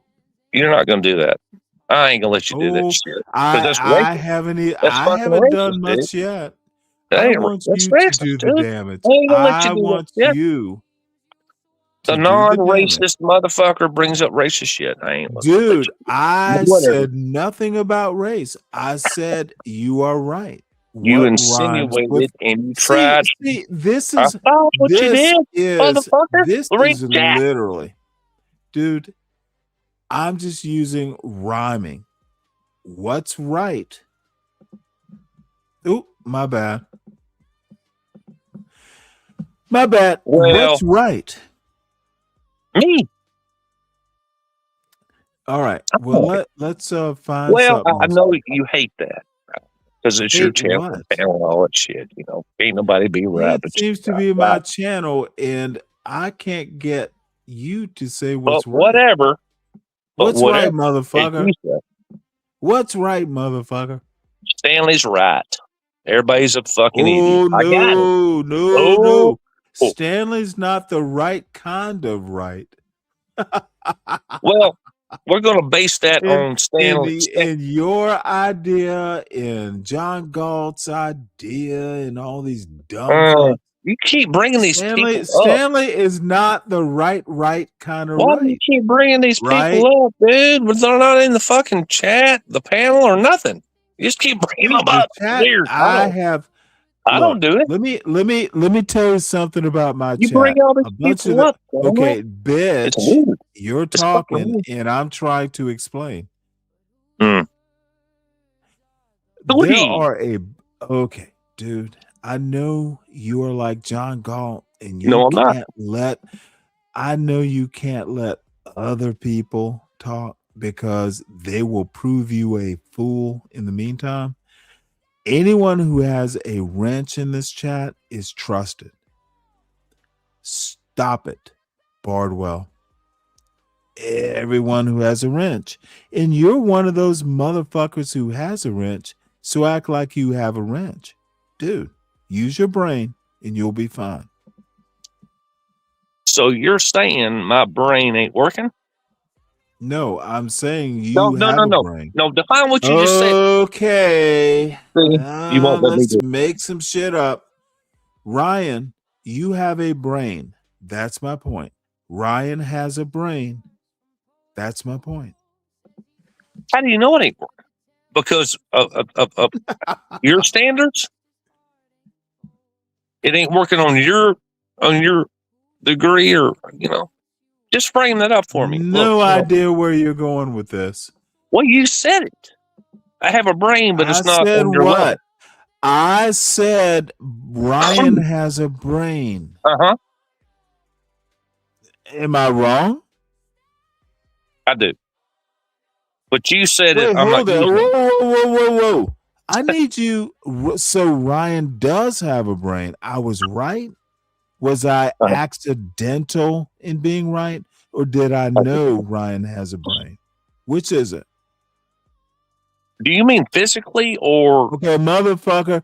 Yeah. Does Ryan have a brain? Ryan Bardwell. Do you have a brain, Ryan Bardwell? Yeah. Yes or no? Carry on. Carry on. No, motherfucker. I I need you digress. to Carry confirm. on. I I digress. need you Carry on. to. Okay, bitch.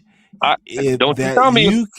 That you can't answer a yes/no question with yes or no. I don't owe you motherfucking patience. Ryan Bardwell, do you have a brain? Yes or no? Now you're starting to push my boundaries. I don't suffer fools gladly. Well, that's not my problem. That's your problem. Okay, motherfucker, you're right. Do you have a brain though? That was my question. Yes or no? Does Ryan Bardwell have a brain? Yes or no? Go ahead. All right. Well, if it's confusing, no, it ain't. It seems go ahead. like it. Stanley, I go ahead and ask say what you, you're going to say. motherfucker, do not backtrack motherfucker. now. Go ahead and say it. Go ahead and It say your is shit. boring. Do you have Whatever. a No, it brain, ain't boring. Ryan Bardwell? Ryan Bardwell, do you have a brain? Do I have to keep asking this? I'm going to assume that you don't have a brain if I have to keep asking. Ain't nobody, you. Stanley. Motherfucker, no one gives about that. Dude, that trailer trash bullshit. Dude, it's a simple question. Is it? Yes. Proving what point, Stanley? What point are you trying to prove? This is that trailer trash. Are you trying? That's that Be Brave bullshit. Proving what, Stanley? Motherfucker, dude, don't flaunt your miseducation. Oh, okay. Yeah. Yeah. Did you literally just motherfucker, I'll dance with you all night. I don't give a shit. I'll dance motherfucker. with You don't have to dance. I don't give a shit, man. Did you just say two-step? I did. Damn. I'll tickle your fucking fancy. Oh, please don't. I won't. Don't. Well, there are no fancies to be tickled, bitch. It was a general offer. Don't be weird. It was a general offer, you rude motherfucker. Oh, general I know how offer. rude you are. That's even worse.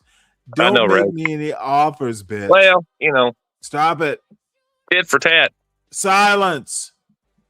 Don't do that. Dude, you need to take that back to like the John Galt pervert network. Oh, really? Okay. Let's listen to a woman. Of the United States. This year, it's my blessing, AmFest, and privilege to be able to introduce to you our incredible Vice President, J.D. Vance. J.D. Vance lives the American dream because he wants you guys to be able to live the American dream. I grew up in Middletown, Ohio, a small town where people spoke their minds, built with their hands, and loved their God, their family, their community, and their country with their whole hearts. But it was also a place that had been cast aside and forgotten by America's ruling class in Washington. Despite the closing factories and the growing addiction in towns like mine, in my life, I had a guardian angel by my side. She was an old woman who could barely walk, but she was tough as nails.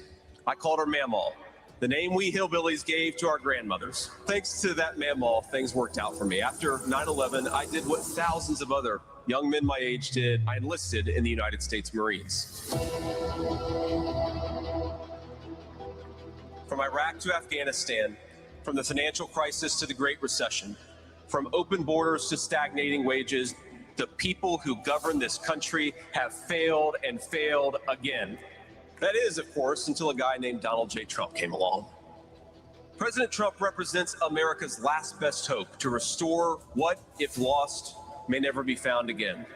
A country where a working class boy born far from the halls of power can stand on this stage as the next vice president of the United States of America.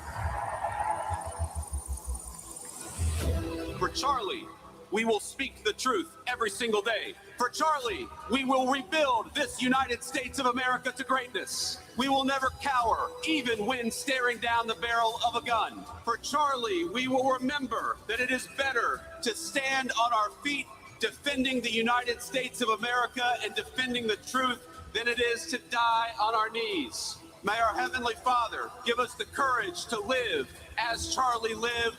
That is what we must do for Charlie. Ladies and gentlemen, please welcome Vice President J.D. Vance.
Wow. How's it going, Phoenix?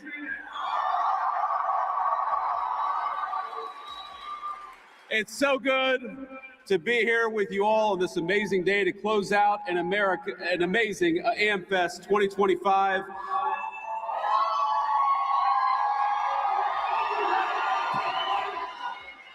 What an amazing crowd all of you are, and I have to admit, today solved one of the great insecurities that I had. Because as I've watched Nicki Minaj come out and declare her support for the truth, for courage, and for wisdom, I've had this little nagging voice in the back of my head wondering whether she thinks I look like the J.D. Vance meme. And it turns out, and I confirmed when she walked down the steps, Nicki Minaj actually knows what I really look like. And that is the best tribute that I could possibly imagine.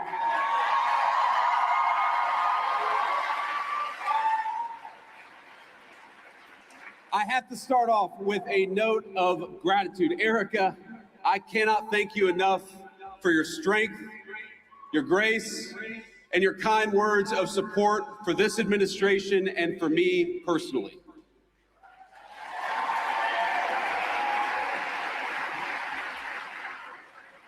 You lead an incredible movement at Turning Point, and I will fight alongside you and President Trump and every patriot in this room to defend the country that we so dearly love.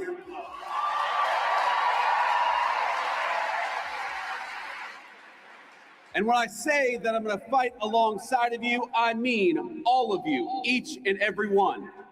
President Trump did not build the greatest coalition in politics by running his supporters through endless, self-defeating purity tests. He says, make America great again because every American is invited.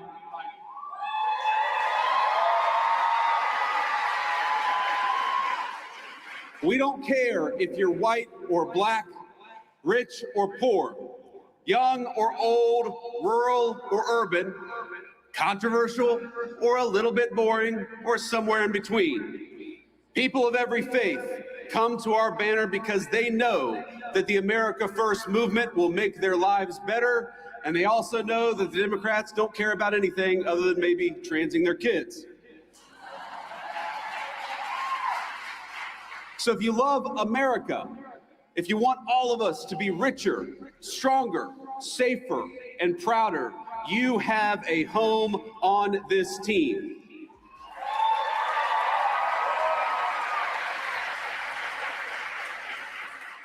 I didn't bring a list of conservatives to denounce or to deplatform, and I don't really care if some people out there, I'm sure will have the fake news media, denounce me after this speech. But let me just say, the best way to honor Charlie is that none of us here should be doing something after Charlie's death that he himself refused to do in life. He invited all of us here.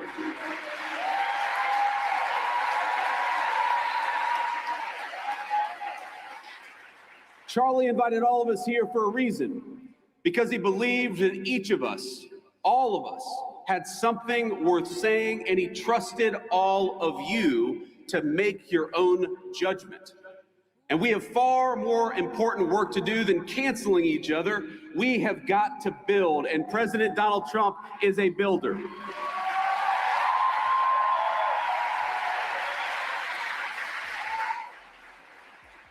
We're building a better country right now, and you have a rightful place in the success of your nation and the success of this movement.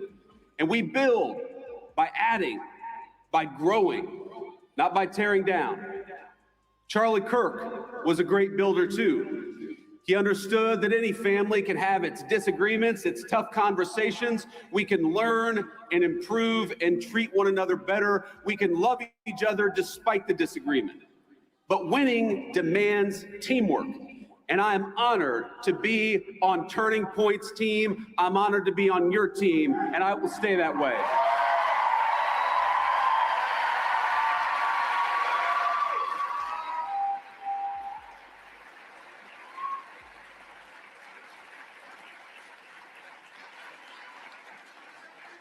There's still so much important work to do, my friends. We're barely a year into this administration, not even a year into the administration. But I'm so proud of the accomplishments of the president and the entire administration. In just a year, we ended Joe Biden and Kamala Harris's border crisis.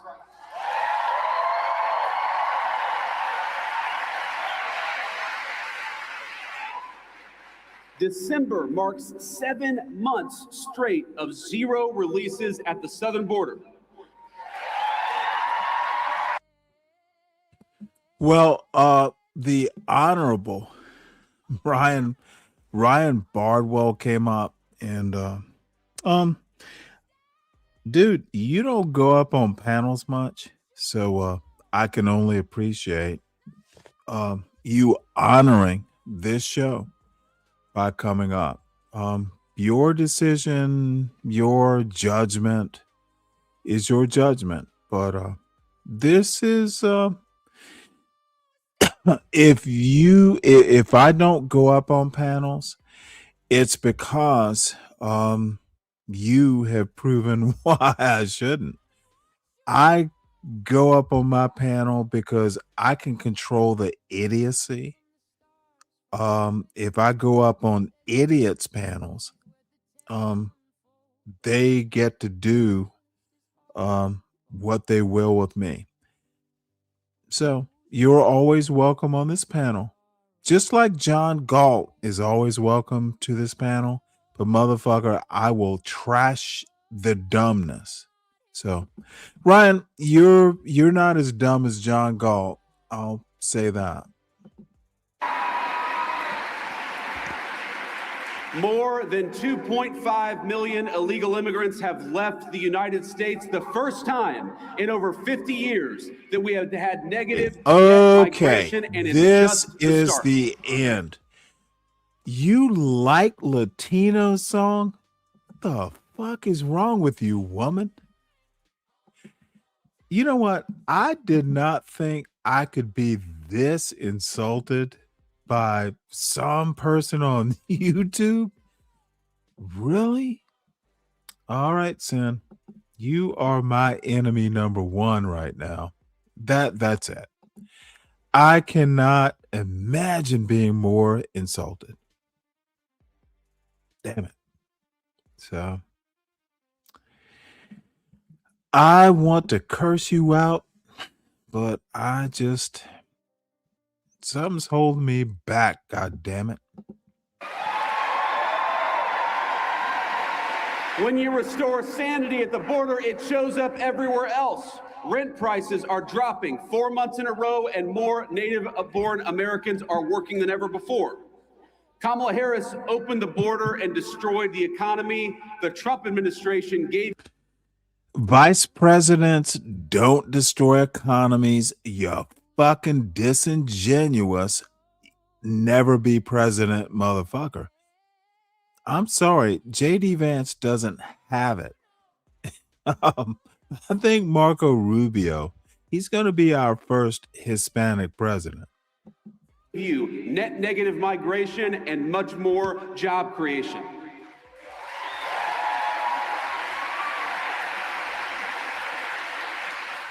Real wages are finally growing. Inflation is half of what it was under Democrats. Gas prices are their lowest in years. And we have finally made it clear that in the United States, we believe in hard work and merit.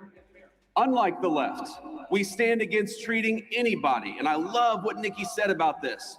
We don't treat anybody different because of their race or their sex.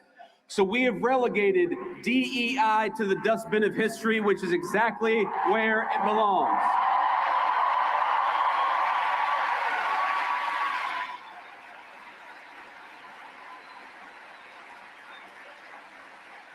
In the United States of America, you don't have to apologize for being white anymore. That is hilarious. And if you're an Asian, you don't have to talk around your skin color when you're applying for college, because we judge people based on who they are, not on ethnicity and things they can't control.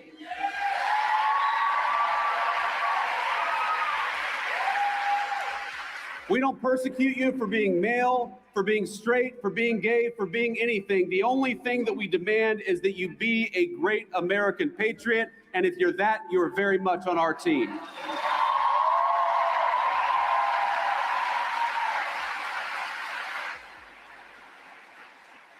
Just consider the contrast. Kamala Harris used the government to censor you. We're using in the Trump administration the government to protect your free speech, whether it's on college campuses or in the digital marketplace of ideas.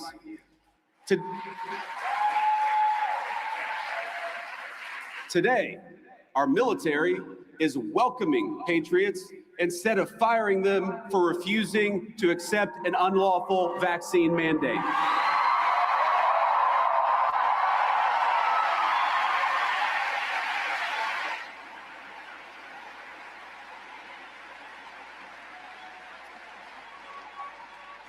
And to honor Charlie, but also to honor all of you, we're working to end the scourge of left-wing violence in the United States of America. We're going after the far-left crime networks, but we're also going after the monsters that fund them. We don't just want to go after the Antifa member who threw a brick at an ICE agent. We want to know who bought the brick, and we're going to prosecute them too.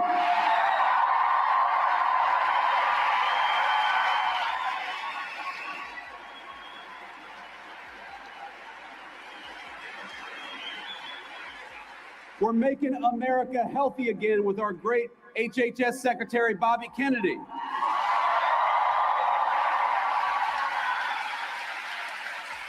We're bringing drug prices down and purging our food supply of the poison that had built up over a generation.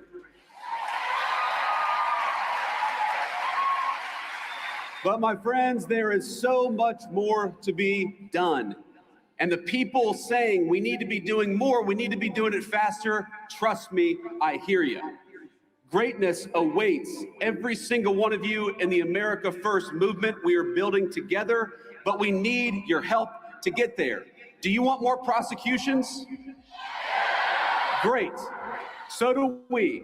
Donald Trump and I have a list of better judges and prosecutors to enact swifter justice. So join us in the fight against the stupid Senate rules to stand in their way.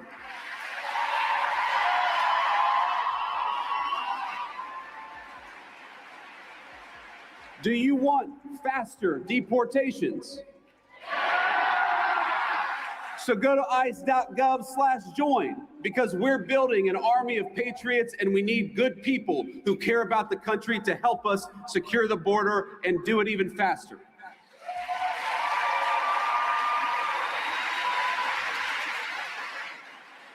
Do you want rents to keep dropping and wages to keep rising as they have over the last few months?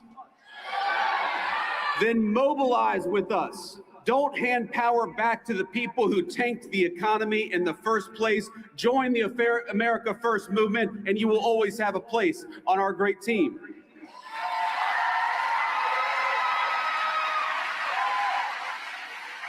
Next month will be the official one-year anniversary of the Trump administration, and I am damn proud of our record so far.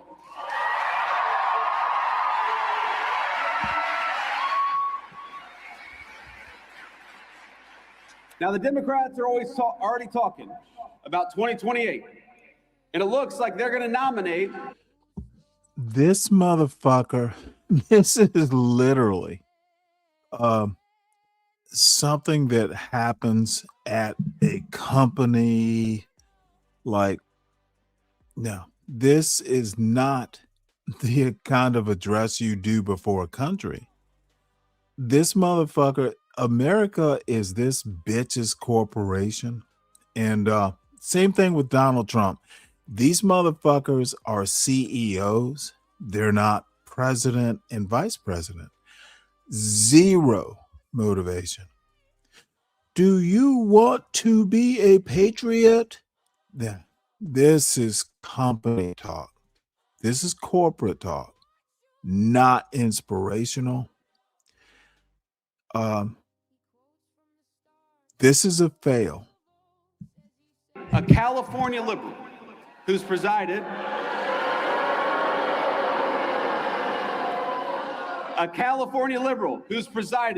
over rolling blackouts, open borders, and unchecked violent gangs. They're just trying to settle on whether it's going to be Gavin Newsom or Kamala Harris. And in the meantime, what are the Democrats offering you in the meantime? I got to say, ladies and gentlemen, they are not sending their best. Omar Fateh was Ilhan Omar's candidate for mayor of Mogadishu. Minneapolis. Little Freudian slip there. See, let's go back. Look at this motherfucker. This motherfucker can't even. This motherfucker is a fail. No one likes this bitch. Look at him overplaying his hand with a joke. What are the Democrats offering you in the meantime? I got to say, ladies and gentlemen, they are not sending their best. Omar Fateh was Ilhan Omar's candidate for mayor of Mogadishu.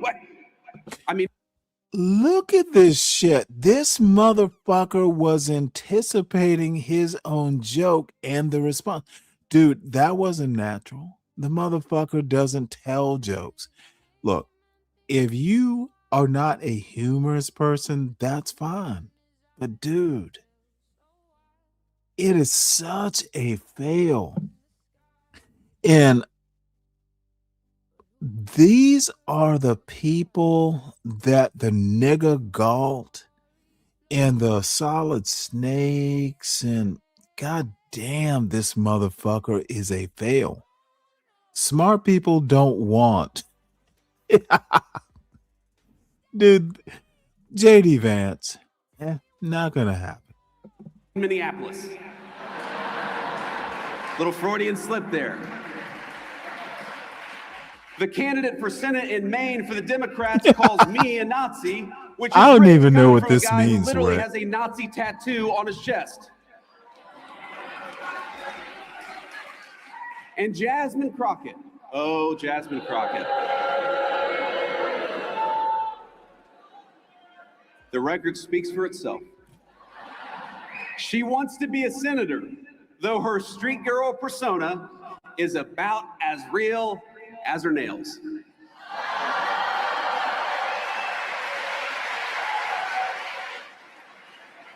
But ask yourself, what do all of these people have in common? And the unfortunate answer is they are puppets. They don't actually matter. They are cogs in a machine that wants to make you poorer, that wants to make you less powerful, and wants to make you less safe in the country your ancestors built. And while President Trump and I are doing everything we can to break that machine, the left is still there, my friends, and they are still very powerful. Don't delude yourselves. It's the activist groups who want to poison your kids with hormone replacement therapy and toxins in your water supply. It's the corporate boardrooms pushing diversity quotas while whining about the fact that Donald Trump won't let them ship American jobs overseas anymore, and boo-hoo to that.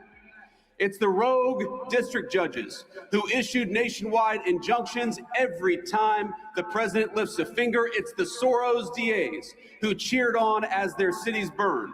What unites them? They win when our country loses. They get rich when you get poorer. They hire the illegals that they bring in to take your jobs. They drink fine wine in the countries they ship your jobs to. They censor you because they'd rather destroy the Constitution than risk losing an argument. They bring in millions of voters because they know they can't win the argument with the people who are already here. And you know what else unites them? We are going to kick their ass next November and every year after that.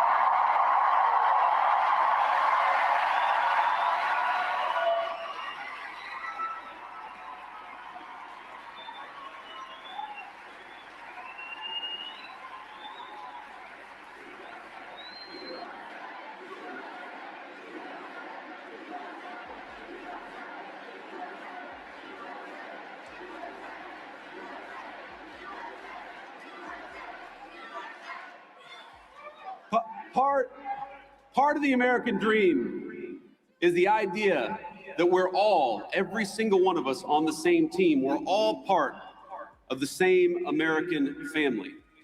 If you want to destroy that, do what Democrats have done, not just for the last 5 years, but for the last 30 or 40. Make one race the enemy of another. Make one gender the enemy of the other. Make Americans suspect and despise each other instead of loving their shared country. When I think about some of the most impassioned debates happening in our country, the nature of citizenship, of what it means to be an American, it all speaks to an obvious truth. Americans are hungry for identity. We're hungry for belonging. We're hungry for a sense of our place in the world. And it's no surprise why. For many years, our fellow Americans have been dealing with a globalized economy that homogenized cultures and hollowed out our towns.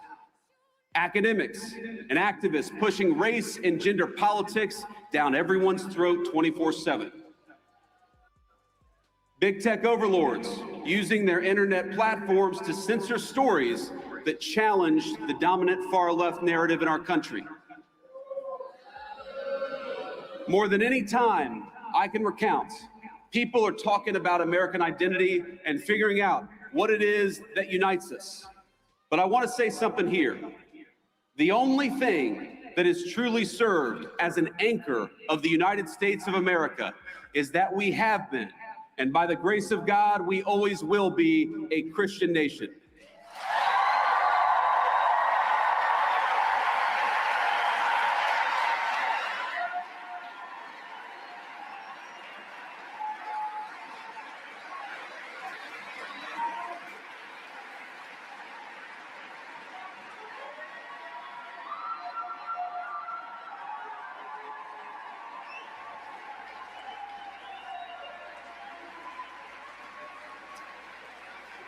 Now, I want to be explicit because, of course, the fake news media will twist everything that I say. I'm not saying Do you feel about them the same way I do? I'm not saying you have to be a Christian to be an American. I'm saying something simpler and truer. Christianity is America's creed.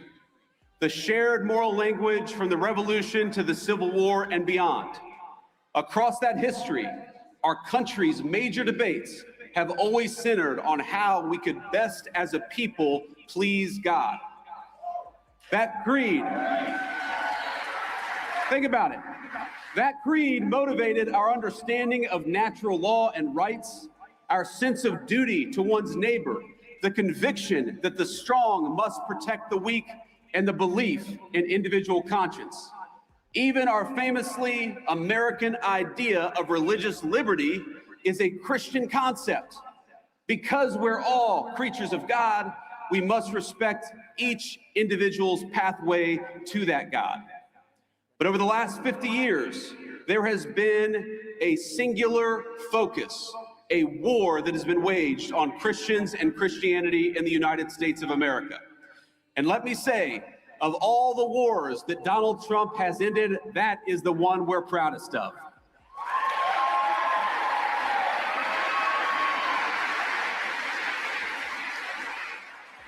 For decades, the left has labored to push Christianity out of national life. They've kicked it out of the schools, out of the workplace, out of the fundamental parts of the public square. Freedom of religion transformed into freedom from religion. And in a public square devoid of God, we got a vacuum. And the ideas that filled that void preyed on the very worst of human nature rather than uplifting it. They told us not that we were children of God, but children of this or that identity group. They replaced God's beautiful design for the family that men and women could rely on and turn to one another with the idea that men could turn into women so long as they brought the right bunch of pills from Big Pharma.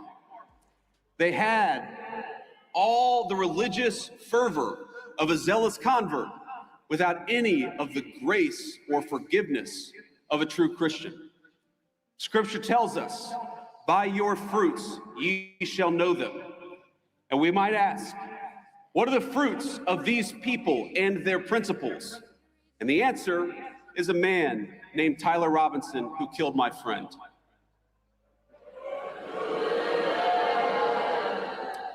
Think about it. He is everything that the far left want from our young men. He rejected the conservatism and the spirituality, the values of a small town family. He moved into a small apartment. He became addicted to porn. He became addicted to hate. And he ended up sleeping with somebody who doesn't know whether they're a man or a woman. That is the nightmare scenario, but that is the scenario that the left has actively advertised they want for American families. And the young men in the audience in particular, that is exactly why we have to fight them. Because the fruits of true Christianity are men like Charlie Kirk.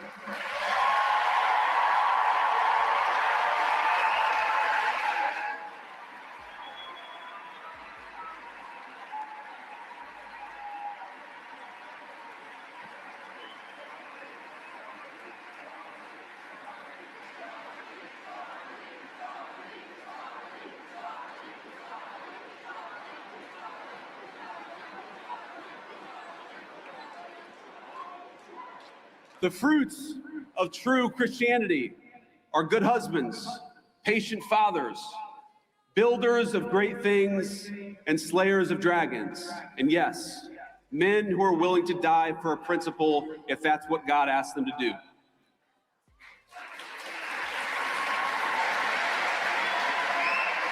Because so many of us recognize that it is better to die a patriot than live a coward.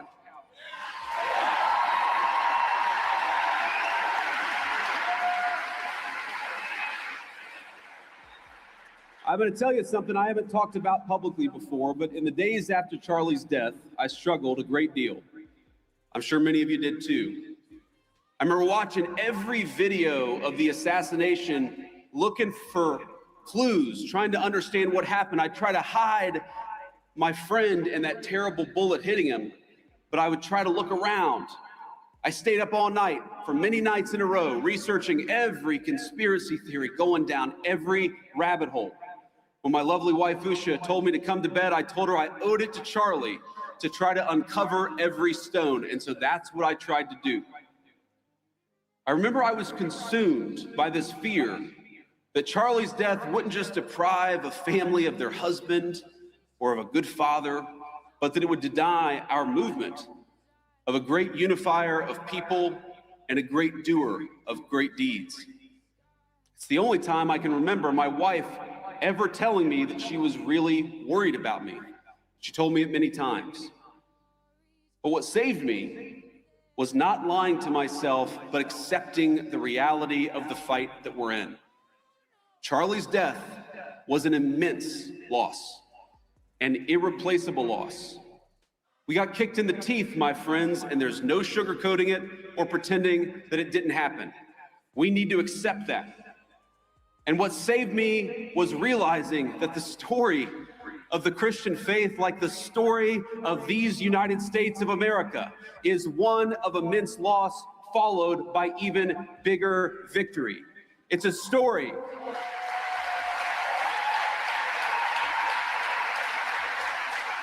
It's a story of very dark nights followed by very bright dawns.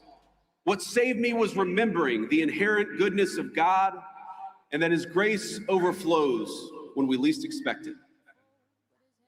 Not long ago, I spent time at a Christian men's ministry just a couple of weeks ago. And here's what they do. They take men who struggle with addiction or homelessness. Yeah, I hate to interrupt this mid speech.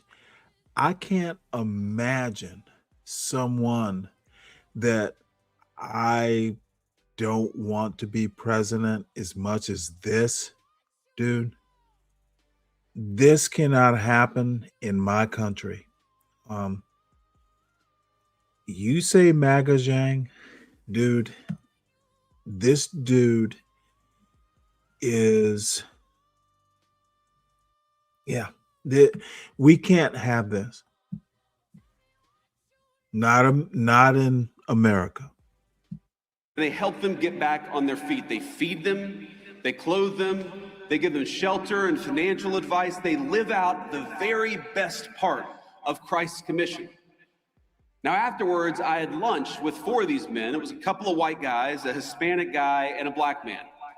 They had all struggled in their unique ways. Some had lost contact with their family, some of them for a very long time. Others were desperate to rebuild relationships with their kids so that they could see them on Christmas. But all of them were back on their feet. And what saved them? It wasn't racial commonality or grievance. It wasn't some philosophical jargon. It wasn't a DEI prep course, and it wasn't a welfare check. It was the fact that a carpenter died 2,000 years ago and changed the world in the process.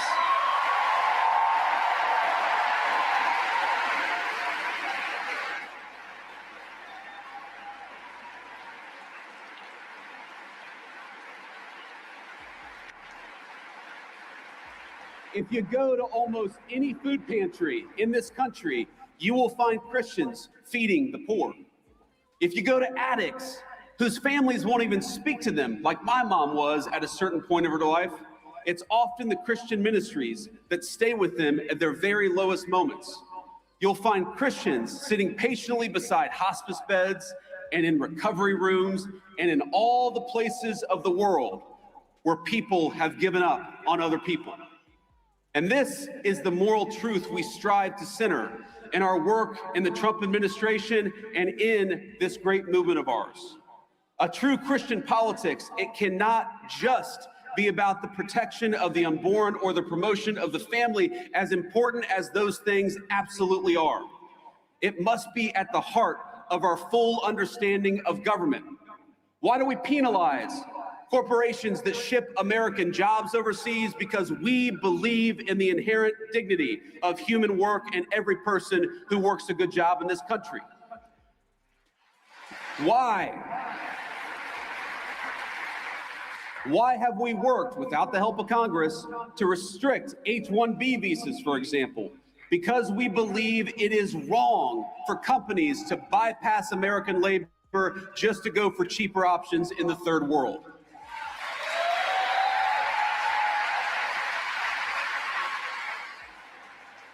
We help older Americans in retirement, including by ending taxes on Social Security, because we believe in honoring your father and mother rather than shipping all of their money off to Ukraine.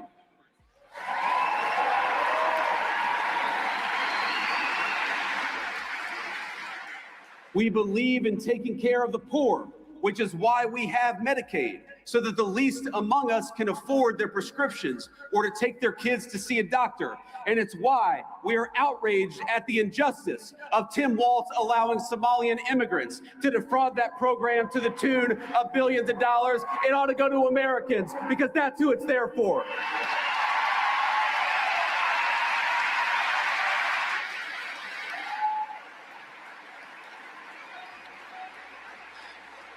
Now, I want to close, my friends, but I have heard you. I know that some of you are impatient at the pace of progress, and my response to that is good. Be impatient. Use that desire for justice for your country as fuel to get involved in this movement in a bigger and better and more powerful way. I know some of you are discouraged by the infighting over any number of issues. Don't be discouraged. Wouldn't you rather lead a movement of free thinkers who sometimes disagree than a bunch of drones who take their orders from George Soros?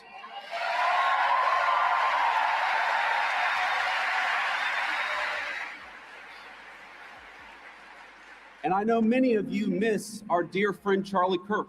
So do I. I miss his optimism. I miss his energy. I miss the phone calls where we'd strategize about how to get this or that GOP congressman to get off their ass and do something. But most of all, I miss Charlie's wisdom. I miss his reminder that politics is not a dress rehearsal or a game. We are making decisions that will save our country and give the American people a shot at their dreams again. If you miss Charlie Kirk, do you promise to fight what he died for? Do you promise to take the country back from the people who took his life? Do you promise to help defeat the radicals who cheered his death?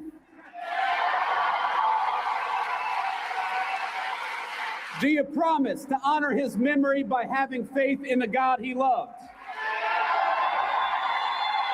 My friends, commit to these things, and I promise you victory. I promise you closed borders and safe communities. I promise you good jobs and a dignified life. Only God can promise you salvation in heaven, but together we can fulfill the promise of the greatest nation in the history of the earth. Merry Christmas, my friends. Let's keep fighting.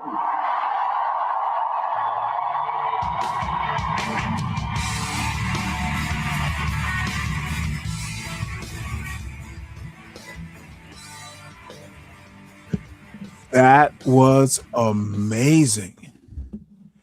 Dude, America is going down a tube, and you just heard it.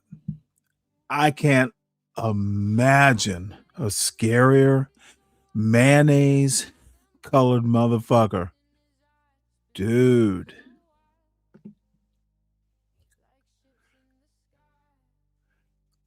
Sin, I have no clue what you're talking about, but I'm glad you're here. Well, he's seething at our vice president and probably numbing uh his rage with more alcohol. Zhang, you, Zhang, are our vice president. Dude, that's all I have to say. So anyway, let's see. We are at 8, and I think I have done my worst. I will have to say this. I had no clue the show was going to go this way. I was derailed, but for a good reason. So You're a clairvoyant. Funny. So I will probably be back around 1:30 tomorrow afternoon.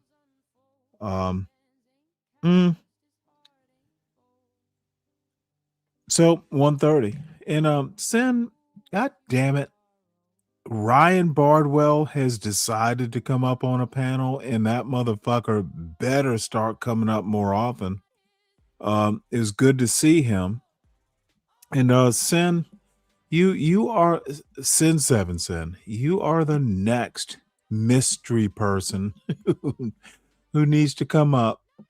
So I enjoyed it. Good to be back. I am tomorrow. I'm doing another. I'm into this sourdough bread journey. So you all will have to suffer with me. So see y'all. And Mo Love, god damn it.